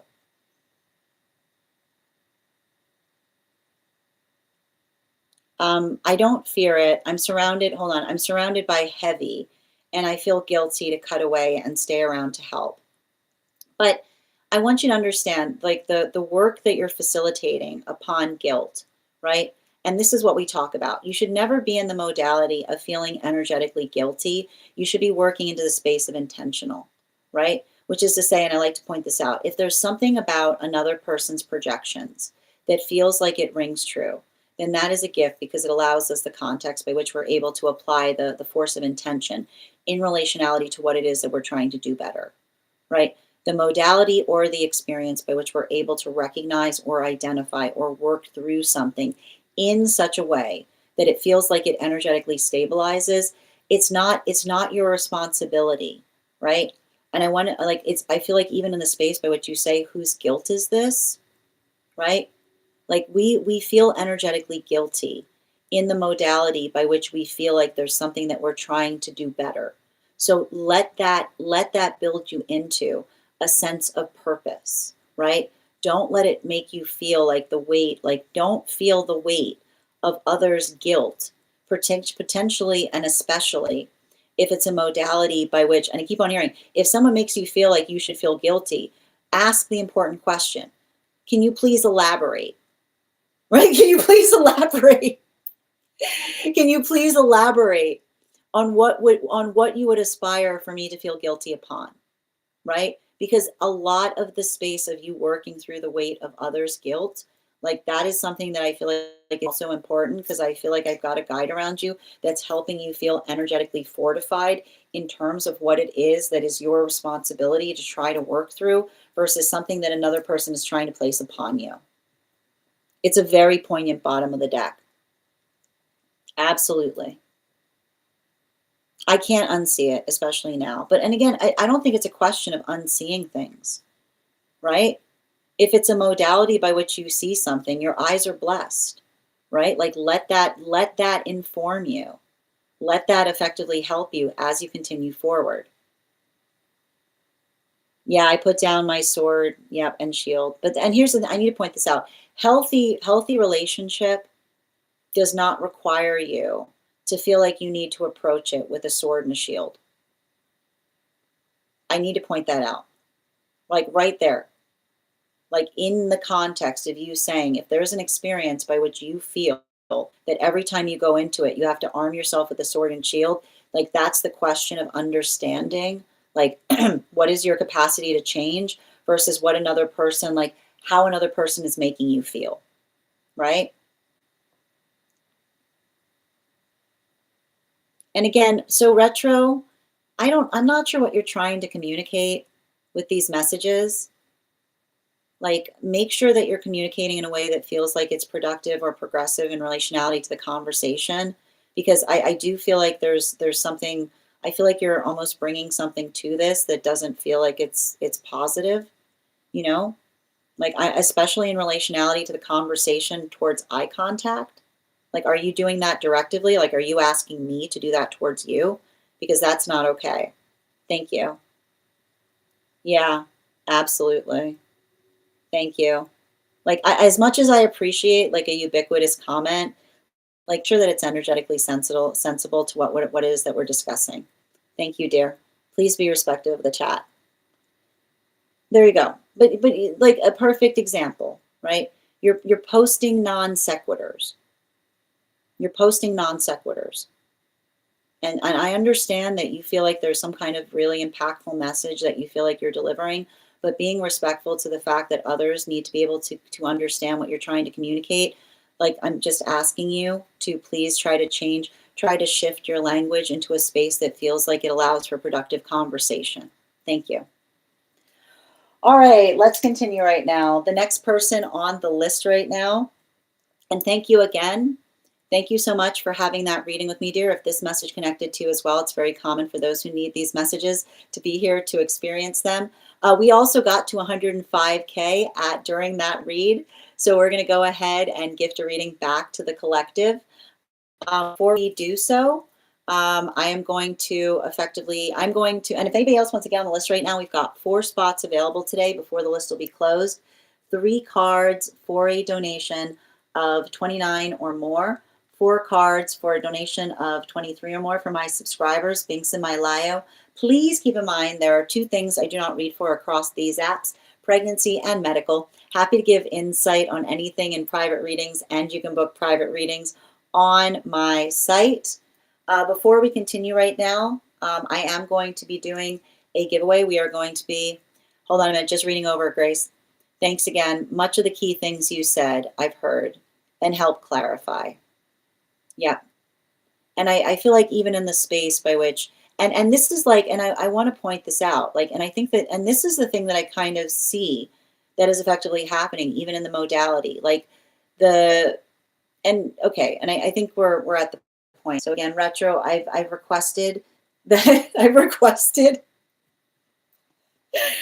requested multiple times that you stop with the non sequiturs. So I'm going to have to mute you right now. But I hope, again, you're welcome to stick around. But I think it's a really good analogy. And I just want to point out, did you notice, like, Grace, did you notice that as soon as I started reading for you, that energy appeared? Do you recognize that? That's what I'm talking about, right?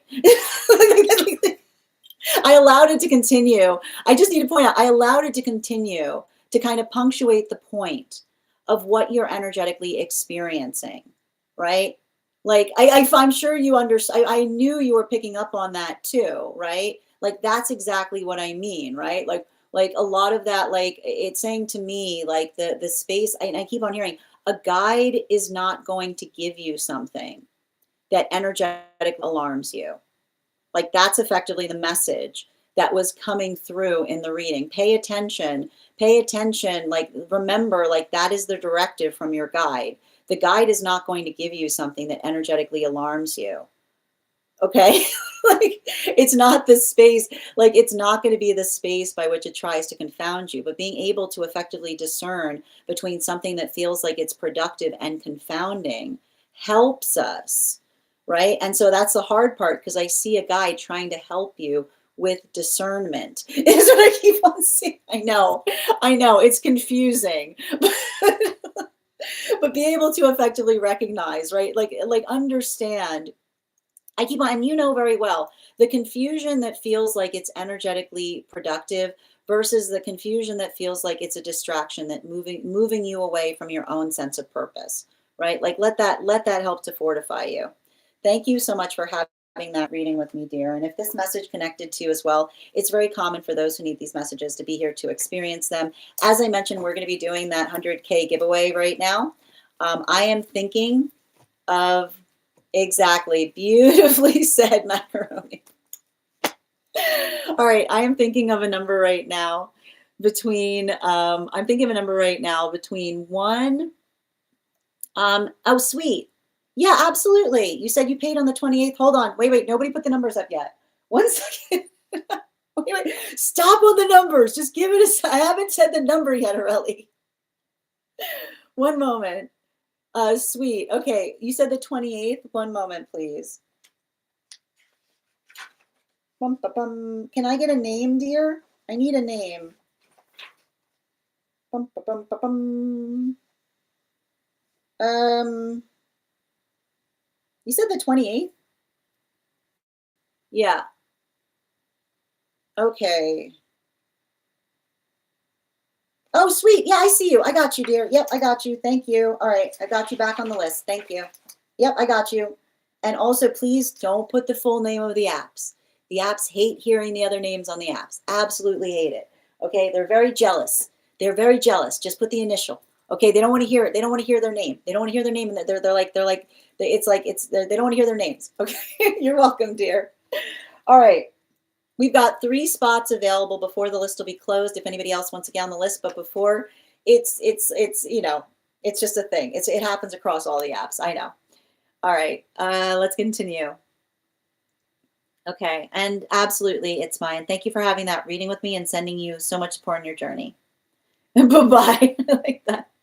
I was thinking the same thing. Thank you, guys. Absolutely. Excellent. All right, let's continue right now. And thank you guys for supporting each other in the comments as we navigate these readings. Thank you, guys. All right.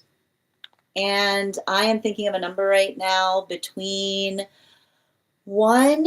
I'm thinking of a number right now between 1 and, I'm thinking of a number right now between 1 and 41. First person I see that posts a number will get the reading. First person I see, not the first person that posts it. Sometimes I see things in a different order than you guys post them. No. No. Oh, Bridget got it. That was fast. Excellent. How are you doing today, Allison? Thank you. Excellent. One moment, please. Congratulations, Bridget. You got it. That will be available starting tomorrow. And thank you guys so much for participating. We will do that again when we get to 150K. Winning. You're welcome, dear. Congratulations. All right, let's get to it. And the next person on, and if anybody else wants to get on the list right now, you will be the 3rd person read for. 3 cards for a donation of $29 or more. 4 cards for a donation of $23 or more for my subscribers. Binks in my Lio. Please keep in mind there are 2 things I don't read for across these apps: pregnancy and medical. Happy to give insight on anything in private readings, and you can book private readings on my site. Yeah. I mean, I like weird. There's good weird. Like I like good weird. I don't like ominous weird. All right. Let's continue right now.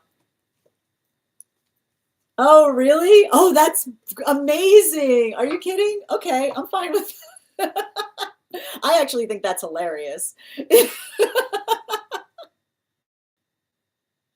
Okay, excellent, delightful. All right, let's continue right now. The next person, now I'm just laughing. The next person on the list for today is Nikki. Nikki, if you're here, can you please respond in all caps? Let me know if you would like a general reading or if you have a specific question you would like me to answer. And if anybody else would like to get on the list right now, you'll be the 3rd person read for. I mean, it's just, but here's the thing about it, and I need to point this out. It's like, I like to point out, like, and I think it was really telling the fact that it arrived in the space of that reading, because it's the modality of understanding, right? And that even punctuates the point. I'm glad you told me, Nikki. Like the space by which another person sends you energy just to elicit an energetic reaction from the self, right? Like that's what's hard with empaths, is often empaths can pick up on that, right? You know what I mean? It's like me, like that type of energy, All right, let's continue right now. And Nikki, before we continue, let's warm up those intuition muscles with an intuition check. I've got the animal spirit guide cards here. We're going to count back from 10. And when we get to 1, I will reveal the card. 10, 9, 8, 7, 6, 5, 4, 3, 2, 1. Bull. Thank you guys for participating. We'll do that again after the next reading. Absolutely. Yeah, and just hold on. I just want to read over the comments too. Yeah. I mean, and but that's the thing also. Like, there's also something really important, and like this is the thing that we have to recognize, right? The modality by which, and I like to point this out, healthy energy. We don't do that to each other, right? Like the modality by which, and I like to point this out. Instead of being able, right? Like instead of being able to have like a truly impactful, like beautiful conversation, the space by which we just introduce something chaotic to each other, to be able to assess others' reactions. It's like it's popcorn energy. I mean, like you can do it, but what is the investiture, right? Like what is the investiture of the point in relationality to working through something beyond the space by which, and it's like it's a continuation of the observation of the fact that it moves us off the subject of what it is that we're effectively here to do, right? It feels like an energetic distraction. And so it's frustrating. And even in the context of kind of working through that, like even the observation of giving another a chance to say, like, look, you've got something, like you're clearly trying to communicate something. Use a full sentence, right? Like if it's important, finish the sentence. Don't just put like don't just apply the energetic symbol and then wait for another person to dive into it. Finish the statement, right? Like that's what we effectively work to do. Yeah, and the ones who do it subconsciously, so they're not. And here's the thing about it: some energy does that. Some energy does that subconsciously, right? Some energy is often like there is energy that is absolutely in love with confusion, right? They're like, I don't know what it means, but isn't it wild? Like it's like, yeah, I guess, but it's like it's often, and like that's the point about it. Like that's a trauma cycle, right? The space by which one moves towards something to understand something that doesn't make sense, that is the sound of being traumatized.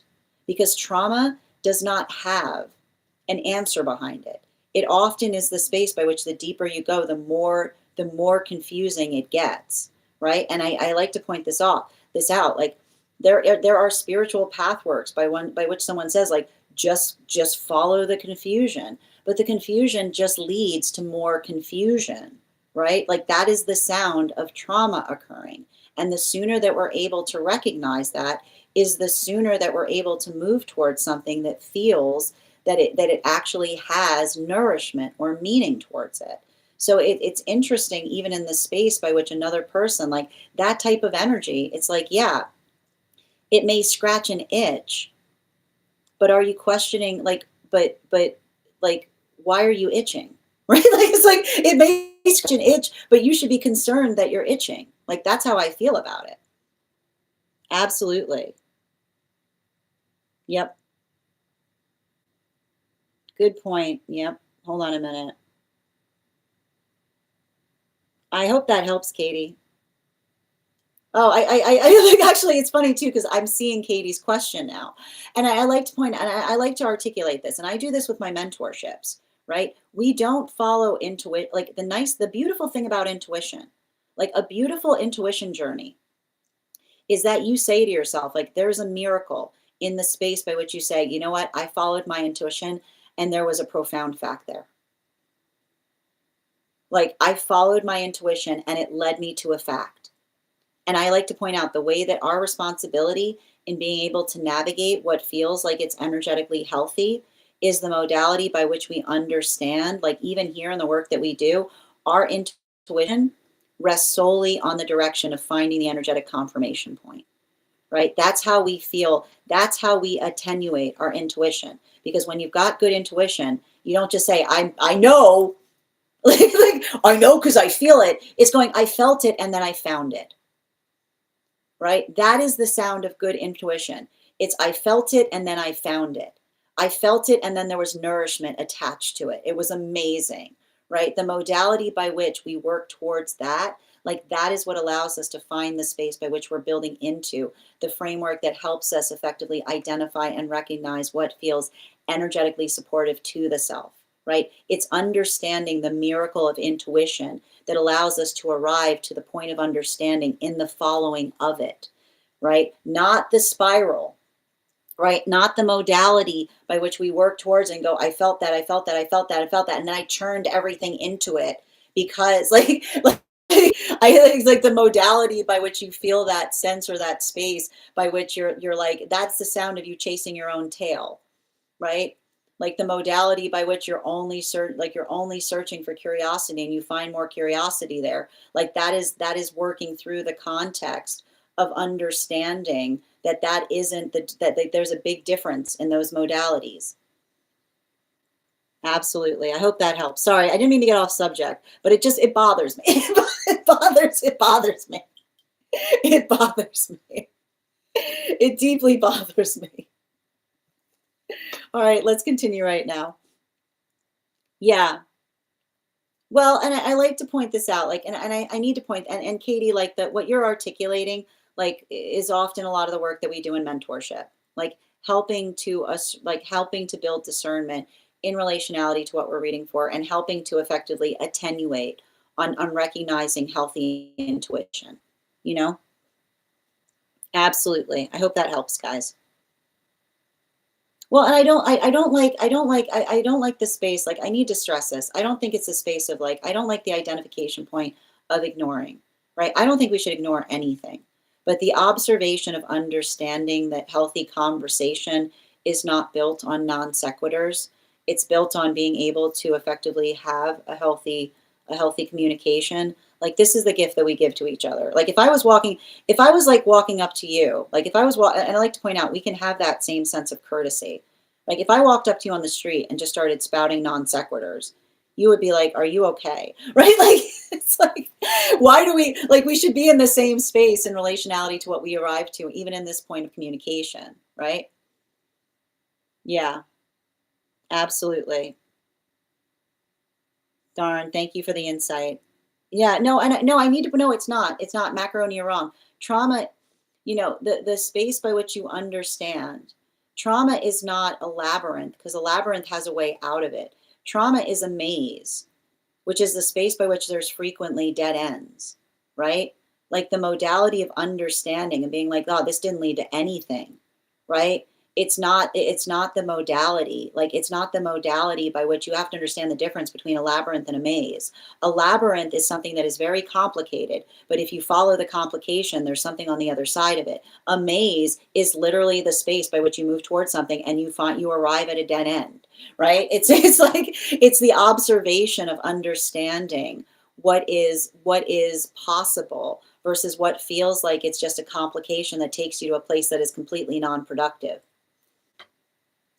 Yep, absolutely. I hope that helps, Katie. Yep, absolutely. Oh, thank you. Yep, exactly. I could be, again, we're going to continue right now. The next person we're reading for right now is Nikki. Nikki, if you're here, can you respond in all caps? Let me know if you'd like a general reading or if you have a specific question you would like me to answer. Yeah, but even in the space by which exactly, even in the space by which we are effectively identifying or recognizing the difference between like the modality by which we understand like the space by which we move through something, and even in the modality by which we're able to find like, and this is what we do, like the trauma trap is one that effectively creates the space by which there's no energetic solution through it, right? The modality by which, and this is what we have to recognize, the space by which you go all the way through something and you end up exactly where you began, right? The modality by which we work through something and we arrive to a different destination, given the fact that we navigate or we work through something complicated. This is the work that we have to do in recognizing what feels like it's energetically positive or productive versus what is something that we're working through that feels like it just creates that sense of perpetual constant confusion, right? And so this is why we always want to allow for the context of the logic that helps us move through those points. All right. Thank you. We're going to continue right now. And the next person we're reading for right now is Nikki. Nikki, if you could let me know if we're doing a general reading or if you have a specific question that you would like me to answer. And also, friends, we're at 112K likes. When we get to 150K, I will be gifting a reading back to the collective. So make sure that you're tapping that screen, and we will get to 150K in no time. I was just conceptualizing that. I love that, Nikki. Excellent. Thank you. And can you let me know if we're doing, and just a reminder to anybody else who would like to get on the list right now, we've got 3 more spots on the list before the list is closed. So if you'd like to have a reading today, the list is still open. It is 3 cards for a donation of $29 or more, 4 cards for a donation of $23 or more for my subscribers, Binks and Mylayo. Please keep in mind there are 2 things I do not read for across these apps, pregnancy and medical. Happy to give insight on anything in private readings, and you can book private readings on my site. I've got you, dear. Absolutely. It's the same amount, Katie, it's the same amount regardless of what type of reading you get. Okay. And before we continue right now, I'm going to warm up those intuition muscles with an intuition check. I've got the animal spirit guide cards here.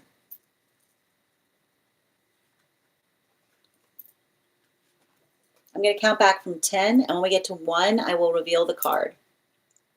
10, 9, 8, 7, 6, 5, 4, 3, 2, 1. We got the fox. Thank you guys for participating. We'll do that again after the next reading. Okay. And I'm going to pin up, hold on a minute. I'm going to pin up Nikki here. Make sure to give Nikki some love. Can I get 4 cards, please?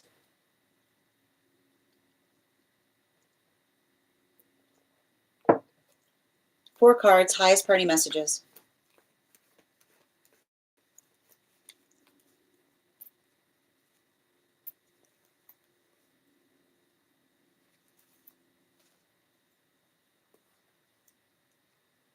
And 2 more.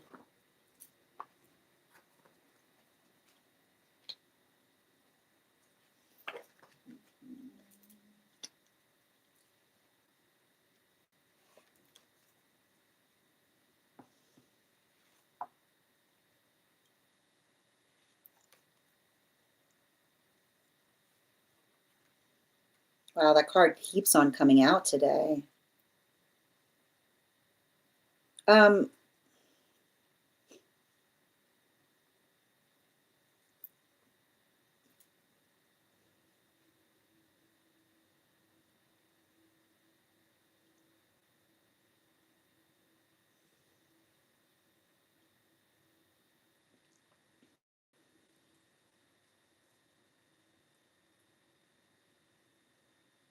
I feel like there's something really important that we're seeing in relationality to, I keep on hearing the messages coming through. And it's funny too, because I keep on hearing the message of giving peace a chance, is what I keep on hearing. And the reason I keep on, it's so wild, because like the reason I'm reading on this and I keep on hearing giving peace a chance. And it's funny too, because it's like somebody in spirit is underlining the word chance, is what I keep on getting. And the reason that they say chance with like and it's funny because they just keep on underlining the word chance, which is the space by which we give somebody. I keep wondering that chance is the opportunity by which we say to someone, I'm going to give you the opportunity to try again, is what I keep on. Like the modality by which we work through something and we articulate to someone, by which we say, I'm giving peace a chance here, is literally the sound of you saying you're already on thin ice, is what I keep on hearing.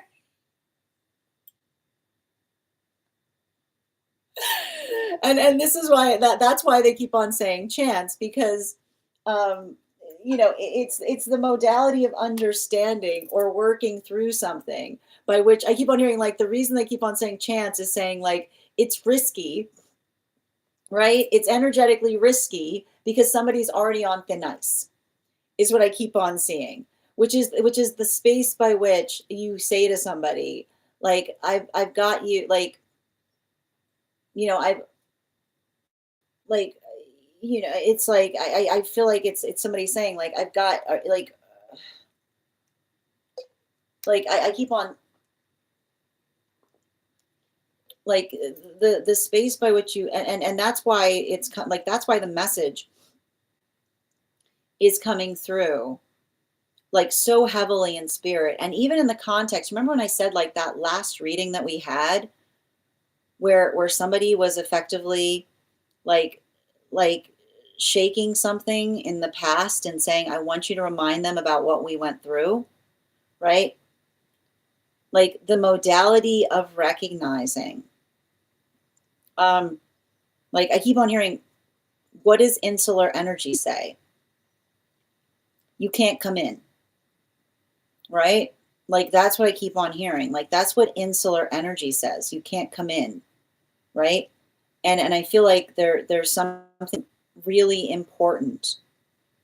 Like, there's something really energetically important about the fact that I see you kind of working in a space by which, and I feel like that's the modality by which you have to arrive to a situation, which is saying, like, I feel like it's you almost coming into a situation being like, I'm gonna give you, right?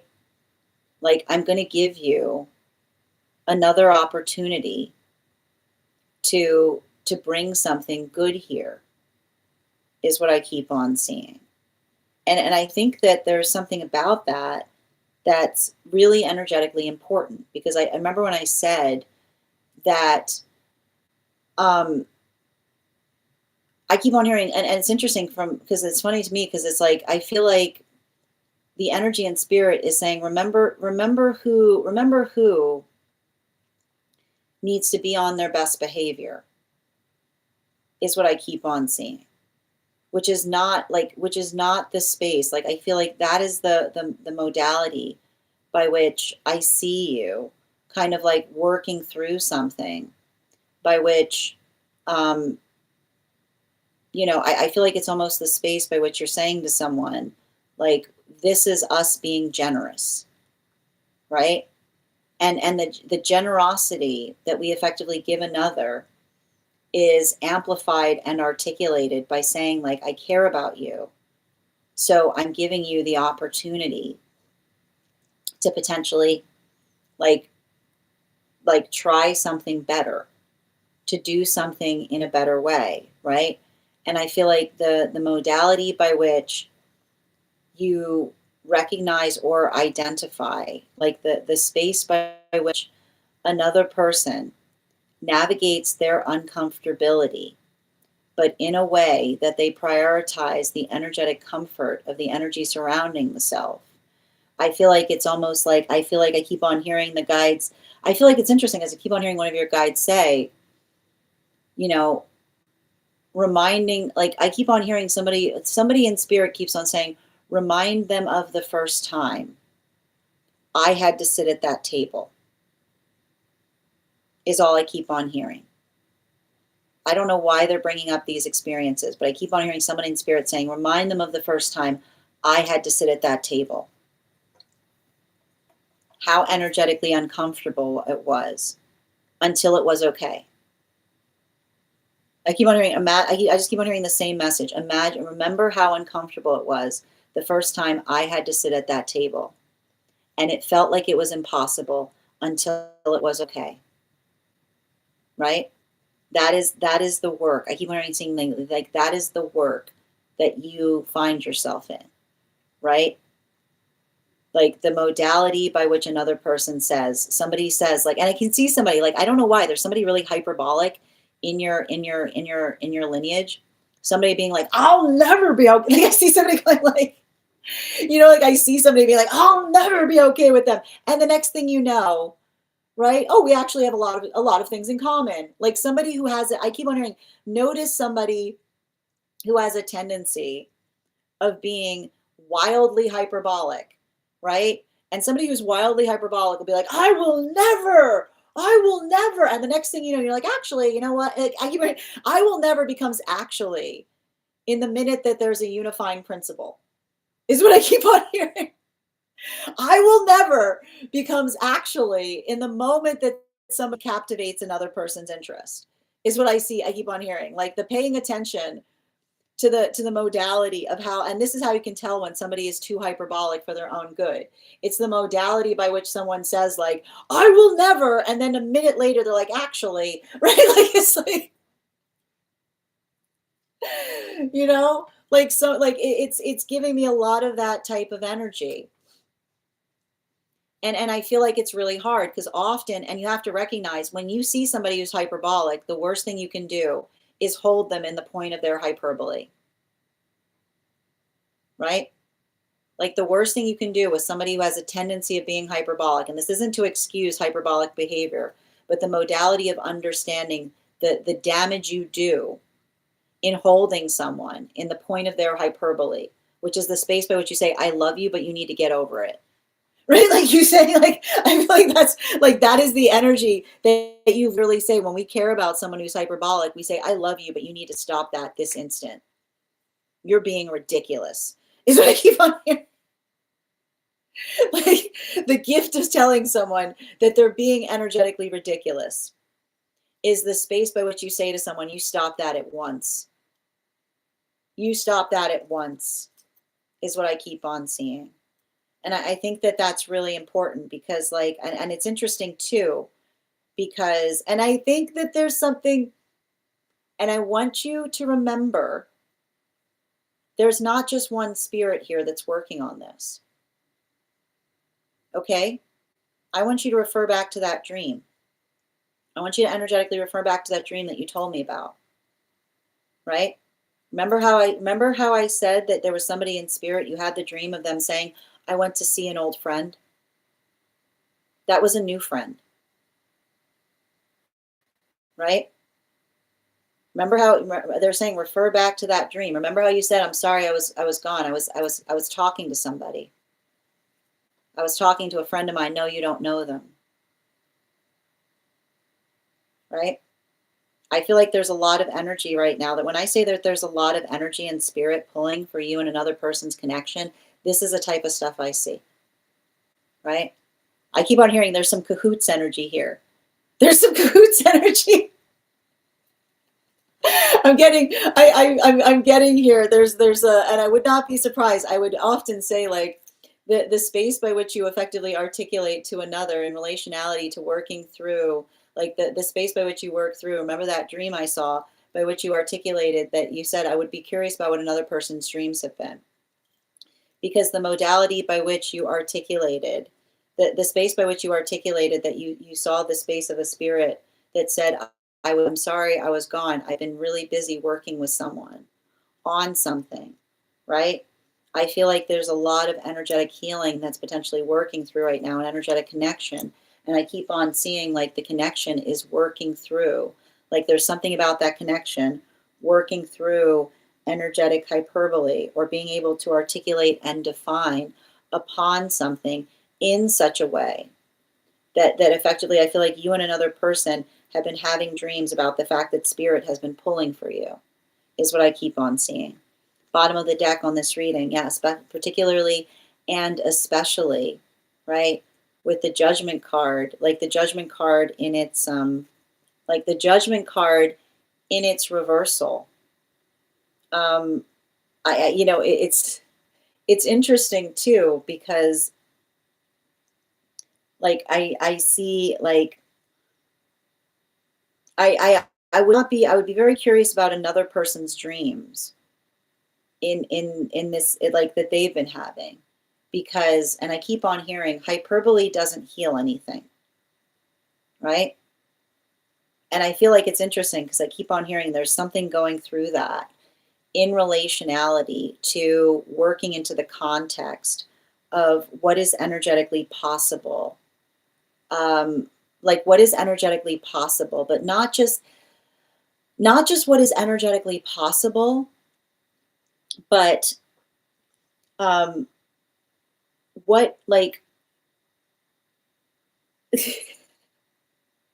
I'll put it this way, like when energy and spirit, like there's nothing worse than when energy and spirit desires a connection and the modality by which we observe that it's not our responsibility to tear it asunder is what I keep on hearing. Like that's what's interesting in relationality to what I'm observing as it relates to the connection between you and another person. Because I keep on seeing that it feels like there's some kind of and I keep on getting it. It's not just on your side, is what I keep on seeing. Like it feels very much like there's some kind of expansion point in relationality to like that happening. Like like I keep on seeing like the space by which another person is trying to help them in relationality to, like, I feel like it's hard because like I see somebody going through triggering circumstances and I almost see a guide trying to help another person going, this is not that. Because I almost feel like I see somebody being like, there's a possibility of fixing something here, is what I keep on seeing. Like somebody, like I feel like I almost feel it's interesting because I'm trying to do your reading, but somebody else's side is interrupting and saying like I'm trying to help them with it too, because I can see some energy being like trying to say to somebody, this is not that. I know this feels similar to something, but it's different because there's something, like I feel like it's somebody trying to show someone something in the dream space by which they're trying to show them that there's a possibility of being able to energetically heal something, right? And I feel like it's hard because I feel like that is the work that they're trying to do, to be able to recognize the difference, is what I keep on seeing. So I feel like there's, like, even in the space of being energetically proportional, I feel like that is the message that's coming through in this reading. We give peace a chance, which is to say, we give peace a chance, which is the space by which we say we're here to give peace a chance, right? But not the space, by, and I keep on writing, that's the thing about it. I keep on writing, we give peace a chance, but we don't bend over backwards for peace, is what I keep on hearing. Like we give them a chance because we give them a branch. We give them something, right? We give them something that allows the context by which something productive or positive can happen, because that's the space by which we allow for the facilitation of being able to recognize or to identify what it is that we're trying to do in a greater fashion. Thank you so much for having that reading with me. And if this message connected to you as well, it's very common for those who need these messages to be here to experience them. We are doing personal readings right now. The list is closed, but if you'd like to get on the list for tomorrow, oh, the list is not closed. I've got one more spot available today before the list will be closed. And I'm going to take a moment to read over some of the comments that came through as I was reading. Absolutely. And just reading over. Don't go all Leo right off the bat. I need to point out, Leos never go Leo right off the bat. I like to point this out. Like when you have upset, like here's the thing about, like this is the thing about it, man. And those who like have Leo placements know it. A Leo never goes off the bat, but Leos reach the end of their rope. You know? Like that's the thing about it. Like Leos never go Leo right off the bat. Leos are constantly in the space by which they're effectively allowing that. But that's why I keep on seeing the modality of effectively, it's not about it right off the bat. It's working into the space of being at the end of one's rope, which is the modality of saying, like, I keep on hearing like the modality of understanding and recognizing when we're at the end of another of our rope, we identify and recognize who's energetically pulling for us. Right? Like that's what we effectively see. And I'll tell you right now, like that's why with like when that's the thing you'll notice, like that's the thing with Leos. Like when Leos reach that limitation point, there's often no coming back from that. And that's a hard part with Leos. Like Leos see thing in another person and it breaks their heart to see it, because Leos understand, like the one thing that Leos understand is that it is not our responsibility to heal each other's hearts. That is it. Our hearts, We carry ourselves with a state of honor because it's a gift that we bring to others. But the modality by which we see, like that's often why, like I'll tell you right now, if you haven't done that work to heal like ugliness within your heart space, that's the fastest way to lose a Leo, because Leos work really hard to try to remove that. And the modality by which, like that's often why you'll see like you'll ask a Leo, why is that person in your like not in your life? Like, because I couldn't fix their heart, right? Like the modality by which you recognize or identify something, it's understanding our hearts are our responsibility, right? Like it does not allow the space by which it's not the space by which like, we don't ask each other to have good hearts. We just recognize whether we do or not, you know? Thank you so much, Katie, for getting on the list. I've got you on as well. And Nikki, thank you for securing the final spot. The list is now closed. Yeah, the pill bottle. Absolutely. Yeah, the lines with both them and probably my partner. No, it feels to me like in that dream space, they were going towards like the space by which they said, I need to go see somebody. No, you don't know them. They were going to go talk to their guide, is what I keep on seeing. They're like, yeah, I've got a friend. I've got a, like, I had to go, I had to go see somebody. I had to go see somebody. Yeah, absolutely. I love that. Hyperbolic and grumpy. Yeah. Yeah, your own good. Yeah, you said too. Thank you. You're welcome, macaroni. I would love for you to do. Oh, I would be happy to do that. I got to think about how I would do it. It's definitely possible. You know, I probably have to be in the space where others bring their dreams towards I'm going to think about that. Thank you for that suggestion. Yeah, that bottom of the deck. No, it was in its upright. Yeah, reading very high on that comment. Thank you. Yeah, I feel like they should make sure that they're writing down their dreams, Nikki, you know, like make sure that they're writing down their dreams right now. Cause I feel like there's a lot there. Like they were saying to me, like there's a lot of messages coming through the dream space to them right now. Not my ex having a Leo moon and him saying the most vile, yeah, but here's the thing about like Leo moons, I got to stress this. And this is why those with Leo moons, I have so much sympathy for. Leo moon is a really difficult placement.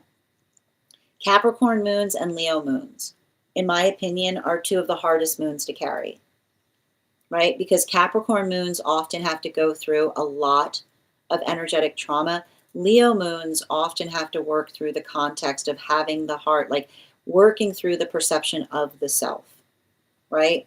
It can be very confusing for those with Leo moon placements, because it's often the feeling of others not understanding the self. So but here, and this is the thing about it, right?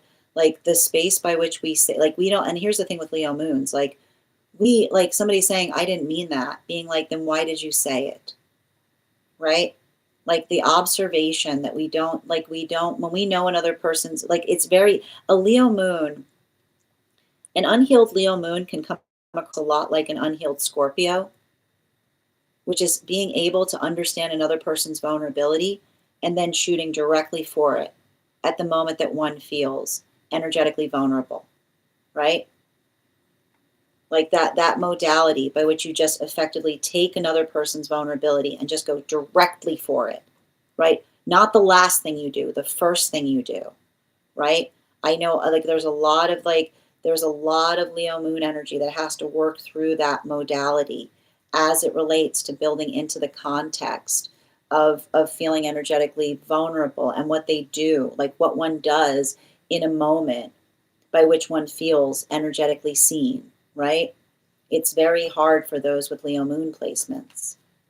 And here's the thing about it, you can understand it, right? You can have empathy for it, but it doesn't make it okay, right?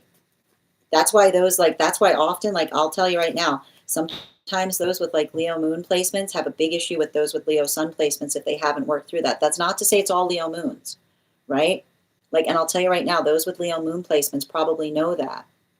They like have that ability of being like, I know what that person's vulnerability is, right? The space by which we consider it an honor to hold each other's vulnerability Like that is the amplification of how far we've come in terms of our own healing journey. Exactly. Right. And I wouldn't be surprised if somebody says, like, I wouldn't be surprised if that's a type of energy that says, I'm sorry I said that. I was hurting. Right. But here's the thing about it. When we're hurting, it doesn't make it okay to say anything. Right. It's often the identification of what it is that we have to work to heal. Thank you so much again, dear, for having that reading with me. The next person we're reading for right now is Sweet. Sweet, if you're here, can you respond in all caps? Let me know if you'd like a general reading or if you have a specific question you'd like me to answer. And Rogue, thank you for the follow. We're also at 118K likes. When we get to 150K, I'll be gifting a reading back to the collective, so make sure you're tapping that screen, and we will get to 150K in no time. And thank you, Daisy, for the follow. And while we wait for Sweet and Sassy's can you just let me know what we're reading for? Hold on a minute, just reading over.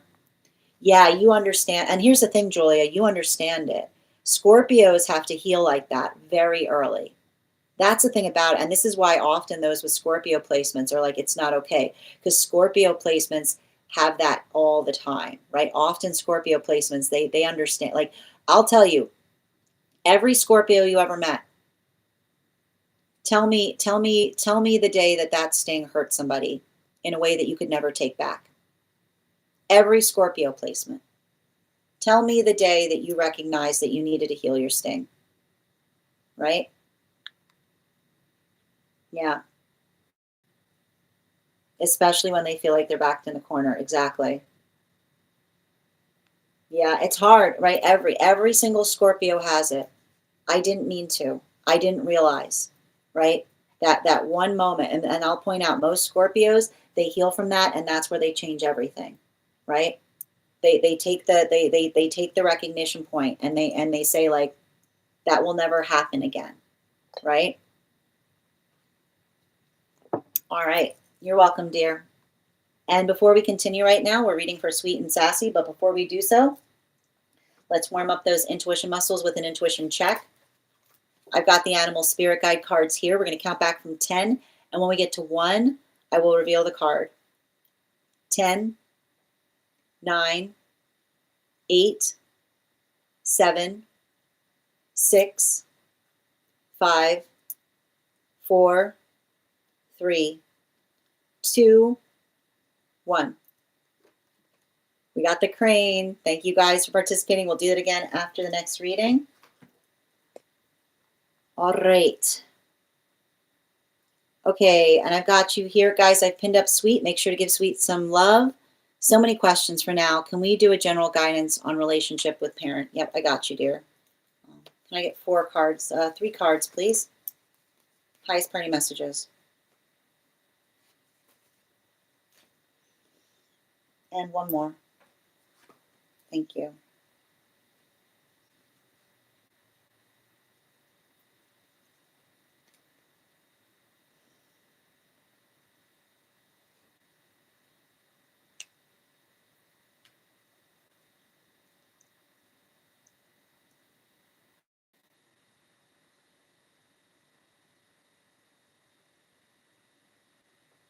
Oh, wow.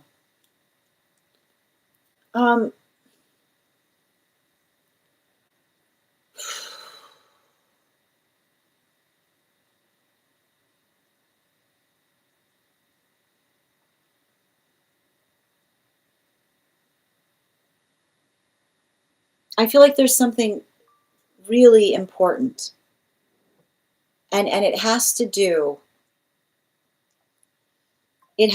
with the context of understanding that, and I want to just say this, we don't give up things for each other.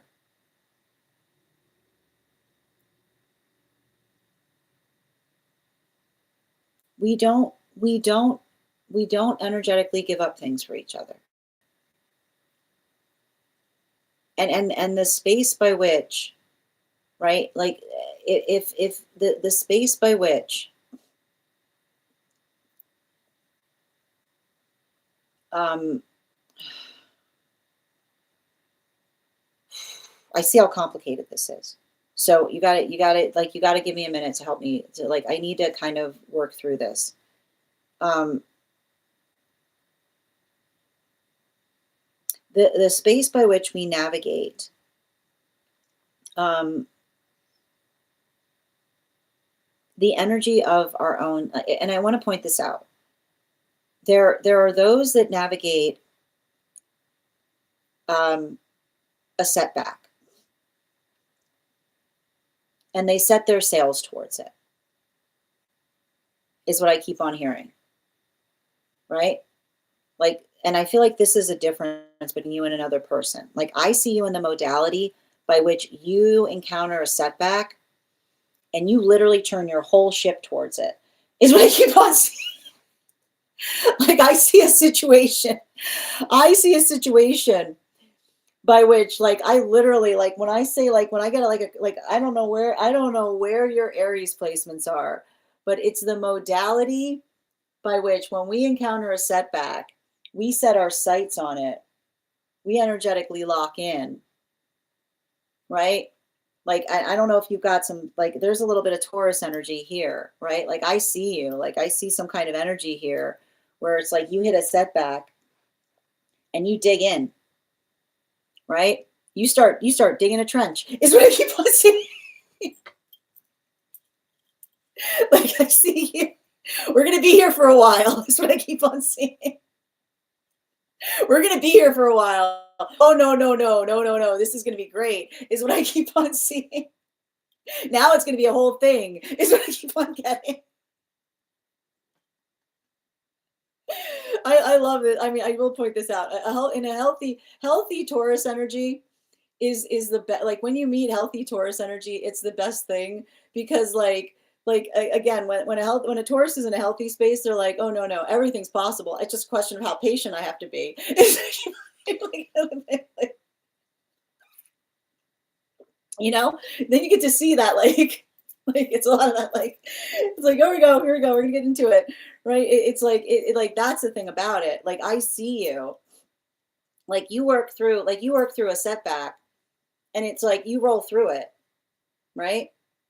Like, I just see you, like, I feel like I see you kind of be in the space by which you shake, and you're like, and again, right? Right? I think that that's really hard, because I feel like I see somebody, um, I don't know if they've got heavy air sign placements, but and this often happens when somebody has a lot of air sign placements, right? The modality of encountering a setback and then going, I guess it's just not in the cards for me,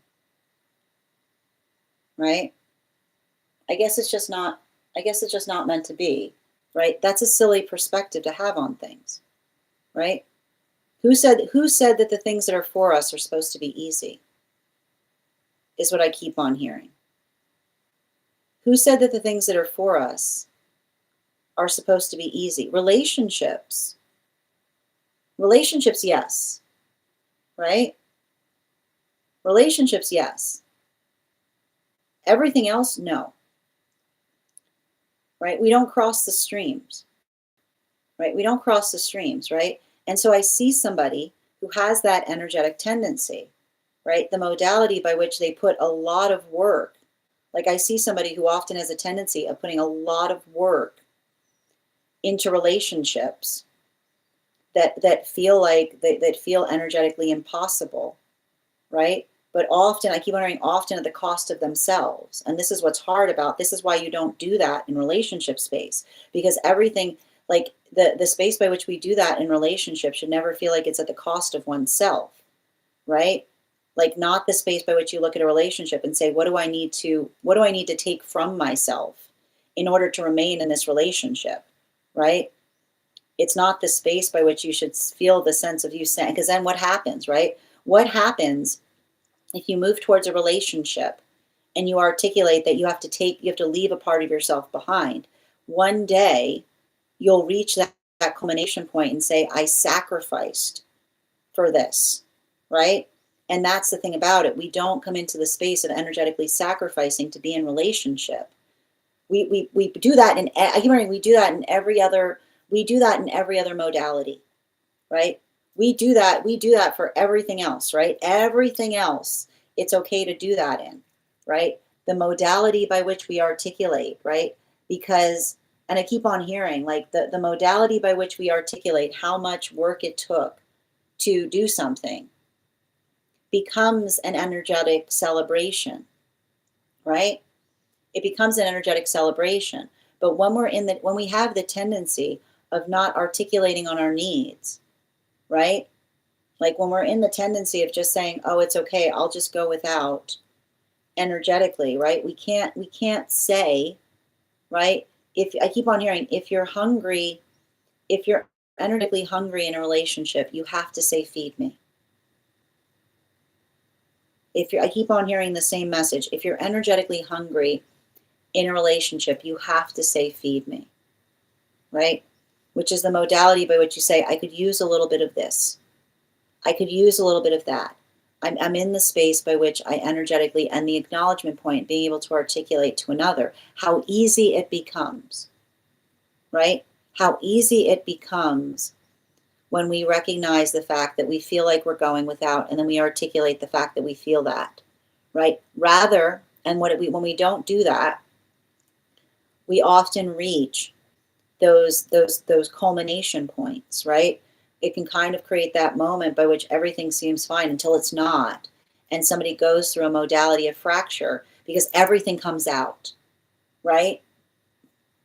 You go, and here's the thing about it, like, I wouldn't be surprised if someone carries Aquarius placements, because I often see often those with Aquarius placements learn, like, through this, like, there's no such thing as disassociating through life. The feelings have to go somewhere, right? And if you go through that space, but you say, it's fine, I just won't address it. Oh no, they'll come out. They'll just come out in spaces and places by which you least expect it, right? And often those moments by which you like, and we've seen, like, and I'll tell you right now, you can find most Aquarians and say, what was the moment that you recognized that you weren't, that all that disassociation, the emotions had to go somewhere, right? And that modality by which they all come out is the space by which we work to address, like, this is why we work to address our feelings as they arrive. We don't put them on the back burner. We don't push them aside, because when we push them aside and we push them aside and we push them aside, then the dam, like like I always like to point out, the Aquarius dam breaks, right? You can often see this with those who have Aquarius placements who aren't working through the facilitation of the emotions. It's like everything's fine until boom, like suddenly, where'd that come from? And it sweeps, it like knocks everybody away. So I feel like that's a lot of the energy that I see. And I think it has a lot to do with the space of which them recognizing, like the space by which I see somebody who moves through more. Like I see, and I feel like I see you, like, and that's what I mean in terms of you having more of a rough and tumble vibe, right? Like I see you, like, I don't mean this in a negative way, but I see you more in the space of being kind of like an energetic tumbleweed, right? And like I said, like a tumbleweed is like saying, like, you gotta move through things, right? Like, if like some things, the only way out is through, right? Sometimes it's not the fact that you're doing something wrong. You just gotta, like, it's just like I see you being like, sometimes you just gotta if you just put enough consistent pressure on something enough, like, movement occurs. And I see another person, and this is often hard. Like, I see somebody else who moves through that space of doubting the self, right? Like, they have that tendency that the moment that they energetically want to do something and it doesn't go the way they aspire, they go, I guess it's not for me. And so I feel like it's hard, because I wouldn't be surprised if there were often moments by which you feel like you mortify them, right? Because if you're, I keep wondering, like, if you're in the space by which you work, like, I see, like, you're in the space by which you say, oh no, no, no, like, oh, we're just getting started. Like, the minute by which something doesn't work and you say, like, oh good, so this is where we dig in, right? Like, I see, like, you picking the hardest space and being like, this is where we dig in, and them being like, maybe we should just go somewhere, and you being like, no. Like, no, no, no, oh no, no, no, no, no, because it's like, it's working through the proving of a point. And so I feel like that is the energetic challenge point between you and them. Because I see one person, I keep wondering, it's not that one or you or the other is wrong, but you take very different approaches to things. there's something that you can both learn from each other, right? They're very good. I see them. They've got a very gentle hand. They've got a very gentle hand. Like I see somebody, I don't know what this is that I see, but like something about that gentle hand is the amplification of someone trying to articulate. I feel like it's almost the space by which another person works through. But the thing is, and I keep on hearing, the hard part about it is understanding that sometimes the hardest thing to navigate is a gentle hand, because the space by which we navigate a gentle hand is the observation of effectively feeling the weight of someone who doesn't push for things, but just effectively walks away, right? Who has that, I keep wondering, like the space by which another person walks away or and hurts somebody, right? Doesn't recognize that they energetically hurt somebody in the space by which they say, like, oh, it's like I keep wondering, like the space by which another person says, like, oh, I guess that's it. Like you can't walk away and draw an energetic conclusion to things,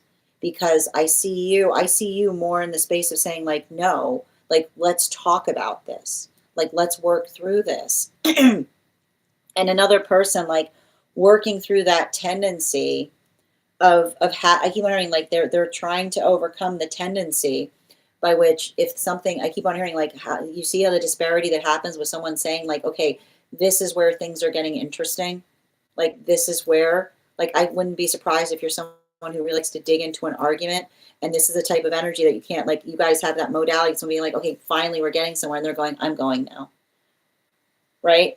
Like the modality by which they navigate through the emotions. And I keep on saying, for you, like the way that you heal this relationship is saying to another person, like,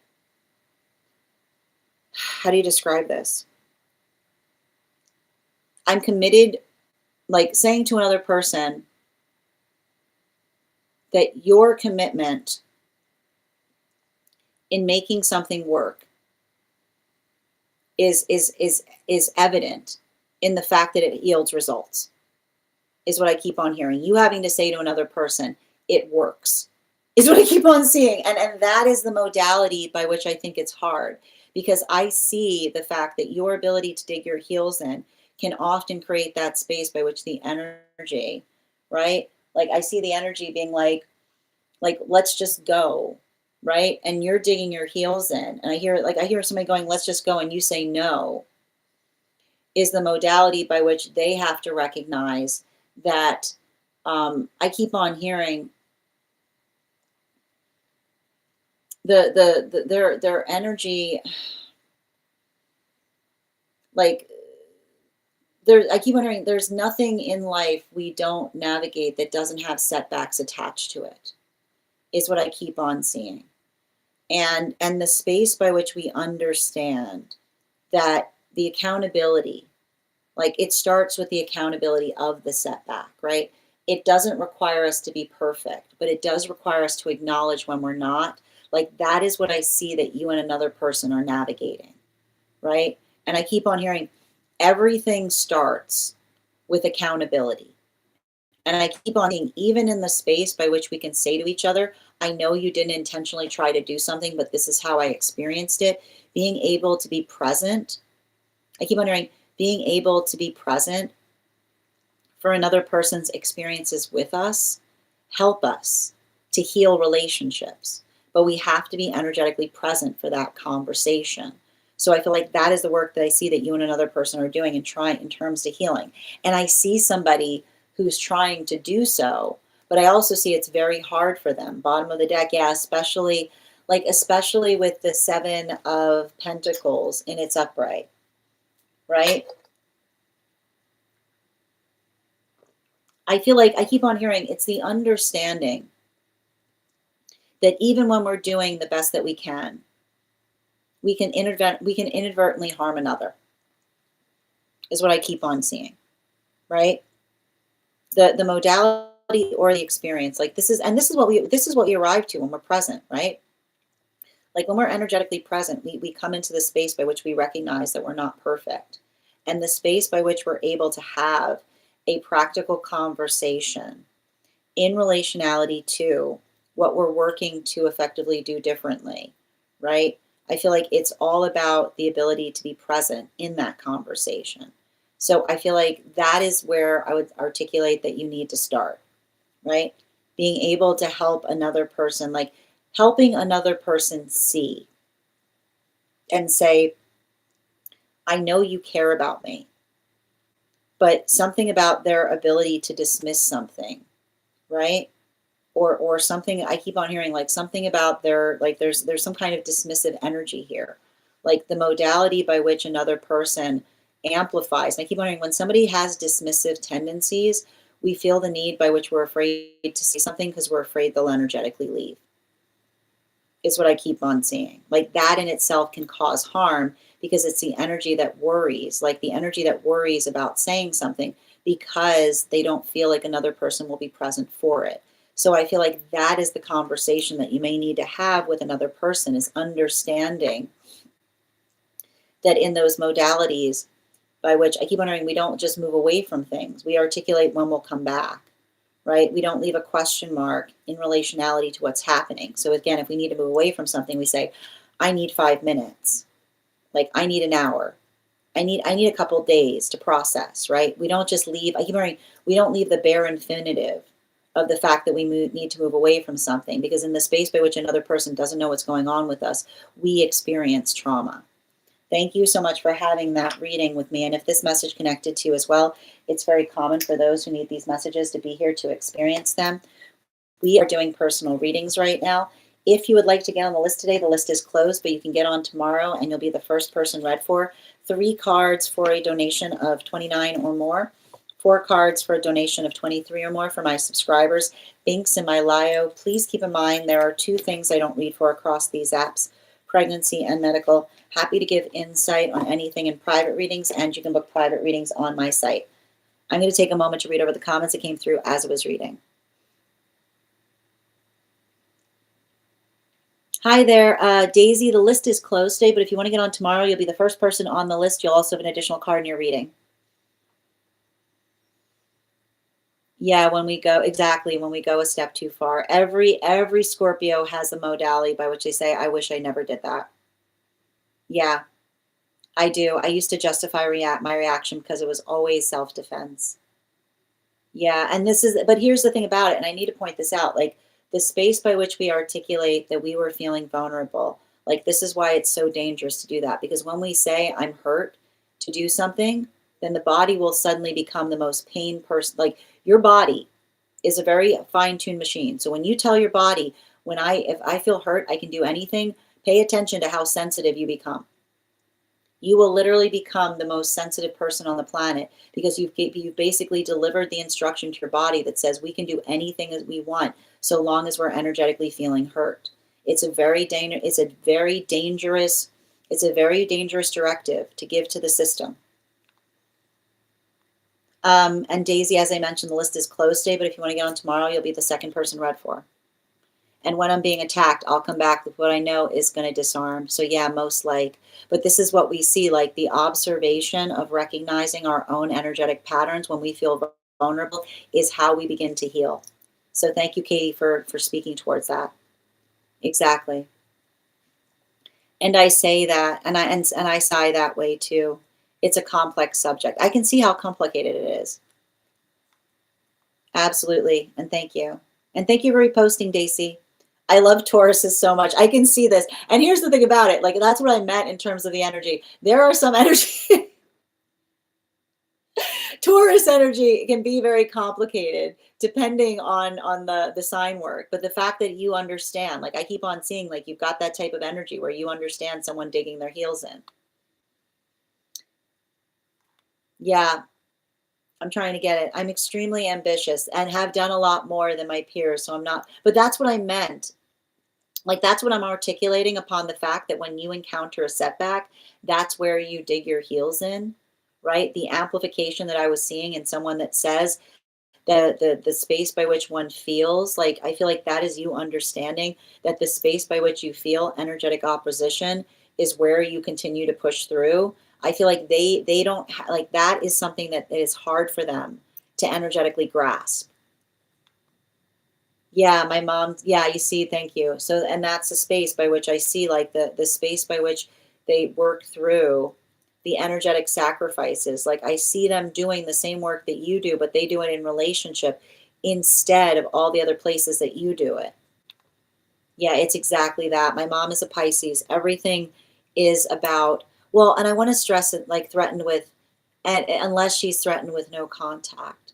But, and I want to point this out, like the space by which you may have to say to someone that you don't want it to reach that point, right? The observation that you effectively say to another that says, I don't want to be in the space by which I have to threaten no contact in order for something to change, right? Like that is what I meant in terms of being able to be present in understanding like what the work is. And I keep on hearing having healthy emotions have directions attached to them.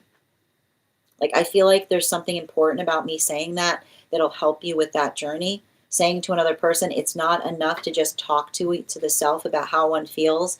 We heal with our emotions when we have directions connected as to why we are revealing our emotions to each other.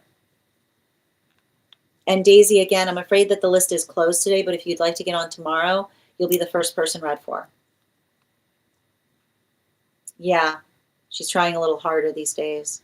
Heavily feel that. Thank you, Jackie. I feel like the ship symbolizes that I need to let her go. I've tried hard. I'm exhausted. Well, I think that the thing that you need to recognize, and I feel like the thing that would help in relationality to that, is giving someone clear instructions in relationality to what you're seeking in terms of the relationship, right? Make sure that you're coming towards them and saying, like, this is what the ideal relationship between us would look like. Are you invested in reaching that point too?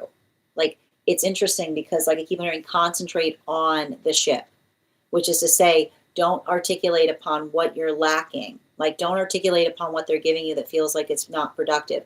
Idealize and articulate, say this is what a healthy relationship between you and me would look like to me. Do you agree? Do you think that that's something that is energetically achievable? Yeah, I got you. Thanks. It resonated. I just interpreted the vision a little differently. I hope that helps, dear. Absolutely. I agree. Thank you, Katie. Thank you, Daisy. Appreciate you. Right. And that's the thing. I want to say, like, make sure that you're not walking away until you tell them what that vision is what I keep on hearing. Make sure that you say to them, do you want that too? Right? Like, this is what I see would be ideal between us. Do you want that too? Before you walk away, see if they're energetically invested in reaching that point. Thank you, dear. All right, the next person we're reading for today is Katie. Katie, if you're here, can you respond in all caps? Let me know if you'd like a general reading or if you have a specific question you'd like me to answer. And also, the list is closed today, but if you want to get on the list for tomorrow, you'll be the first person read for. You'll also have an additional card in your reading. And we are also at 130K likes. When we get to 150K, I will be gifting a reading back to the collective. So make sure you're tapping that screen and we will get to 150K in no time. And Katie, if you're here, can you let me know if we're doing a general, I believe you said that you wanted to do a mediumship reading and an angelic reading. So if you're here, if you could just confirm. Hi there, Sarah. How are you doing today? Excellent. Yep, I got you. Absolutely. Okay, perfect. We'll start with the mediumship. Can you let me know who we're reading for from a mediumship perspective?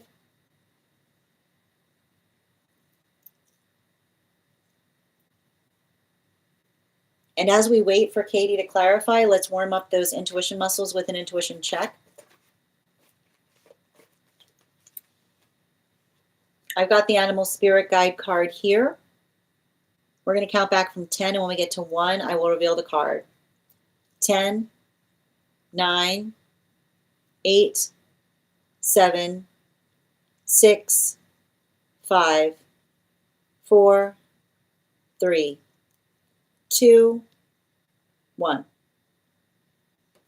We got the bull. Thank you guys for participating. We'll do that again after the next reading. And I'm going to pin up. Hold on a minute. Oh dear, sending you support. Make sure you're resting right now, Sarah. Happy New Year. Okay, and guys, I'm going to pin up Katie here. Make sure to give Katie some love. Hey, what's up, Ben? How you doing, Unclaim? One moment. I like this. I like the idea of just coming into a chat, like just like speaking towards an astrology sign. I think that's very funny. All right. And bear with me a moment. I got you, Katie. I mean, which one? There's a couple of them there. Okay. Yep. 4 cards, please. Mm-hmm. Okay, put it together. Yep. All right. And 2 more.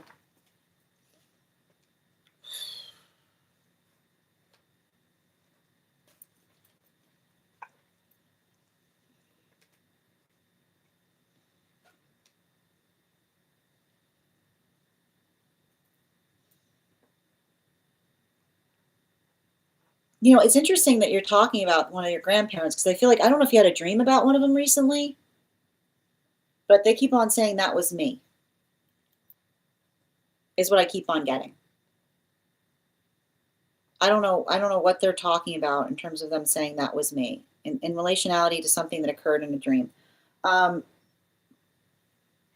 And I think it's interesting because it feels to me like, it says to me like they're trying to show you something. They're concerned about another person. They're not concerned about you. You're not the issue. Like, they're saying you're not the issue. Like, no offense. It's like, I need to point this out. They wouldn't be coming to you if you were the issue, is what I keep on. Like, I feel like I keep on hearing somebody talking about headache medicine, which is like somebody coming to you in a dream space because somebody's giving them a massive headache, is what I keep on, like, literally. And I don't know if they wear glasses, because they're like literally, like, I see, like, they're taking their glasses off and holding they're holding the bridge of their nose, and it has to do with somebody who is not in relationship, but like, ooh, like, oh my God, like, I don't know what this is, like, I don't know if you got a sibling here, but like it says to me like somebody needs to get over, like, it says to, like, in a way it's like that they're talking about the fact that they see somebody that needs to get over themselves, is what I keep on seeing. Like, and I keep on, like, I've got, like, I don't know what this is, but like there's a little bit of this hands on the hip energy here. And it's funny because I hear somebody, like, it's interesting, like it feels like somebody who's single, and I feel like there's somebody, and here's the thing about it, like I see, like, sometimes I read for this with energy and spirit. Energy and spirit is sometimes very, especially ancestral energy, gets very, very connected, very, very like very, very invested in us being in healthy partnership. And I literally see somebody trying to articulate that somebody is making them energetically sick, because it says to me like they're too picky, is what I keep on seeing. Like, I see somebody going, they're too picky. Like, I keep on seeing somebody who is like they're like, I can bring them, like, I see somebody trying to say like I could bring them the most perfect, like the most perfect person, like like I literally see them going, I could bring them the most perfect person, like in the modality of the experience, and the observation of working through that is understanding, is I keep on hearing it takes 2, which is why they're articulating this, because I wouldn't be surprised. I would definitely be invested in finding out if they're showing up in someone else's dream, because it's saying to me that the message, and again, we would have to do like the typically when I see an energy like this, it's better to do a reading to try to interpret the dreams that are coming towards you, because it says to me that like it has to do, as it relates to an energetic relationship. And I just keep on hearing that, and it says something specifically about their relationship, is what I keep on hearing. Because, and I want to describe like what I'm seeing here. Like, did they play an instrument? Like, because I want to describe that, like, what they're effectively trying to articulate is the fact that, and that's why I keep on hearing them say it takes two, which means if something isn't going right, it's not the space by which another person is doing something wrong, right? It's like the modality of understanding that there needs to be mutual investiture in relationality to how we fix things is, and it's interesting too because they just keep on like they keep on directing me, and that's why I asked if they played an instrument, because they keep on talking to me about the ability by which we work through, or something about the dream space of them playing an instrument, but they're effectively articulating to me that the work that we do to make sure that we're energetically comfortable is not the space by which I keep on, we don't take that for granted, is what I keep on getting. Because the modality by which we energetically take something for granted is the space by which we recognize that another person is constantly in the space of mending something, right? This could also be mending, because like the way that they're trying to bring my hands in the direction is the observation that when we're constantly in the space of mending, we have to be patient in relationality to understanding and seeing how hard someone is working to effectively allow, like, how hard we work to make sure that something is effectively good, but not, I keep on hearing, but not the space by which we compare the work that we do, is what I keep on hearing. And I don't know why, because they're referring me to some kind of argument by which another person used to get mad at them by trying to say that something that they did wasn't work. And I just keep on hearing, somebody say, everything is work, is what I keep on seeing. Like it's not, I keep on hearing, we don't compare, like we don't get in, I keep on hearing, we don't get into a work war that they're articulating, which says we don't get into a work war in relationality to like how hard we're working. We find the modalities by which we energetically unify in terms of being able to celebrate how far we've come. And so I feel like there's something really important about that, because like I think it's interesting because I feel like I see you and another person like invested in that. Like I see you and another person, and I keep on hearing like they're coming to you because they're saying that you energetically get it, right? The observation by which something isn't perfect, but it doesn't have to be perfect. It's a quality, like something doesn't need to be perfect. It's a quality by which we are invested in mending it that tells us everything we need to know about how strong the energetic relationship is. And that's what I meant in terms, like it almost feels like somebody that's coming to you in the dream space that's trying to, like, I keep on hearing like and that's what I meant in terms of somebody being picky. And I keep on hearing it's not the fact that they're being picky, but it's the fact that I keep on hearing them say we don't find the perfect relationship. We get to work in the one that we want to be perfect, is what I keep on hearing. Like that's the message that they're trying to energetically deliver to someone, which says if you keep looking for the perfect relationship, you never find it. The perfect relationship is one by which you say, I'm ready to get to work to make this perfect, is what I keep on seeing.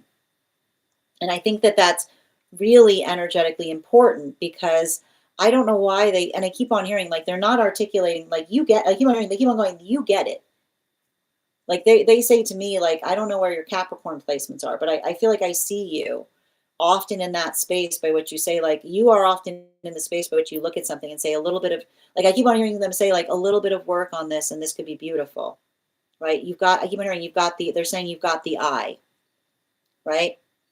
And like the eye The eye is the modality by which you see something that looks a little messed up, and you say, you know what, if I do a little bit of this to that, and I do that, like, you have that energetic gift. And I also think it's really important too, because they're saying to me that, um, and it's funny too, because I feel like there's something about someone coming towards you in the dream space and seeing you as a confidant, you know?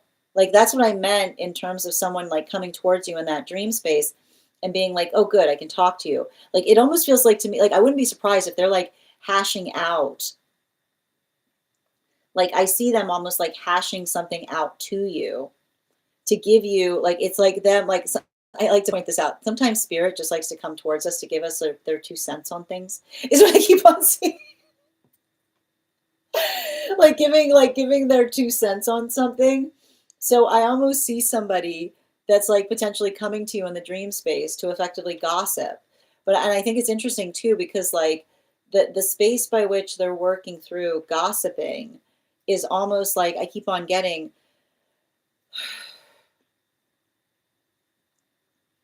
like and I want to describe what I'm seeing there. Like it feels a lot like the energy that's trying to amplify and articulate in the modality of experience of saying to another, like what are we gonna, like, I feel like it's almost I'm saying to you, like, what are we gonna do about this? Is what I keep like, what are we,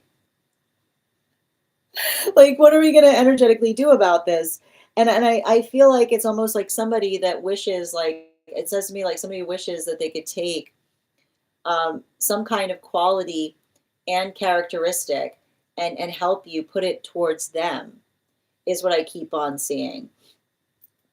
Because like I keep on getting, like, especially in the space by which they're articulating things to you, like, I feel like it's an amplification of them saying, like, we hope, like, we hope you can help us heal something, is what I keep on seeing. Bottom of the deck on this reading. Yeah, especially, like, I need to point this out, like especially with the 2 of Swords, like especially with the 2 of Swords in its reversal. Um like it's interesting too, because like I don't know why I see something of someone being like, I'm here to like get the facts straight, you know?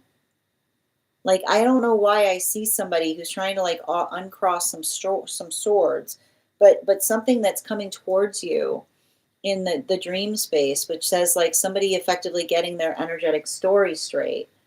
Because and I want to describe, like, I want to describe what I'm seeing here to help you. It feels to me like I'm seeing a situation by which another person has idolized someone in the wrong way, right? Like the modality by which somebody, like I see somebody who's going through the pathwork of idolizing someone. And the modality by which we idolize someone is the space by which we put them on a pedestal, right? We don't have the space by which we can talk anything about them. But that's the hard part, because when we idolize the wrong things, it's often taking the wrong energetic lesson from something. So I literally see a situation by which there may be someone in your family who's being picky, and they try to reference this person as the reason that they're energetically picky, right? They're like idealizing this person in their mind. They're going like, I want to be just like them. And I see this guide coming to you to say, you need to get the story straight because they have a completely messed up vision of me. Is what I keep on saying. Like I see them being like, they are so off the mark in relationality to who I was versus who they expected, like versus who they actually thought I, like who I was, like who I was versus who they aspired me to be. And I literally see the situation by which someone is dishing. Like I don't know if there's situations by which they're either, like, I keep on hearing the reason I'm seeing music is like it feels like somebody who's telling you the the tale of themselves, right? Like they're telling me like the modality of saying like make sure that that person has their facts straight, is what I keep on seeing. Because it's like it says to me like the space by which you say to another person, like you're getting like you're taking You're taking the wrong message from something that they perceived in them, is what I keep on seeing. So I feel like there's a lot of that. And it would be, again, this would be the space. There's a limitation point by which we can only arrive because of the space by which we're doing the mediumship reading. But I would make sure that you're writing down a lot, like spare no detail in relationality to anything you're seeing in the dream space. Because I keep on seeing like somebody, I wouldn't be surprised if someone's like, write it down. Like I see somebody being like the modality by which another person is trying to come towards you to try to get some facts straight. And I want to point out, like the nice thing that we can often recognize when we have a spirit connection is we can follow that to the point of being able to derive some kind of point of evidence towards it. So allow that to help you facilitate upon what feels like energetically productive, is what I keep on seeing. Thank you so much for having that reading with me, dear. And if this message connected to you as well, it's very common for those who need these messages to be here to experience them. We are doing, and it's funny too, because like it feels like the message is set them straight. And that's the funny part about it. That's what I meant about the message coming not towards you. Like the message is coming towards you to help you have another person get their energetic facts straight, is what I keep on getting. It's very interesting. Thank you so much for having that reading with me. And if this message connected to you as well, it's very common for those who need these messages to be here to experience them. We are doing personal readings. The list is closed today, but if you'd like to get on tomorrow, you'll be the first person read for. I'm going to take a moment to read over some of the comments that came through as I was reading.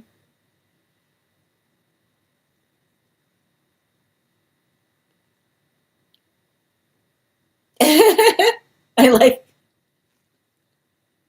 like that we just got into a sign war. It's great. One comes to me all the time in dreams. Thank you for confirming. I get a lot of information from them. That's great. This is literally my Gramps viewing today, one on the other side. Oh, that's wild. My brother. Yeah. Yeah, there's like I see the energy like working through something. I love that when our spirit team loves to give us that look. Yeah, passionate ancestors. Or this could be for me, stubborn energy. I feel like this is more for me. We've been fighting a lot lately, but we're both in our own healing journeys, and that makes sense because I'm much further along.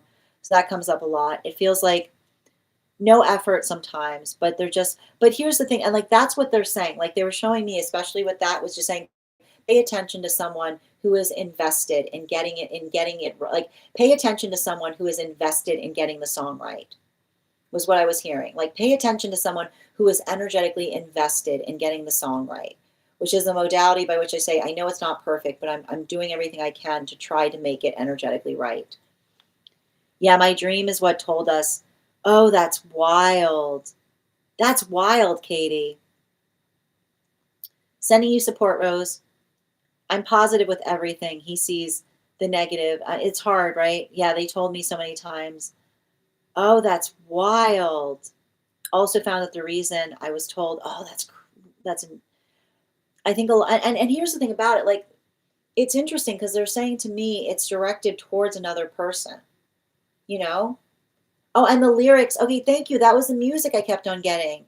The lyrics he gave me was, it's not about the lie. It's the way the truth is denied.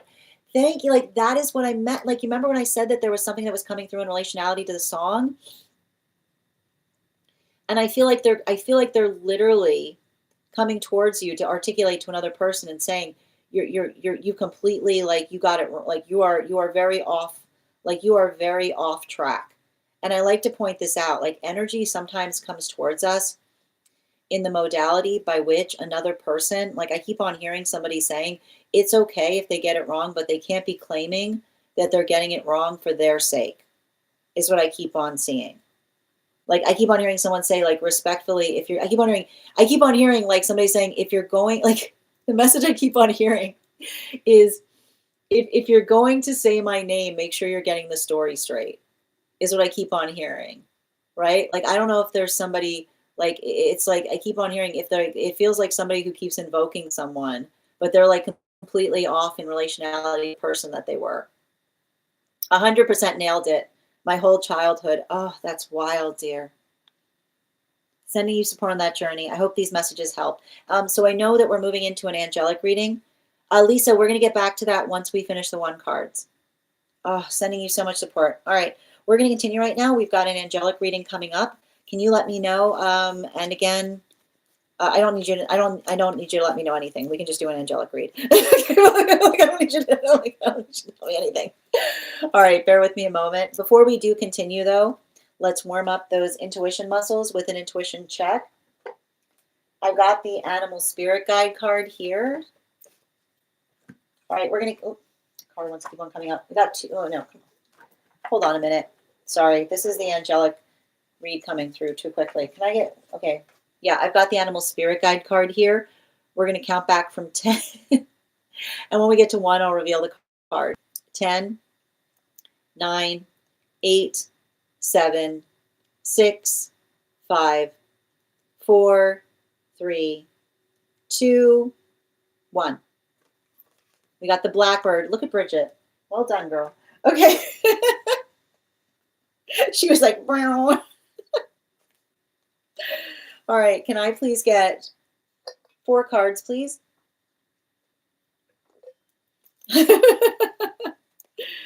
Highest priority message. Yeah. Highest priority message, please.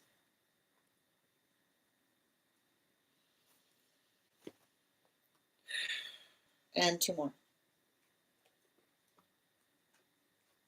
Yep. Thank you.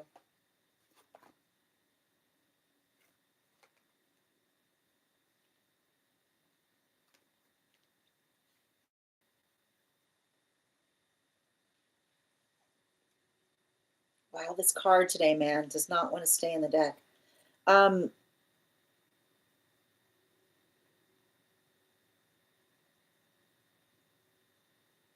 So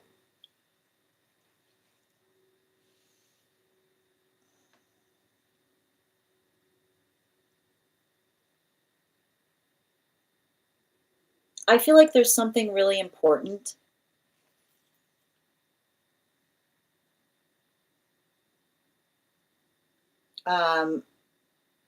Okay, so we're gonna go through this right now because there's something really important.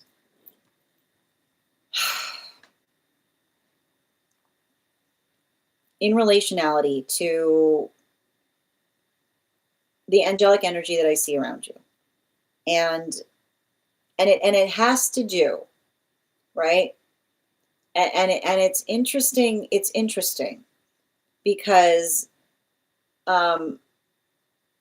I've got I've literally got like an angelic navigating the space that you've got an ancestral energy near you that is very invested in energetically spilling the tea, is what I keep on seeing. Okay.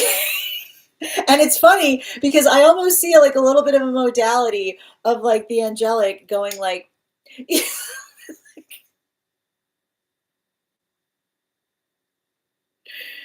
and I want to stress this because, and this is what we have to work through with ancestral energy. Okay. And this is what I keep on seeing.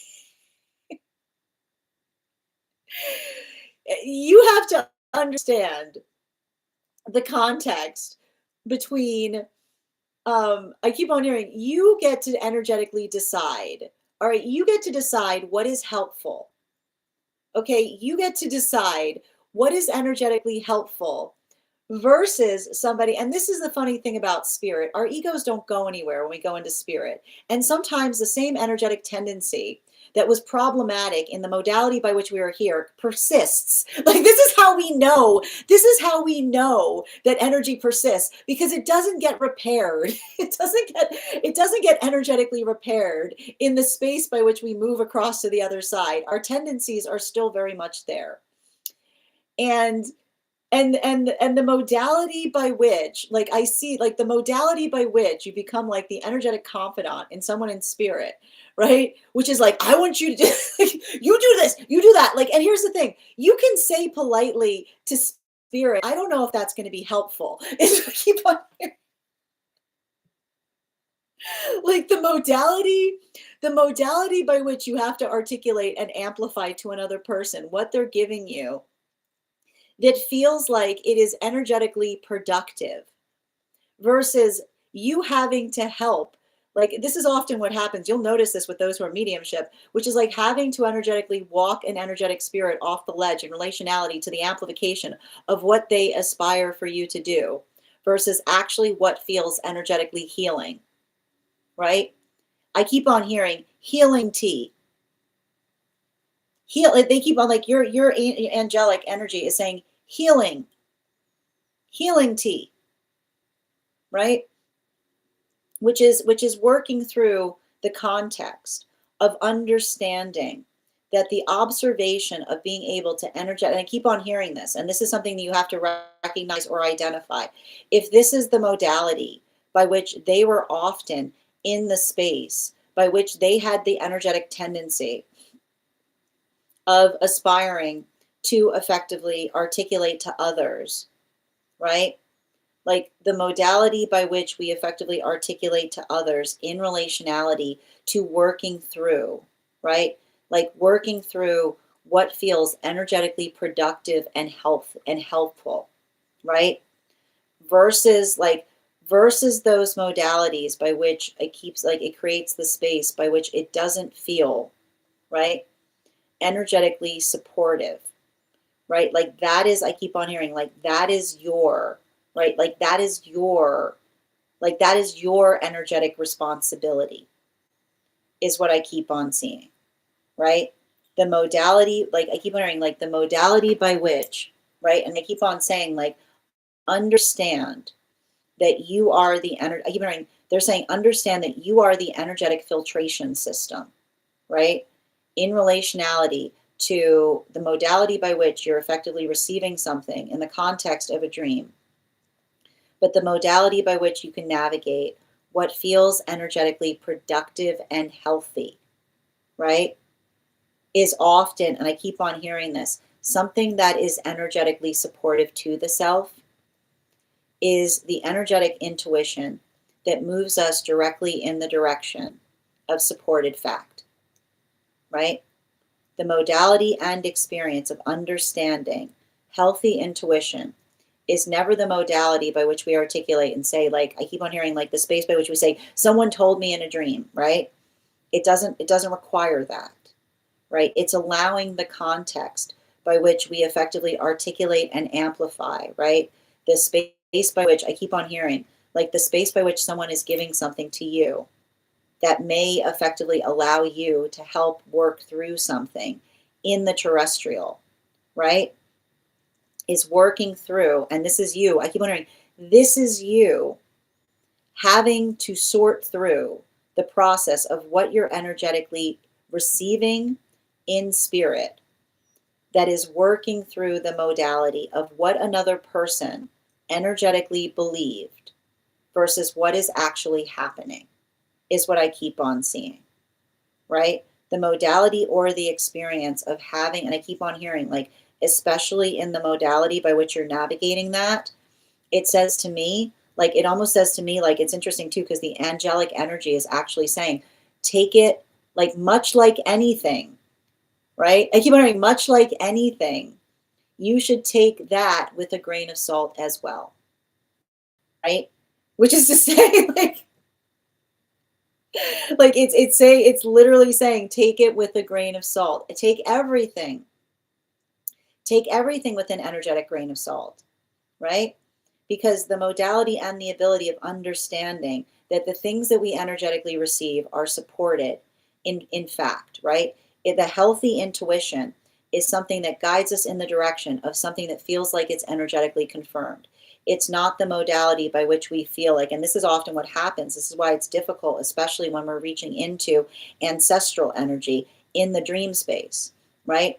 The modality by which you navigate another person who may have felt like that was exactly the experience that they navigated, much like you would, like I keep hearing, like much and like you would in the space of them being like in the terrestrial, like that is up to you to sort through in relationality to feeling like what is energetically healthy, like what leads you to a point of energetic fact in terms of being able to say, like, oh yeah, that was something I received that feels like it came out to be, like I was able to sort through and find that there was a grain of truth in it, versus the modality of effectively, and this is what happens sometimes, and I'm not saying that this is effectively what happens, but if someone, and I told you, the ego persists even in the context by which we cross over to spirit. If somebody had a tendency of energetically exaggerating upon things, particularly if they play instruments, right?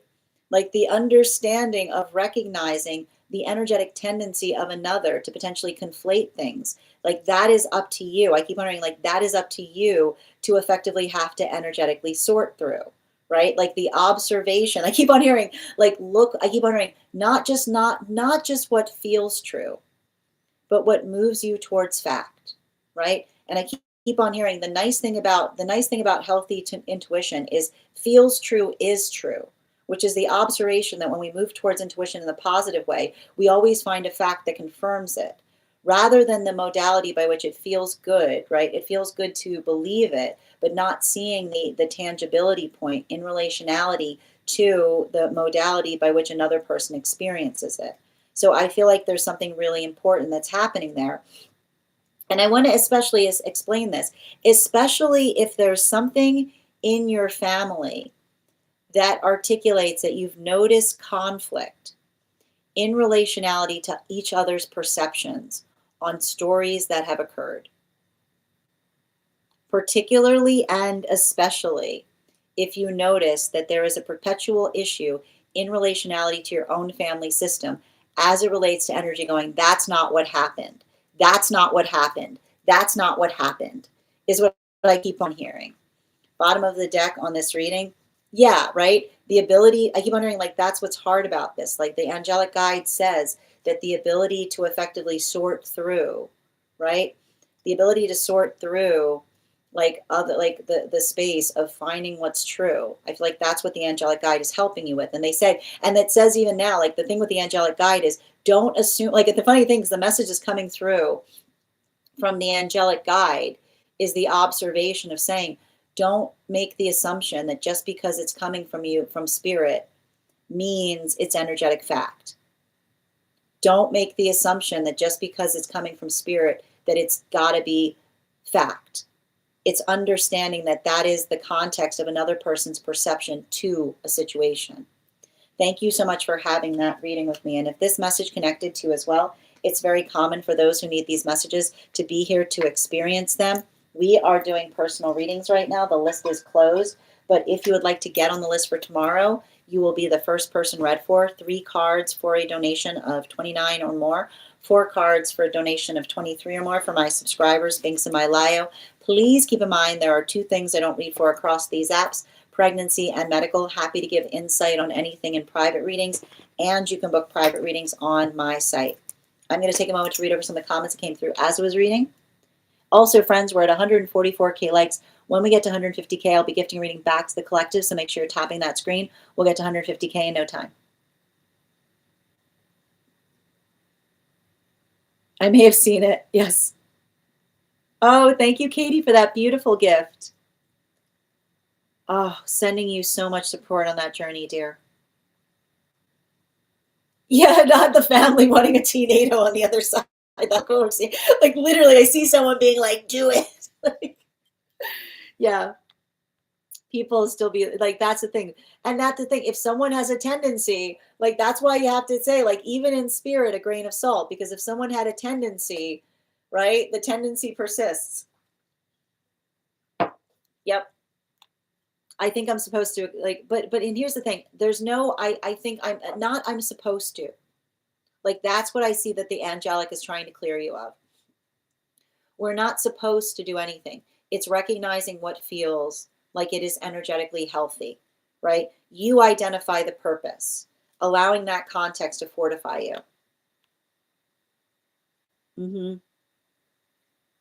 Sending you support on that journey. And I know it's difficult when you're going through experiences like that. You're so welcome, dear, and thank you for having that reading with me. All right, we're going to continue right now. The next person on the list for today is Nikki. Nikki, if you're here, can you respond in all caps? Let me know if you'd like a general reading or if you have a specific question you'd like me to answer. And again, We are at 145K, and when we get to 150K, I will be gifting a reading back to the collective, so make sure you're tapping that screen, and we'll get to 150K in no time. Well, I mean, again, like, and that's what I feel like I feel like that is the energy that is working to help you, like the identification in relationality to what feels like it's energetically supportive versus like what feels like you're effectively working through, right? So make sure, I keep on hearing, make sure that you're not, I keep on hearing, make sure that you're not scalding others with tea. Make sure that you're utilizing it in a way that feels like it is allowing for healthy healing to occur, if that makes sense. Thank you again, dear. All right, the next person on the list for today is Nikki. Second call for Nikki. Second call for Nikki. If Nikki is not here, we are going to move back to one card readings for subscribers. If you are a super fan who has not had a card pulled, oh, hi Nikki, hold on the one cards. Nikki, could you let me know if you would like a general reading or if you have a specific question that you would like me to answer? Oh my gosh, no, is they okay? Do you need a minute? It's okay if you need a minute. It's okay. All right. And can you let me know if we're doing a general reading or if you have a specific question you'd like me to answer, or if you need a minute, that's fine. I can move into one card. Do you let me know what will be okay? Oh Lord. Okay. Yep, absolutely.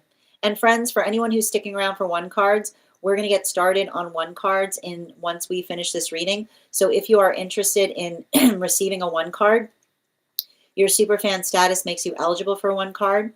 If you'd like to become a superfan, you just hit that button at the bottom of the screen, and that superfan status will entitle you to a one card. I got you, dear. Sending you support. And before we continue right now, let's warm up those intuition muscles with an intuition check. I've got the animal spirit guide cards here. We're going to count back from 10, and when we get to 1, I will reveal the card. 10, 9, 8, 7, 6, 5, 4, 3, 2, 1. We got the otter energy. And I'm going to pin up Nikki here. Make sure that you guys give Nikki some love. 4 cards, please. Angelic, connecting to that energy.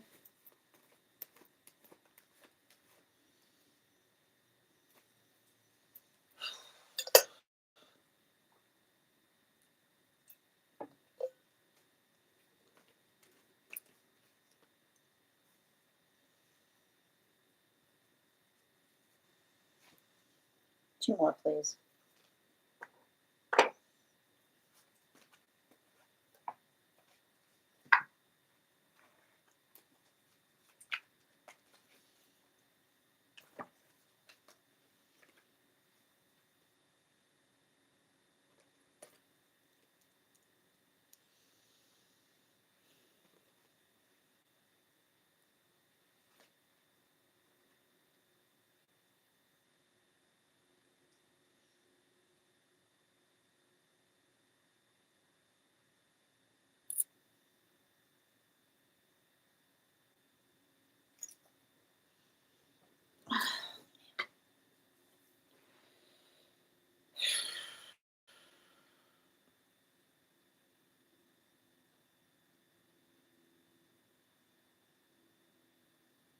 I keep on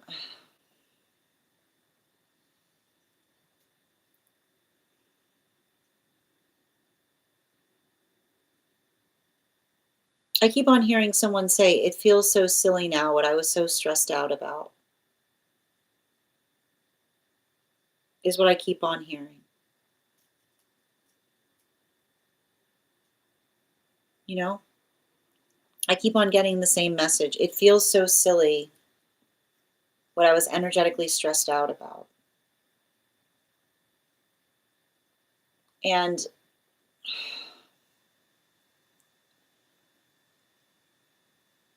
you know, I can see somebody who, and it's interesting because it's not here.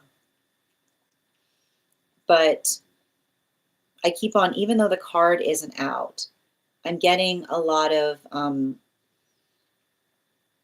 getting a lot of hangman in its reversal energy, which is the modality or the experience of saying like somebody who, they were always angelic, is what I keep on getting. And I need to point out the heart, like the world is like, it's very hard for those who are angelic to be here. And the reason I keep on seeing this is like, especially why I'm seeing the hangman in its reversal, is it's giving me a lot of crane energy, which is like they're trying to articulate to say, I only ever had one foot on the ground here, which was, it was already really hard. Like it was very, very hard for them to be here. This was their first time here. You know, I often see this with energy that has not incarnated before here. And the modality by which, like, and that's why it's so hard, because the modality by which, and like, that's like, we talk about, like, they're the opposite of an old soul. An old soul is like bring it. You know what I mean? Like an old soul is like, you know, and that's the thing about it. Like when old souls are here, and you try to bring conflict to an old soul will be like, wrong door, buddy.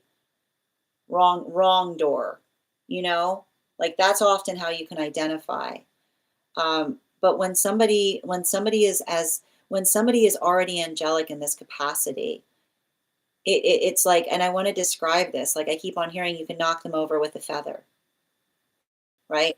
The modality by which something happens that would typically be fine for another person, but for them it feels energetically devastating.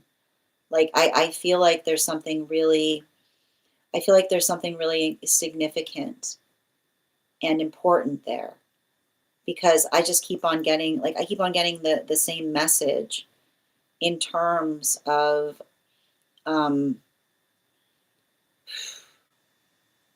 like, I think it's hard because, like, and this is why I see somebody who's still very much close to you. Like, I'm getting confirmation that this energy, like, stands by you, because I keep on getting, in a world, I keep on hearing, in a world, I keep on hearing somebody say, in a world through in the world of cruelty, you were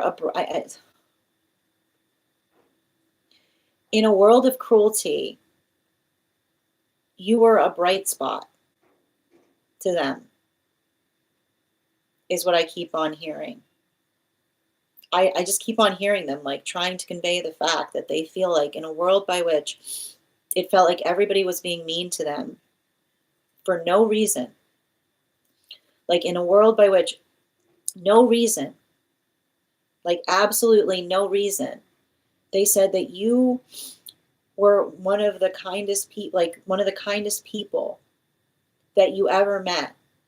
Because, and I don't know why they're talking about the fact, I don't know if there was an issue that they had in communicating, but the fact that they said that you were energetically patient with them, like the fact that they're articulating to me that there was something about the patience that you brought towards them.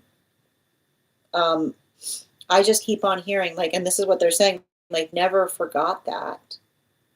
And they continue, and I feel like in a way they continue to do that work to energetically protect you, is what I keep on seeing. Because, and I don't know if there was some kind of experience by which you stood up for them. I don't know what it is that I'm seeing, some kind of experience by which they're trying to articulate that in one way, shape, or form. I keep on hearing you had no reason to do so, but you stood up for them. And I keep on hearing them say, like, they never forgot that, and they said they've been returning the favor, like they've been returning the favor indefinitely, is what I keep on seeing. And it's interesting too, because like, I think it's interesting too, because like the energy that I'm seeing around someone, like, I keep on getting, Like, I don't know why I keep on getting like something about them being like, I don't know, like I just keep on hearing someone say, you've heard what they said. You heard what they said. Like, that's all I keep on seeing in relation. Like, it's funny because like they're giving like it's giving me the fact that they act as some kind of energetic bouncer for you in spirit, which is being like, you heard what I keep hearing them say, you heard what they said. Right? Like them saying, like, okay, like that's enough of that. And I think that that's hard because like I see I feel like it's often the modality by which, and I feel like, like, and I don't know why it feels like they keep on articulating some kind of situation by which they say, like, I keep on hearing energy only has liberty of hurting you once, is what I keep on seeing. Is what I don't know what that is, but I keep on seeing, like, I keep on getting somebody who says, like, I feel like there's some kind of energy by which they articulate and go, you had your chance, is what I keep on seeing. I want to give you some bottom of the deck energy, just something to keep in mind going forward. Yeah, especially with this King of Cups in its reversal.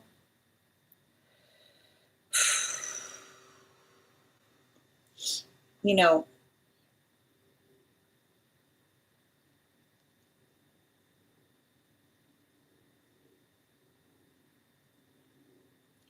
so I want to call your mind back.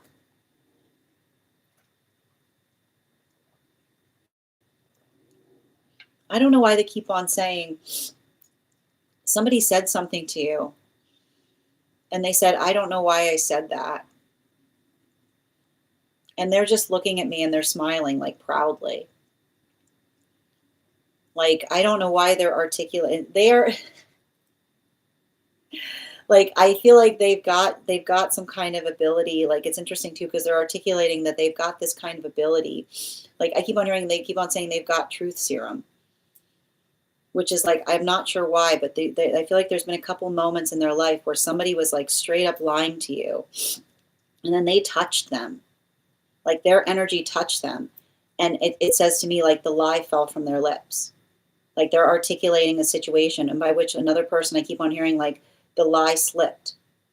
Like, they're saying, they're pointing to themselves and they're like smiling proudly and being like, that was me. They're going, that was me. They're like, they're going, that was me. Because I feel like there's something about that by which they're articulating, like they're actually, like, they're articulating to me the modality by, like, it's almost like some kind of energy that articulates upon the space by which they say, come to them honestly or not at all. And I don't know why they're talking about some moment. Like, they're literally calling my attention back to a moment by which someone said something to you and their eyes went wide in the space by which they said it, because it's the observation by which they did not intend to say it. Right? Like, the observation of being like, I did not intend to say it, but there it is. Like, that's why they're saying, like, they're like smiling on that, because they're saying that they're saying, I touched them, is what they're saying. And they're saying that when they touch them, there it is.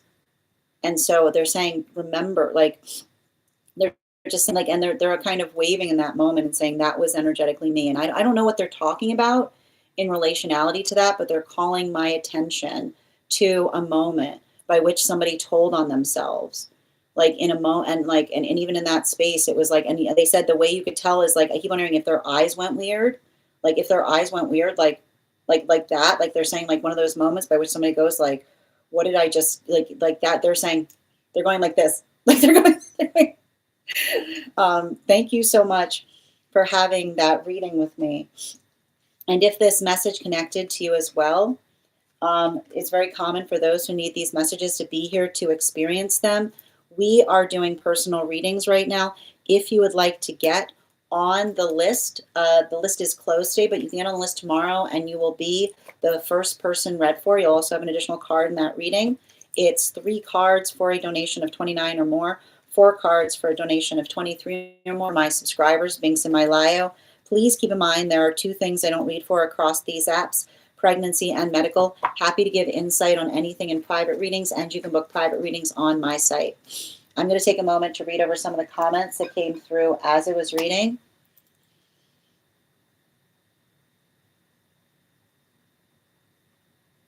Hold on a minute.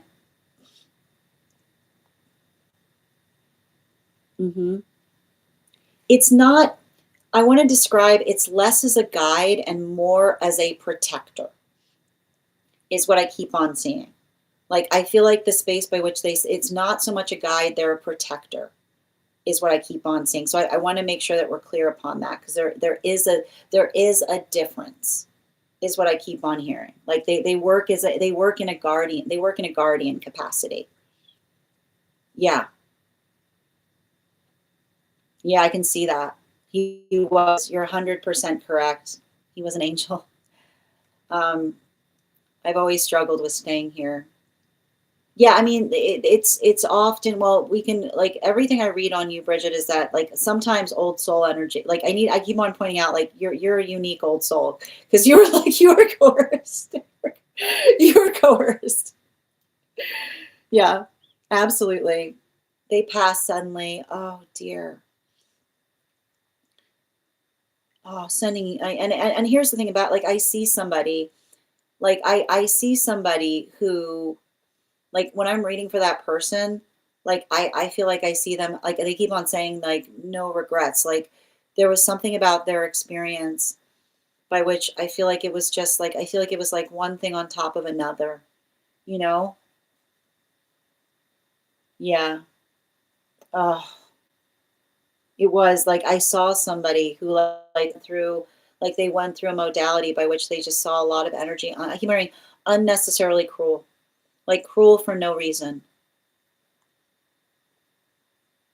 Oh, we always held a torch, always had an interesting connection, like unspoken and knowing. Yeah, no, I get it. I see it.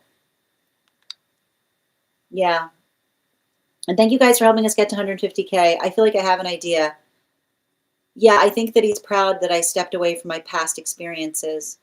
Yeah, exactly. But they're, what's interesting about it is they're literally calling, like, they were literally calling attention to a situation by which somebody said something to you that gave you absolute clarity of something. Right? Like the modality by which another person goes, like energetically, like somebody revealing themselves, like in the modality by which they articulated something, like that they were specifically talking to me about some kind of experience by which that occurred. Yeah. Right. Thank you so much. All right. So thank you guys so much for helping us.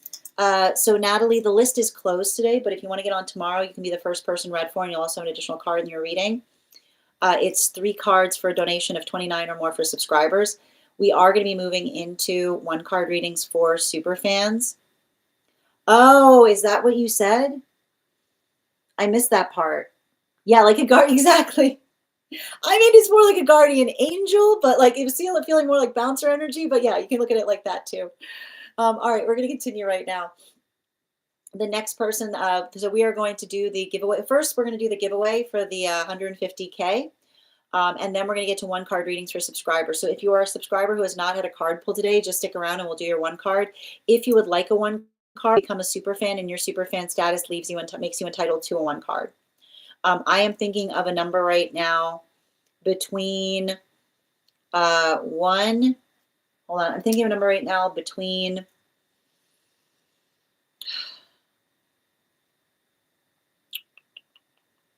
I'm thinking of a number right now between 1 and 23. First person I see that posts a number will get the reading. First person I see, not the first person that posts it. Sometimes I see things in a different order than you guys post them.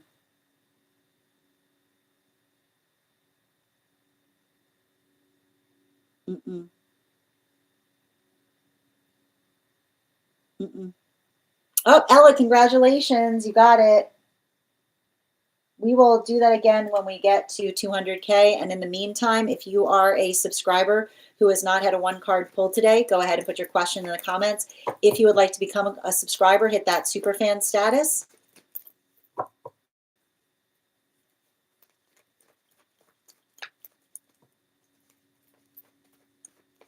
Okay. Amazing, Nikki. Amazing. All right. One card, highest and best, please, for Julia.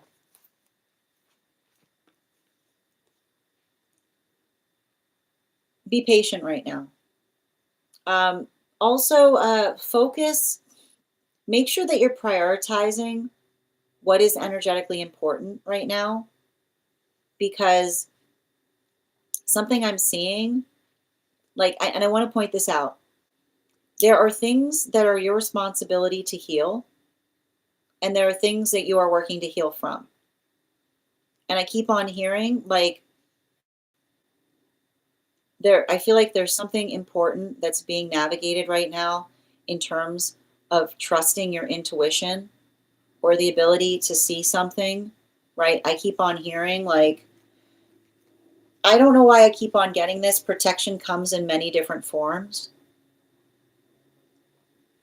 Protection comes in many different forms. Even this protection is what I keep on hearing. Animal spirit guide.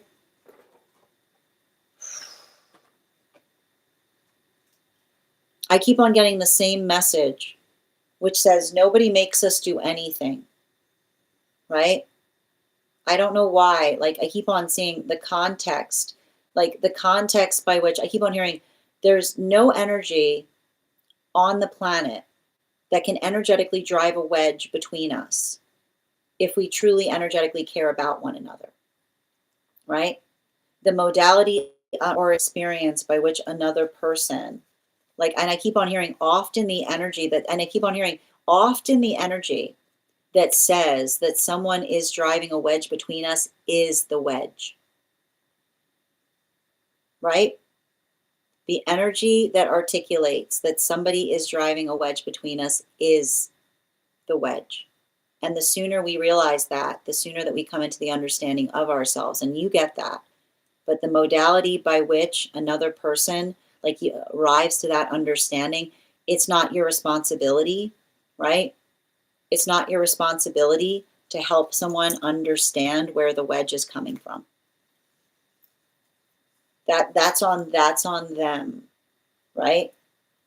That's on them to discover. It's not on you.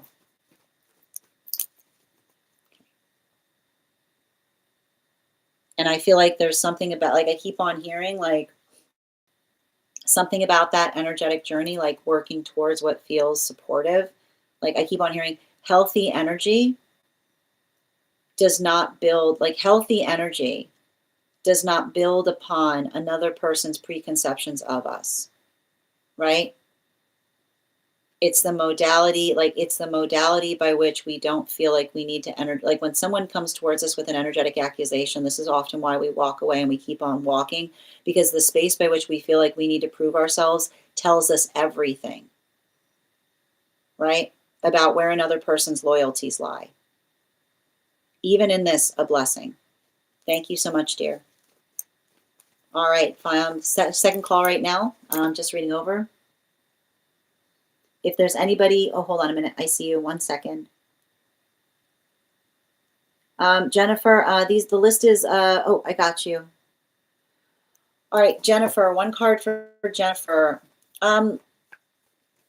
Let's work through, the modality by which we work through the identification of you articulating that someone's your twin. I'm not a big fan of the space by which we articulate twin, but let's drive into that energetic connection to see, are you articulate? I want to make sure you're not talking about an energetic twin, in relationality to a romantic capacity. I want to clarify about this before I read into it, because twin means many different things. So I want to make sure that we're clear in relationality to the, okay, thank you for confirming that. Okay, thank you. But it's interesting that that comes up. Thank you. So I think it's I feel like this is saying to me some kind of energetic affirmation in relationality to them finding peace. This is a very strong yes. Um, the hard part I see in relationality to something, and I want to get the bottom of the deck on this, is I feel like I see you in the modality of working through some kind of energetic turmoil upon something, is what I keep on getting. You know? Like I feel like I keep on hearing like I see you kind of like working through something and like I keep on hearing like the energetic pain of navigating something is can sometimes feel overwhelming. But I keep on getting like the one thing I want to like, especially with that Queen of Swords in its upright. I don't know why I keep on hearing like we honor like the space by which we energetically honor each other's wishes is the ability. I keep on hearing like the space by which we honor each other's wishes allows the context by which we're energetically able to do something in a way that feels like it's energetically supportive. Animal spirit guide. Yeah, especially with that air dragon energy. You know, I feel like I see you in the modality of having to navigate a lot of like unresolved feelings in relationality to something. So I feel like the space by which like I keep on hearing like the space by which you find a way to effectively express how you feel about something. Like I feel like there's something about not like I keep hearing not feeling the sense of having to bottle it up, but finding a healthy I keep hearing like finding a healthy way to channel the feelings that feel like they allow for something productive on the other side of something is what I keep on seeing and sending you support on that journey because I do feel like there's something like I feel like there's some kind of volatility there. You know, like I can already see it. Like I see the pain. Like I can see the energetic pain that you may have in relationality to navigating another person's like decision, right? It's hard because I feel like it's like we have to carry the weight of that. So I keep on hearing like that's a heavy weight to carry, but like allowing the context, right? Like allowing the context of being able to find a healthy way to express it. Like I keep on hearing don't feel you need I keep hearing don't feel like you need to express it. Find healthy ways to express it and sending you so much support on that journey. Yeah, it's you're welcome, dear.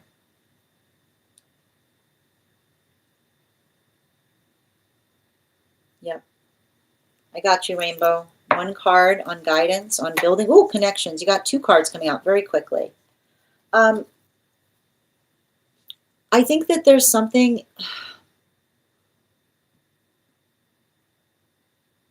I feel like there's something important there that I'm seeing. Um,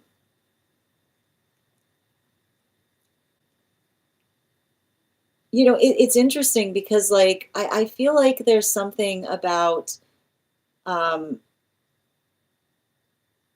having to, like, how do I describe this? You know, I keep on hearing your humor is a gift is what I keep on hearing. Like there's something about your humor being like a beautiful gift because it's I keep on hearing um like there's something about the humor that you bring to situations that allows the context. I keep on hearing like allows the context of helping another person through their own energetic awkwardness is what I keep on seeing. Bottom of the deck. Yeah, and it's interesting. Like, I want to point this out because my deck, look, and I want to stress this. Look, did you see the fact that one of the cards moved into my own deck, which means we've had two nines in here, right? Two tens, which is the observation. Like, it says to me, like, the work that you're doing in relationality to helping another person through something. I keep on hearing, like energy that like there's no greater gift than someone that appreciates raw energy because it's the energy that understands like the way that we navigate trauma is often in the space by which we become, like often the way that we navigate trauma is by building a sense of like humor towards it, is what I keep on seeing. So I feel like it's somebody who energetically gets that, is what I keep on seeing, right? Not, I feel like not feeling the sake, not feeling the stake, it's funny that I'm trying to say sake and I keep on hearing stake. So not going through the context where you feel like you have to apologize for bringing humor to a situation, but someone who understands that there's something about your humor that feels like it's based upon a space of deep catharsis.